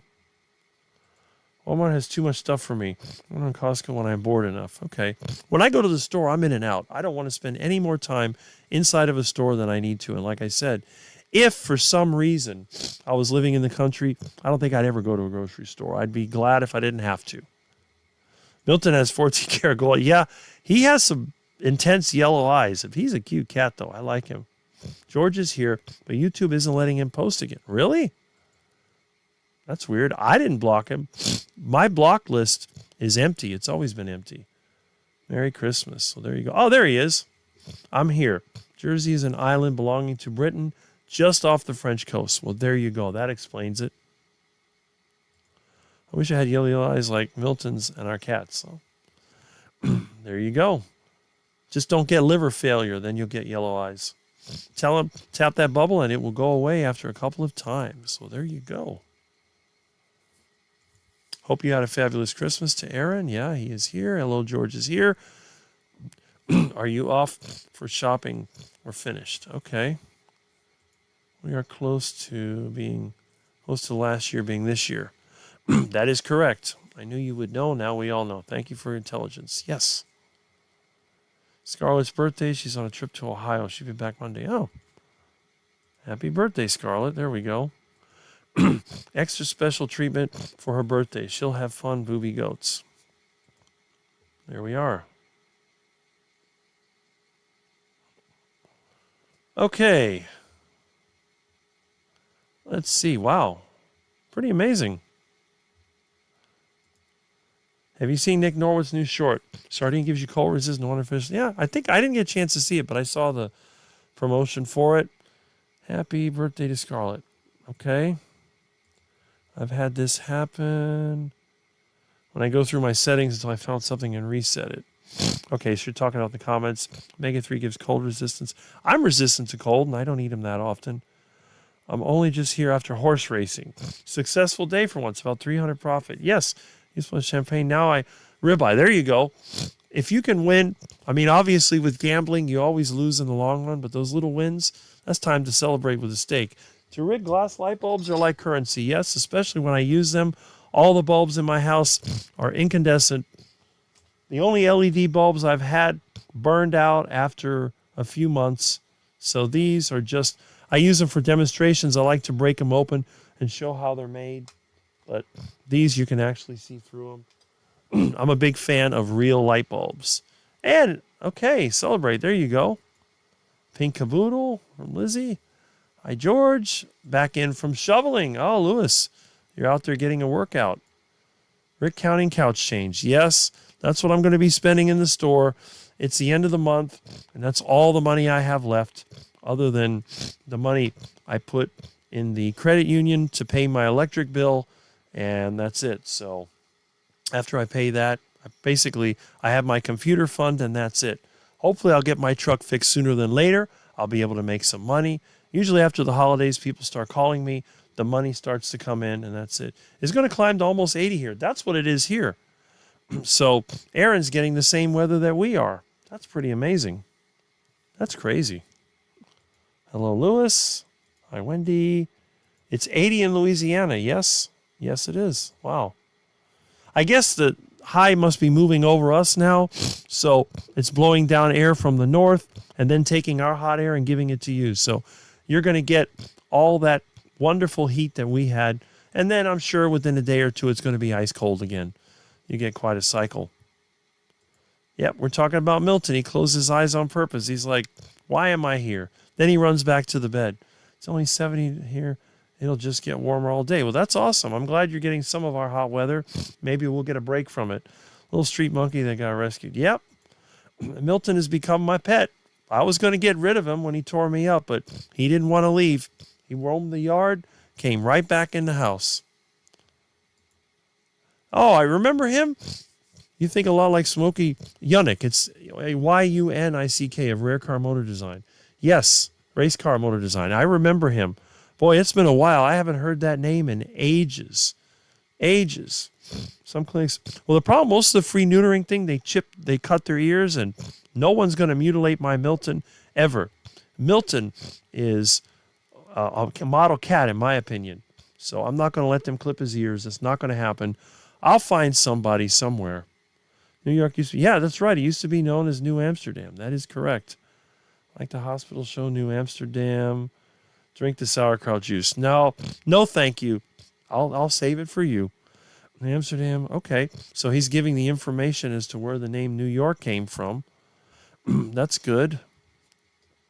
Google much, Thomas? Yes. Rink would have been a fun and interesting teacher back when I was in high school.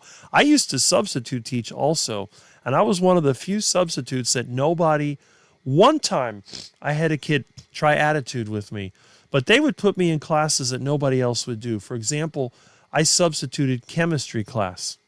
Now, of course, as a substitute teacher, they don't give you access to the chemicals. But old Rick, he walks around with, well, probably something that I shouldn't have in my pocket, but it'll get me in almost any door. I went back into the chemical storage area and I demonstrated a couple of simple reactions. And after that, the kid that knew it all, he basically shut up. So I have a way of doing it. When I've substituted electronics, which I did many times, I actually took over the class at the end because teacher had cancer. Not only did my students enjoy the class, but they did better than ever. When they had Electronics 3 the next year, the person who was teaching it was somebody I knew because he also worked at Miami-Dade. He said, I have such good students. The students that you substituted were really good. I said, well, I guess the bad ones must have decided not to take electronics. But I do my best to try to educate people. You're on my TV while I'm doing my house work, dishes, laundry, and vacuuming. Yes, that is good. Later, King James. So we got some more interesting facts about New York. One of our gang, yes, I've heard several people talk about how attractive he is. And I have to admit, he is attractive. He's got those eyelashes, he's a good looking guy. But I don't know. I don't know anyone that I would consider to be so attractive that I have to watch them. But then again, I'm asexual, so what am I going to do? What can I say? I've only been attractive to like 3 people in my life, and, one of them's a good friend of mine, so that's about it. Jonathan has a sexiness about him despite strict attitude. I like him. Well, Jonathan is carnivore, blonde-haired, good shape, intelligent. There's a lot there. So, yeah, I agree with that. He might even be more attractive than Dr. Chafee. You never know. Honoring proprietors. Okay, so we got more interesting facts about New York. And let's see. A village named after him. When camping there as a little boy. Okay. He has to be strict with himself to stay functional. That is correct. I guess you're referring to Jonathan. And Gary says, sweating my butt off sunbathing right now, and it says 66, but feels like 77 according to weather report. I'm going to be sweating a lot when I go and struggle with that engine, so I'm sure that'll be it. I need to break out the Speedo, but despite his name is his local. Well, that name came from swimming, and nobody looks good in those things that I know of. In fact, some people look really bad, and it's usually these really sick-looking people that wear them, but that's okay. I think Scott will sleep on my bed, but the dog is always there. Soot. Okay, that must be your black cat, Soot. Back. And still 45 watching, but lots of different peeps. Yes. Hi, George. I love Dr. Abs. We get a good cycle of people that come in, and usually by the time the people stop watching my videos, the total view is over 400. So that's pretty good. Not bad for a no-name YouTube like me. We have some hellos here. That's good. I wasn't going to tell on you, Julia. All right. So I caught up with the comments. And how many people do we actually have watching? Let me go over here to the scene. We have, wow. It says we still have 54 watching. Now, as you know, it's getting close to lunchtime. Jerry wants to have a live at 1. So we want to try to finish by then. But what I'm going to do, I'm going to try to maximize my time. I am going to make heart attack chicken. Now, what I might do, I might enable this phone again so you don't get lonely. The computer has calmed down. It's not going crazy. I may do this again so you can see my disgusting kitchen. And I'm not ashamed to admit that I'm a poor man. I'm one step above homeless. So let me go over here and let's see. All right, so we will go to the main camera, up, which is frozen. Oh, that's very nice. All right. All right, so that was a side effect of the computer. Let me go over here and see if I can redo this. Okay, let's see. All right, we'll do that. All right, so let's see if we can restart this thing. Okay, here it is. Okay, we now have the camera. So I'm going to go over here and let me go back to my video. All right. So let me switch video capture device to the other camera. And there we go. Okay. Very good. Now, let me go to the audio device. Computer's not going crazy yet. Oh, what is this? Okay. Audio capture. We have the microphone right now. We're going to switch to the camera like this. There we are. Okay. I'm going to turn off the mic. And it looks like the phone is now my mic. So that's good. Okay. And the computer's starting to speed up, starting to get loaded. You can probably hear it. What is going on here? Oh, there we go. Okay. Now, what I'm going to do, there I am. We're going to go ahead and we're going to try to get through here without tripping and falling. Okay, hopefully you can still hear me. There we go. Okay. We got the world's trashiest kitchen. We got the old lard over here. I'm going to make hand cleaner out of what's left of my... Uh-oh. What? You have food. Milton, you got plenty of food. Look. What? You don't like that? Well, you better eat the meat I gave you. There's meat sitting in there. You're going to let it go bad. Then I'm going to have to feed it to the ducks. What? What is it, buddy? What's the matter? You silly little kitten. Oh, you're so cute. Why are you so cute? That's because you're a cat. That's why. Look at that. What a gorgeous pet. Oh, what a gorgeous pet you are. You're a sweetheart. And you don't have fleas. I don't know why you're scratching. I've examined you for fleas. If you would have fleas, I would have fleas. All right. So I want to make heart attack chicken. So what I'm going to do, I'm going to put on the light. And let's see. This is what I had from breakfast. I mixed my eggs in here, and I got the tongs and all that. I got to wash this off, which I haven't done. My stove is a disaster. The pilot light is still lit. I lit it this morning, so the burners should come on automatically. Uh-oh. I think my poop gas is a little bit... No, that's good. I got a little yellow flames because the poop gas had some air in it. No, poop gas is good. Okay. And he's working on making more gas for me, right? You silly puss. My friend's got to bring me over the bags of cat poop from the animal shelter and dog poop. Okay, so here is the refrigerator. And it is a mess. We have duck food over here, which has been sitting there. I need to give it to the ducks. We got some yogurt. These are actually gelatin from cooking beef. This is my fat section. We got some lard right here. This was the lard that I used yesterday to make heart attack chicken. And there's the rest of the heart attack chicken. Hey, buddy. Come here. So how do I make heart attack chicken? Well, it's very simple. First thing I'm going to do, the lard is in here. It's not going to come out. It's in one of these containers. You can see the bottom of this got dirty from the burner. So we're going to turn on the burner. And there it goes. We're going to heat this up just a little bit. What? Now my shoelaces are loose. You know, you're going to trip me, Milton. Come on. Go on. There we go. Milton, you have food.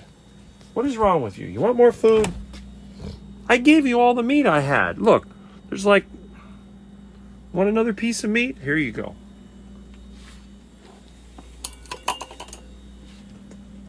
All right.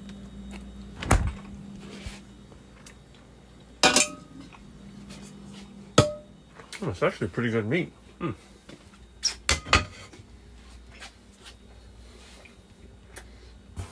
Now, I use this metal piece underneath so chicken doesn't stick. So we're going to put this on the fire. What?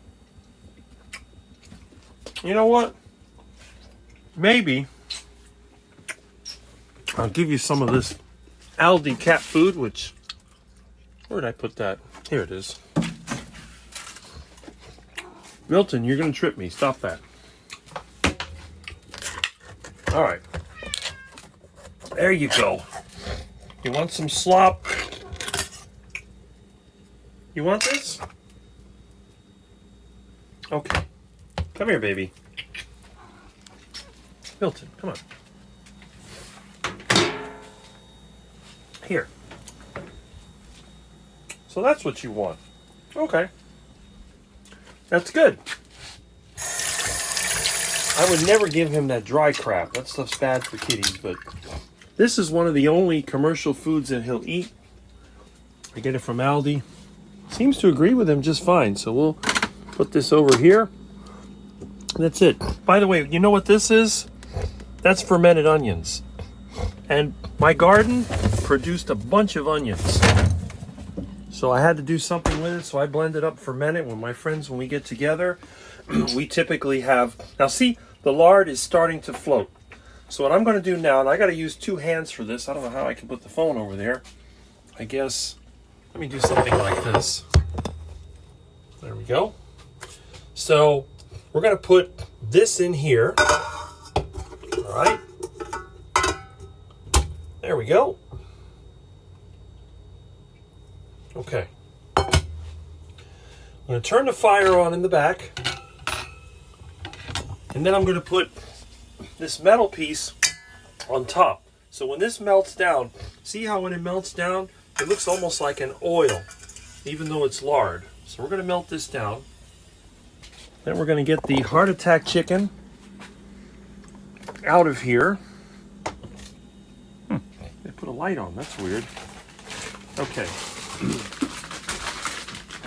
Here's the rest of the heart attack chicken, which seems to be partially frozen. I don't know what's going on. My refrigerator is kind of weird. So now I got to defrost my chicken. What is this? I'll do this the old-fashioned way. Put this in here. Put some water on it. There's less chicken than I thought. Oh well. I may have some more. This thing froze. I guess my refrigerator's got problems again. Freeze, I stuck it in the corner. That's probably what happened. Anyway, we'll let this defrost in the sink. Now, once this lard gets hot, it's going to boil water instantly. So I'm going to have to try to dry it out the most that I can. But as you can see, it is melting. See that? It's actually very convenient, in my opinion. Okay, let's see if we can separate it. There it goes. Look at that. It's already getting separated. Now, it's probably still frozen, but I don't care because if I can separate it, I've only got 3 pieces. What is this? I thought I had 4 pieces in there. Great. That's only enough for a snack. I know I had more chicken in here. Got to be another piece in here. Nope. That's it. Okay. That is just pretty weird. Oh well. No big deal. Got my yogurt, milk. I got one of these left from the garden. Okay. Milton, always there to trip me. You're good at that. Yes, you are. So anyway, it takes a little bit of time for this to melt down. But you want to get it down. And I think I actually may need a little bit more. I do have a little bit more of the lard. Here's a little bit. The last bit that I rendered from some pork fat. So we'll go ahead and release that. We'll turn that on. This is one of the great things about using metal containers versus using plastic. I know a lot of people, they do like the plastic containers. For example, these things. But you can't put these plastic containers on the stove. So they're not really practical. But in this case, you can simply throw the container on the stove.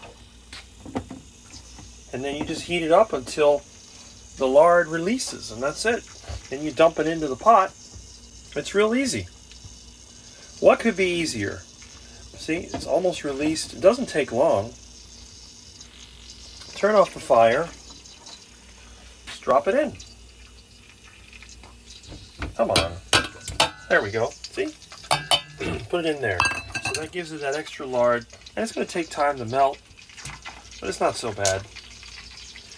I've had people criticize me because I use a hands-on approach when cooking. Well, I'm not cooking for anybody else right now. I'm cooking for myself. I've used my fingers to turn over the bacon, and my skin is kind of heat resistant. But that's okay. Look at that. These are the strainers that I use. I keep them up here. Oops. They're falling down on the floor. That's great. Now I gotta wash the silly thing. Oh well. What fun. Put this over here. Okay. It'll take a while probably before this gets to the point where I can cook with it. But at least I've got what appears to be this here. Let me see if I can put this in a better container. There we go. Oh, disaster kitchen. 1959 cabinets. I'll pull all this out before I move because I know that whoever buys the place is going to throw it away. So we'll put the chicken in here. Maybe it'll dry out a little bit. All right, there we go. So you can see this is actually very simple to cook. And the best part about cooking, I have a friend. What? What? Now you don't like that? Did you eat that already? Oh my goodness. You got an appetite like I do. I'll give you more of this slop. Here we go. Come on. Milton, come here. Got more slop for you. You actually like that stuff. I find that amazing. Oh well. That'll keep him busy. Doesn't seem to hurt him in any way. Okay.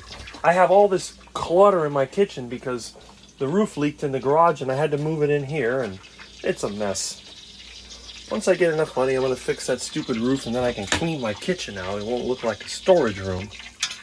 I don't want to be like my friend that keeps stuff in a lot and everybody steals it. Might as well just dump it. Alright, so it's pretty easy. When you hear water bubbling at the bottom, then you're ready to drop in the heart attack chicken. That's really it. Why is this camera so dark? What is this? I guess it automatically adjusts. Interesting. Anyway. There we go. Now hopefully this is still working. I think it is. Seems to be taking... Yeah, the poop gas is doing good. It should have already been melted by now. I guess... I don't know what's going on.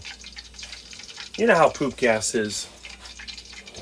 And Milton, he's working on making more. Meow, meow, meow, meow, meow. I wonder how much energy you actually produce for the poop gas. Keep eating though. Looks like it needs cleaning. I clean that litter box at least once a day, sometimes twice. Ah, Rick, you got a litter box in your kitchen. Well, where am I going to put it? I'm not going to put it in the living room. Okay.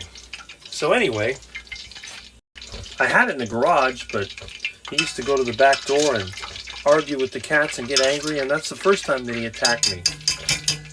He went into full psycho kitty mode, so Milton needs to be treated nicely, otherwise he will fight back. Okay. So anyway, the poop gas is being produced and it's cooking very nicely. So we're going to go ahead and we are going to almost ready to dump it in. Hear that sizzling, that popping? That means it's almost ready. If you start getting the lard smoking, you've overheated it and you may have ruined it. But the trick is keep the heat on, but just don't make it so hot that it's going to start to break down the cooking fat. That's really it. All right. If you put it in a little early, it's not really going to hurt anything. So let's see.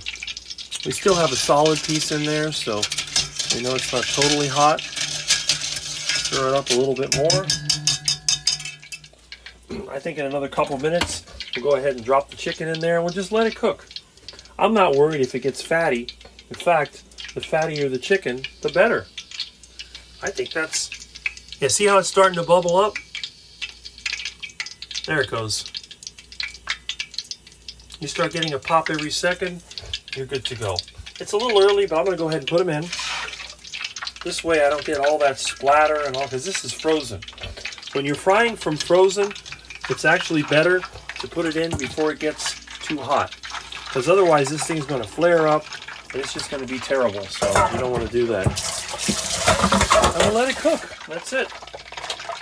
And by the way, that is an incandescent bulb hiding in there. Although the kitchen light is fluorescent. So there it goes. Now, you don't want to use your hands when the chicken is hot, so you're going to have to use the tongs. Where are they? Here they are. So when you need to move the chicken around, use the tongs, and that's it. And all you got to do now is relax, chat with your friends, and let it sizzle. It'll start to produce a nice smell. It gets about 30 minutes. Lunch will be ready. Couldn't be any easier. All right, Milton. Okay.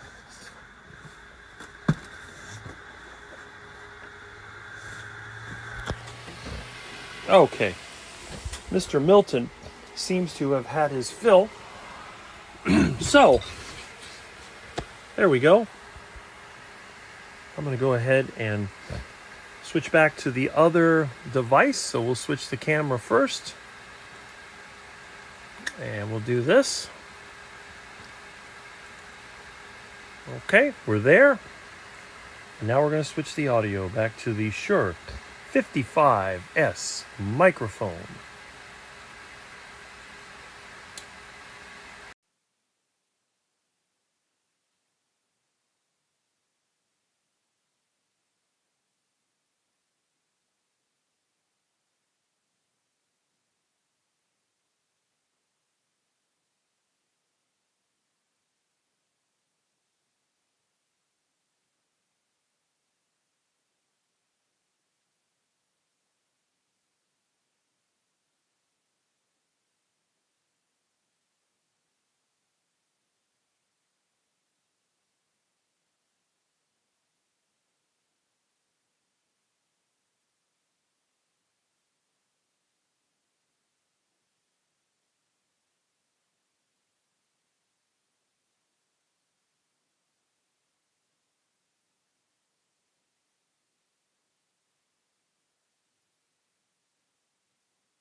Okay.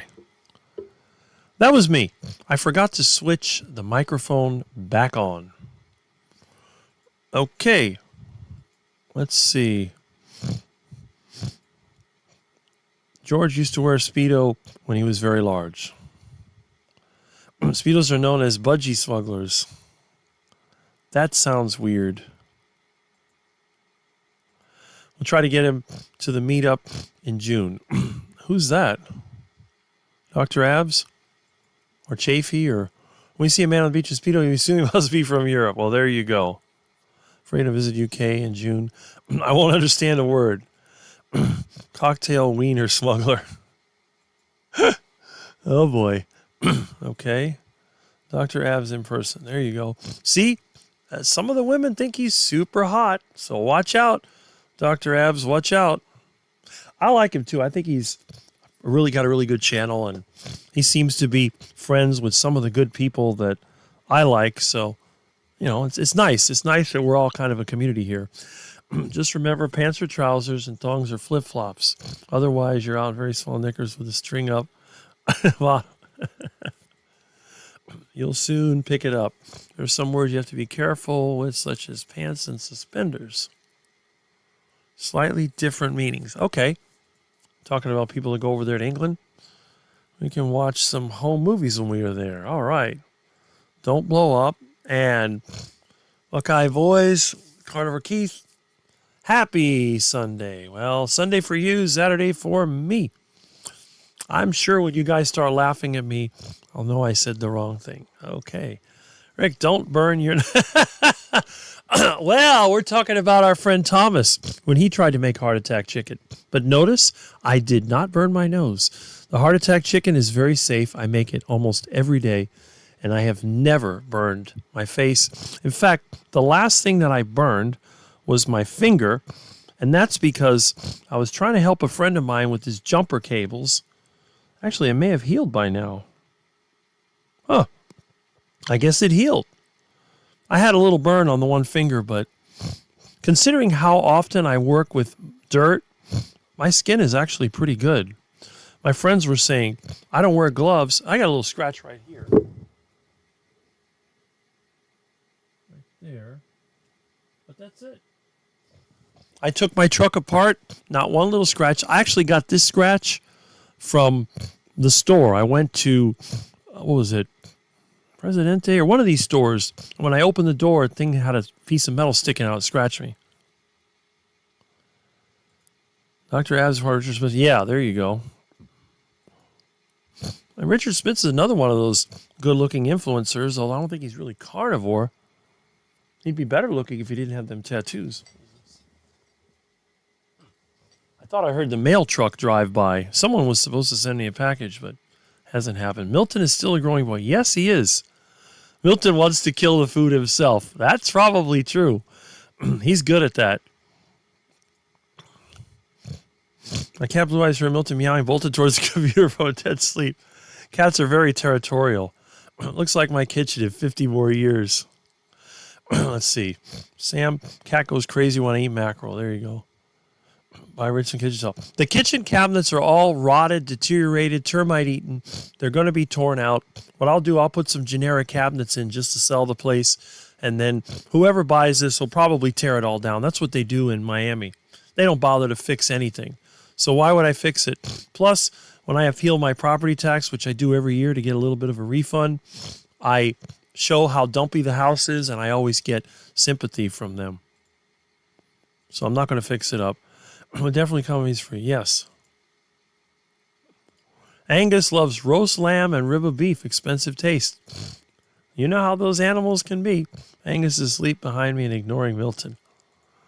Countertop dolls do not survive the truck engine rebuilding. No, it's actually just rot. The thing was originally Formica. My dad put those tiles on it, and the glue that it uses just comes off. Richard would probably come too. You have to prompt him about 5 times. Isn't pants said for underwear? Partially frozen chicken. There we go. Living room to work on. So messy. I rebuilt the transmission on my dining room table. Dr. Abs is good looking. Yes, he is. Pants are our knickers or boxer briefs. Colloquially, if something is pants is not very good. Okay. Probably smell like gas. Don't cook frozen chicken. It'll be fine. Trust me, I do it all the time. I was in London. I was shocked at the number of people smoking cigarettes. Hard to believe anyone's that brain dead, but yes, a lot of these Europeans, they seem to smoke cigarettes. I don't know why. Yet they don't seem to die any sooner than people do in this country. So do I say trousers? A lot less smokers now, Julian, unless you visit male-dominant areas like market stalls and football matches. Asian countries have more smokers than other countries. Even the little kids smoke. Well, think about the baby smoker. What was the guy's name? Aldi Rizal or something like that in Malaysia. Somewhere in Malaysia, they all smoke. It's pretty sad. I know Chinese smoke a lot too. They love to smoke. Trousers, not pants. What is the slang there for cigarettes? It's a 3-letter word as far as I know. My daughter looked at the fridge. She would say, there's nothing to eat. YouTube will block it though. Yep. Don't go there. YouTube won't like it. I got banned from channels by using the English word for cigarettes. I called some people that and they got mad at me. Counties with low employment and cheap cigs will have AOT.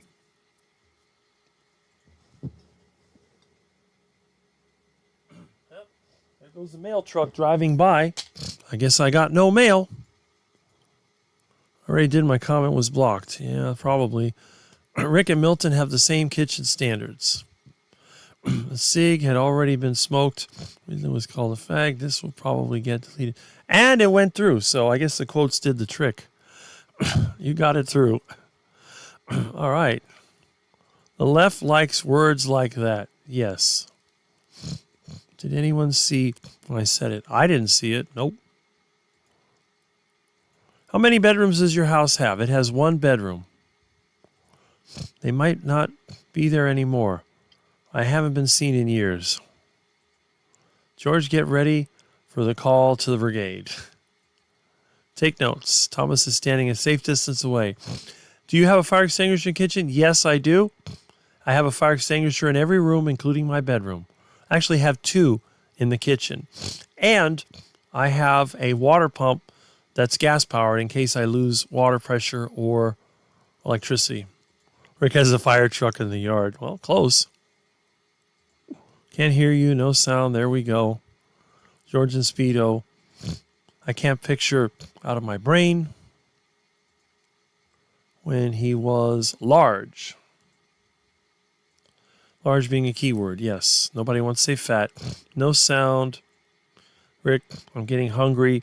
Going to make some heart attack chicken later. Well, that sounds good. Sound is back. Rick is a cobbler, won't fix his own shoes.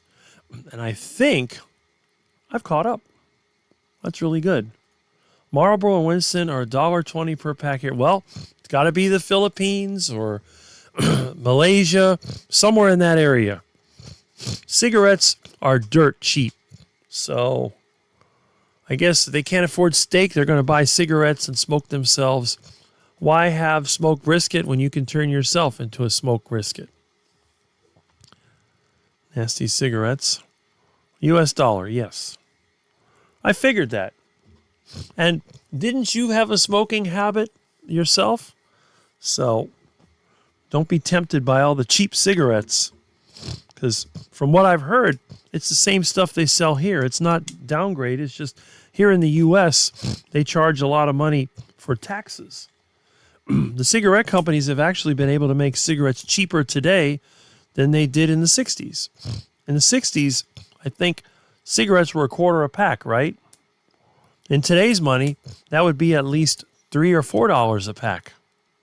So if they're selling for $1, $1.30 or $1.20 a pack, that's cheaper than they were back in the 1960s. And of course, cigarettes are cheap to make. You buy tobacco at the auction, you process it.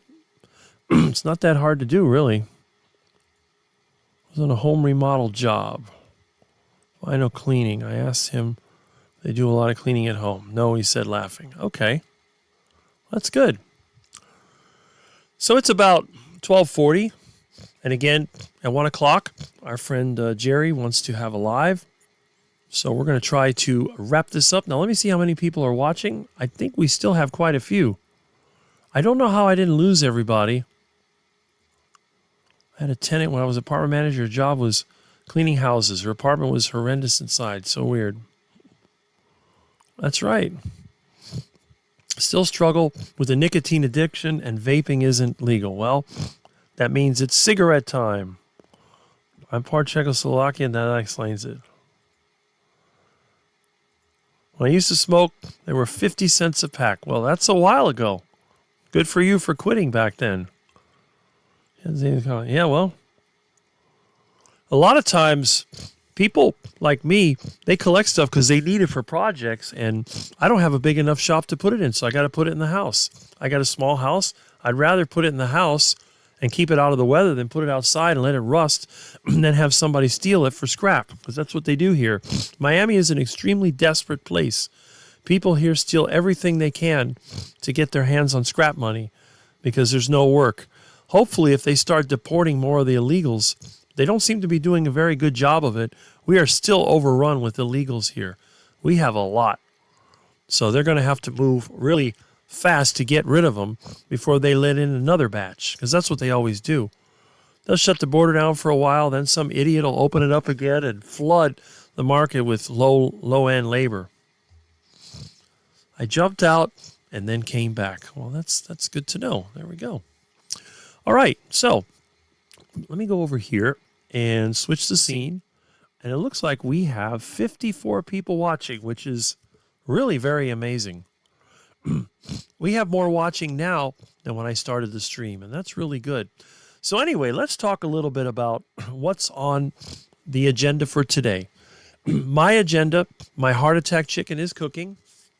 Once it's ready and I have my heart attack, I'm going to go outside and I'm going to try to fix the Bobcat tire so I can get the Bobcat to move the engine close to the house. I don't want to work in the dirt. I'm going to work on the concrete. I'm going to put a starter on the engine, set up a camera, and I'm going to try to do a detailed explanation of how I test an engine to see if it's good or bad. And then after I get done testing it, I'm going to go ahead and I am going to disassemble it to the best of my ability. And I will bring the parts in the house with everything else.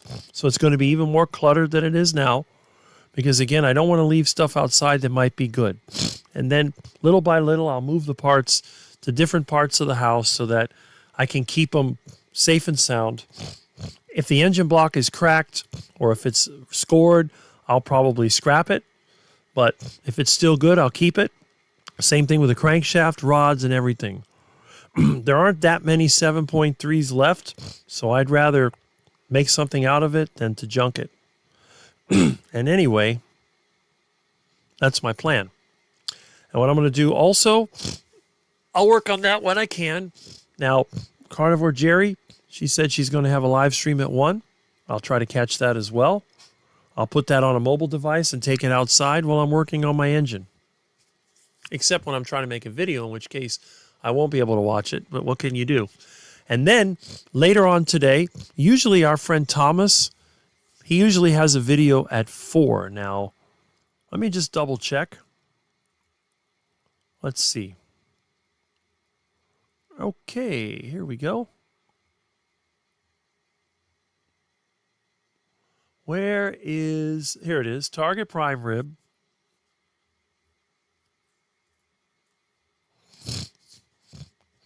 Here it is.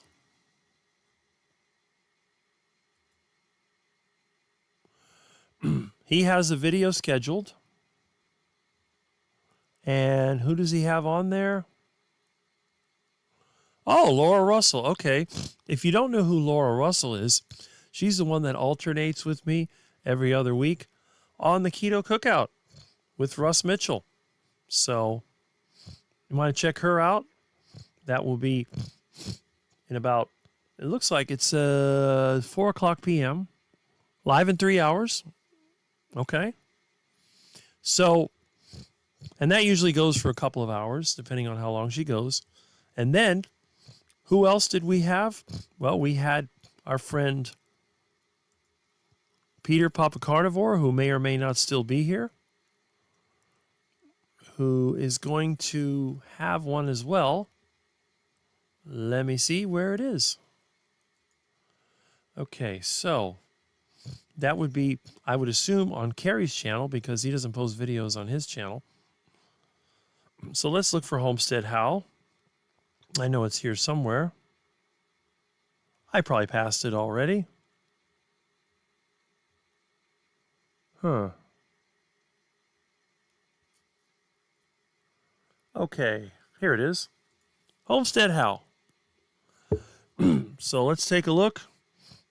Is it under live or videos? Let's see. It's under live. Okay, so that's going to be in 7 hours. It's going to be at, what time is that? 8:15. Okay. So that's another one that you can watch. Excellent. Look at how fat his face used to be. That's pretty funny. I can't do before and after pics because people get them confused. Which one's the before and which one's the after? Did somebody comment on my video? Oh, okay. There we go. Yep. Oh, there we are. Bradley David Good. He's the one that created the very good carnivore cooking system. Huh. And Tom says soon you'll have it back together and Milton will be ready to go for miles for rides in the truck. Yes. I have good air conditioning, so I'll take Milton in the truck. That way it doesn't break down. I'll keep a cage handy in case it breaks down so he doesn't escape. But I let him ride in the van without the cage. Milton's a super sweet cat. I don't want to lose him. He's my little buddy. But I'd like to train him to go on trips with me. It'd be kind of fun. Okay. And we got some other comments here, which is good. All right. I like to try and keep, participating. But anyway, so we have Thomas. We have Jerry, Thomas, and then we have Peter Papa Carnivore with Carrie. So you have a lot of good stuff you can watch. I'm going to go ahead and click a like on this because I know exactly who it is, and I'll even make a comment.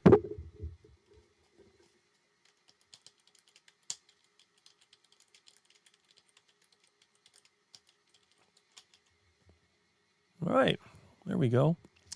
And obviously, I know the last time that Peter was on Carrie, he mentioned me a couple times, and it was kind of interesting looking at the expression on Carrie's face, which I'm thinking, oh no, Rick, that Rick guy, he's a nut.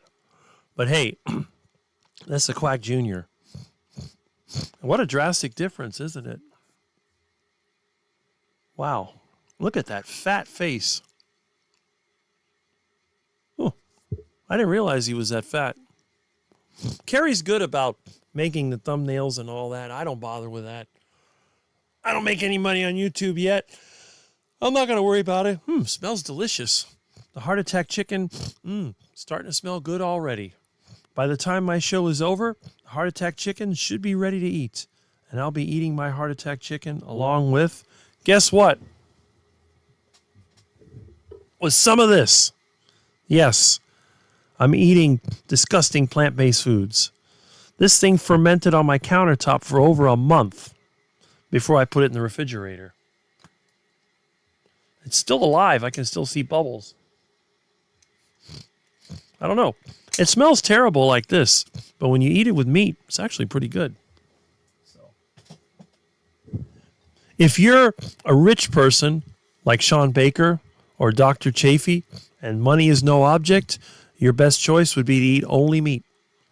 But if you're a poor person that's just above homeless like me, you may have to add some of that fermented crap. And I do have my yogurt. In fact, I got to make a yogurt video, but I've had so much trouble in that kitchen. It gets hot in there, and I think the stupid camera just quits working. But I'm going to try again. I'll get it eventually. I showed Amy how to make the heart attack burger. I can show anyone how to make yogurt. It is the easiest thing in the world. Once you get used to it, it doesn't require any advanced knowledge. They say if Rick can do it, anybody can do it. All right, let me go back over here and let's sort of wrap this up. Let's crash this plane. Okay. Okay, let's see what we got here. And Lady June is going out to eat. goodbye. Glad you were here. I'd seen we were here the whole time, it looks like. And Jerry is doing a live in 20 minutes, more like 10 minutes, right? So you can go over there. Nice love, Laura. There we go. All right. And Gary. Are you Gary? There we go.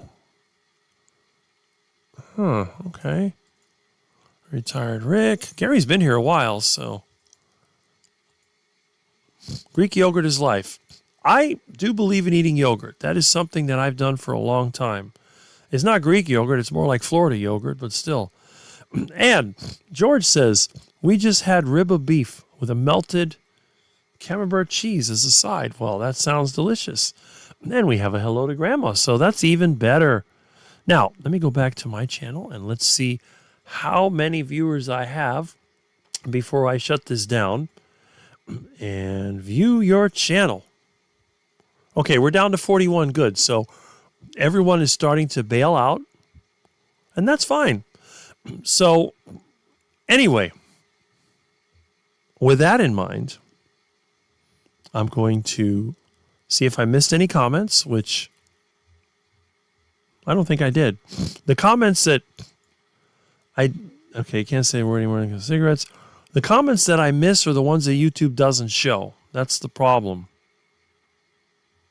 But I did catch all the comments that YouTube showed. And I don't see any that I missed. Oh, wait a minute. I did miss one. Okay. And I missed another. In England, our meat is world class. We have a wide selection. The price isn't too bad at the moment. That's good. I hope it continues that way. People deserve real food and not duck food. All right. Some eggs and leftover prime rib. So that meat is nearly used up. That's awesome. Been listening but dozed off a bit. That's fine. Get some rest while you can. Hit the like button before the door hits us in the you-know-where. That is correct. All right. Yes. And if you haven't hit the like button, let me see how many likes I actually have. Oh, I have. Oh, that's weird. Hits us in the you-know-where. That is correct. It looks like I have 48. All right. Yes. And if 43, I don't know. 40-something. But anyway, if you haven't clicked like, make sure you do. Maybe somebody else will get recommended. Otherwise, I'll just be lost in the YouTube nothing.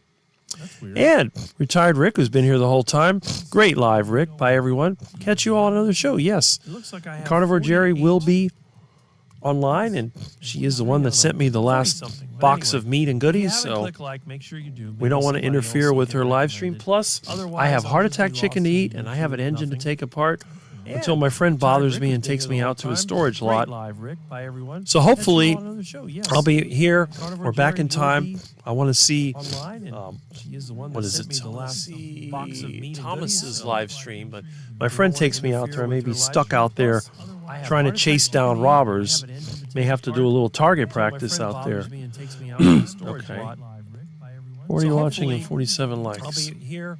We're back in time. I want to see more likes are needed. Yes, they are. What is it? On to Jerry. Yep. That's right. Okay. See you guys in the next fish pond. That is fantastic. So anyway, we want to try to get out of there and just go ahead and wrap this up. More likes are needed. Yes, they are. That will be that. Another great Live at 8 with Rick on Saturday. Okay. Will be you guys in the next fish pond in the record books. Or something like that. Anyway, we want to try to the guy that very few people watch, but the people that do watch are definitely interested in. So let's see if we can play this out. Another great Live at 8 with where did that song go? Oh well. There we go. Will be you guys in the next fish pond in the record books. Or something like that. The guy that very few people watch. Okay. But the people that do watch. Let's see what we got going on in here. Let's see if we can play this out. Where did that song go? There we go. All right. That'll be that. Let me just double check and make sure I didn't miss anybody, and I didn't. I'm off to Jerry's now. Yes, I think we all are. Let's see what we got going on in here. And Lainey says bye. Glad you were here. Awesome, awesome. You guys are great. I enjoy having you in my live stream. All right. Rick, more me out. I'm muted on the computer and listening to music on my phone now. Well, there you go. Okay, take care. Thanks for another great live. When you know, you know. That's right. Awesome, awesome. You guys are great. Okay. Rick, more me out. Looks pretty good. Okay, let me get what's going on here. All right. Okay, take care. Thanks And retired Rick says goodbye. That's right. And I guess that's it. Now we just have to see how this ends, if it cuts me off early like it always does, or if it does normally. So we'll let the music run out, and I'll see you next time, or during the week if somebody invites me on their chat. Retired Rick says goodbye.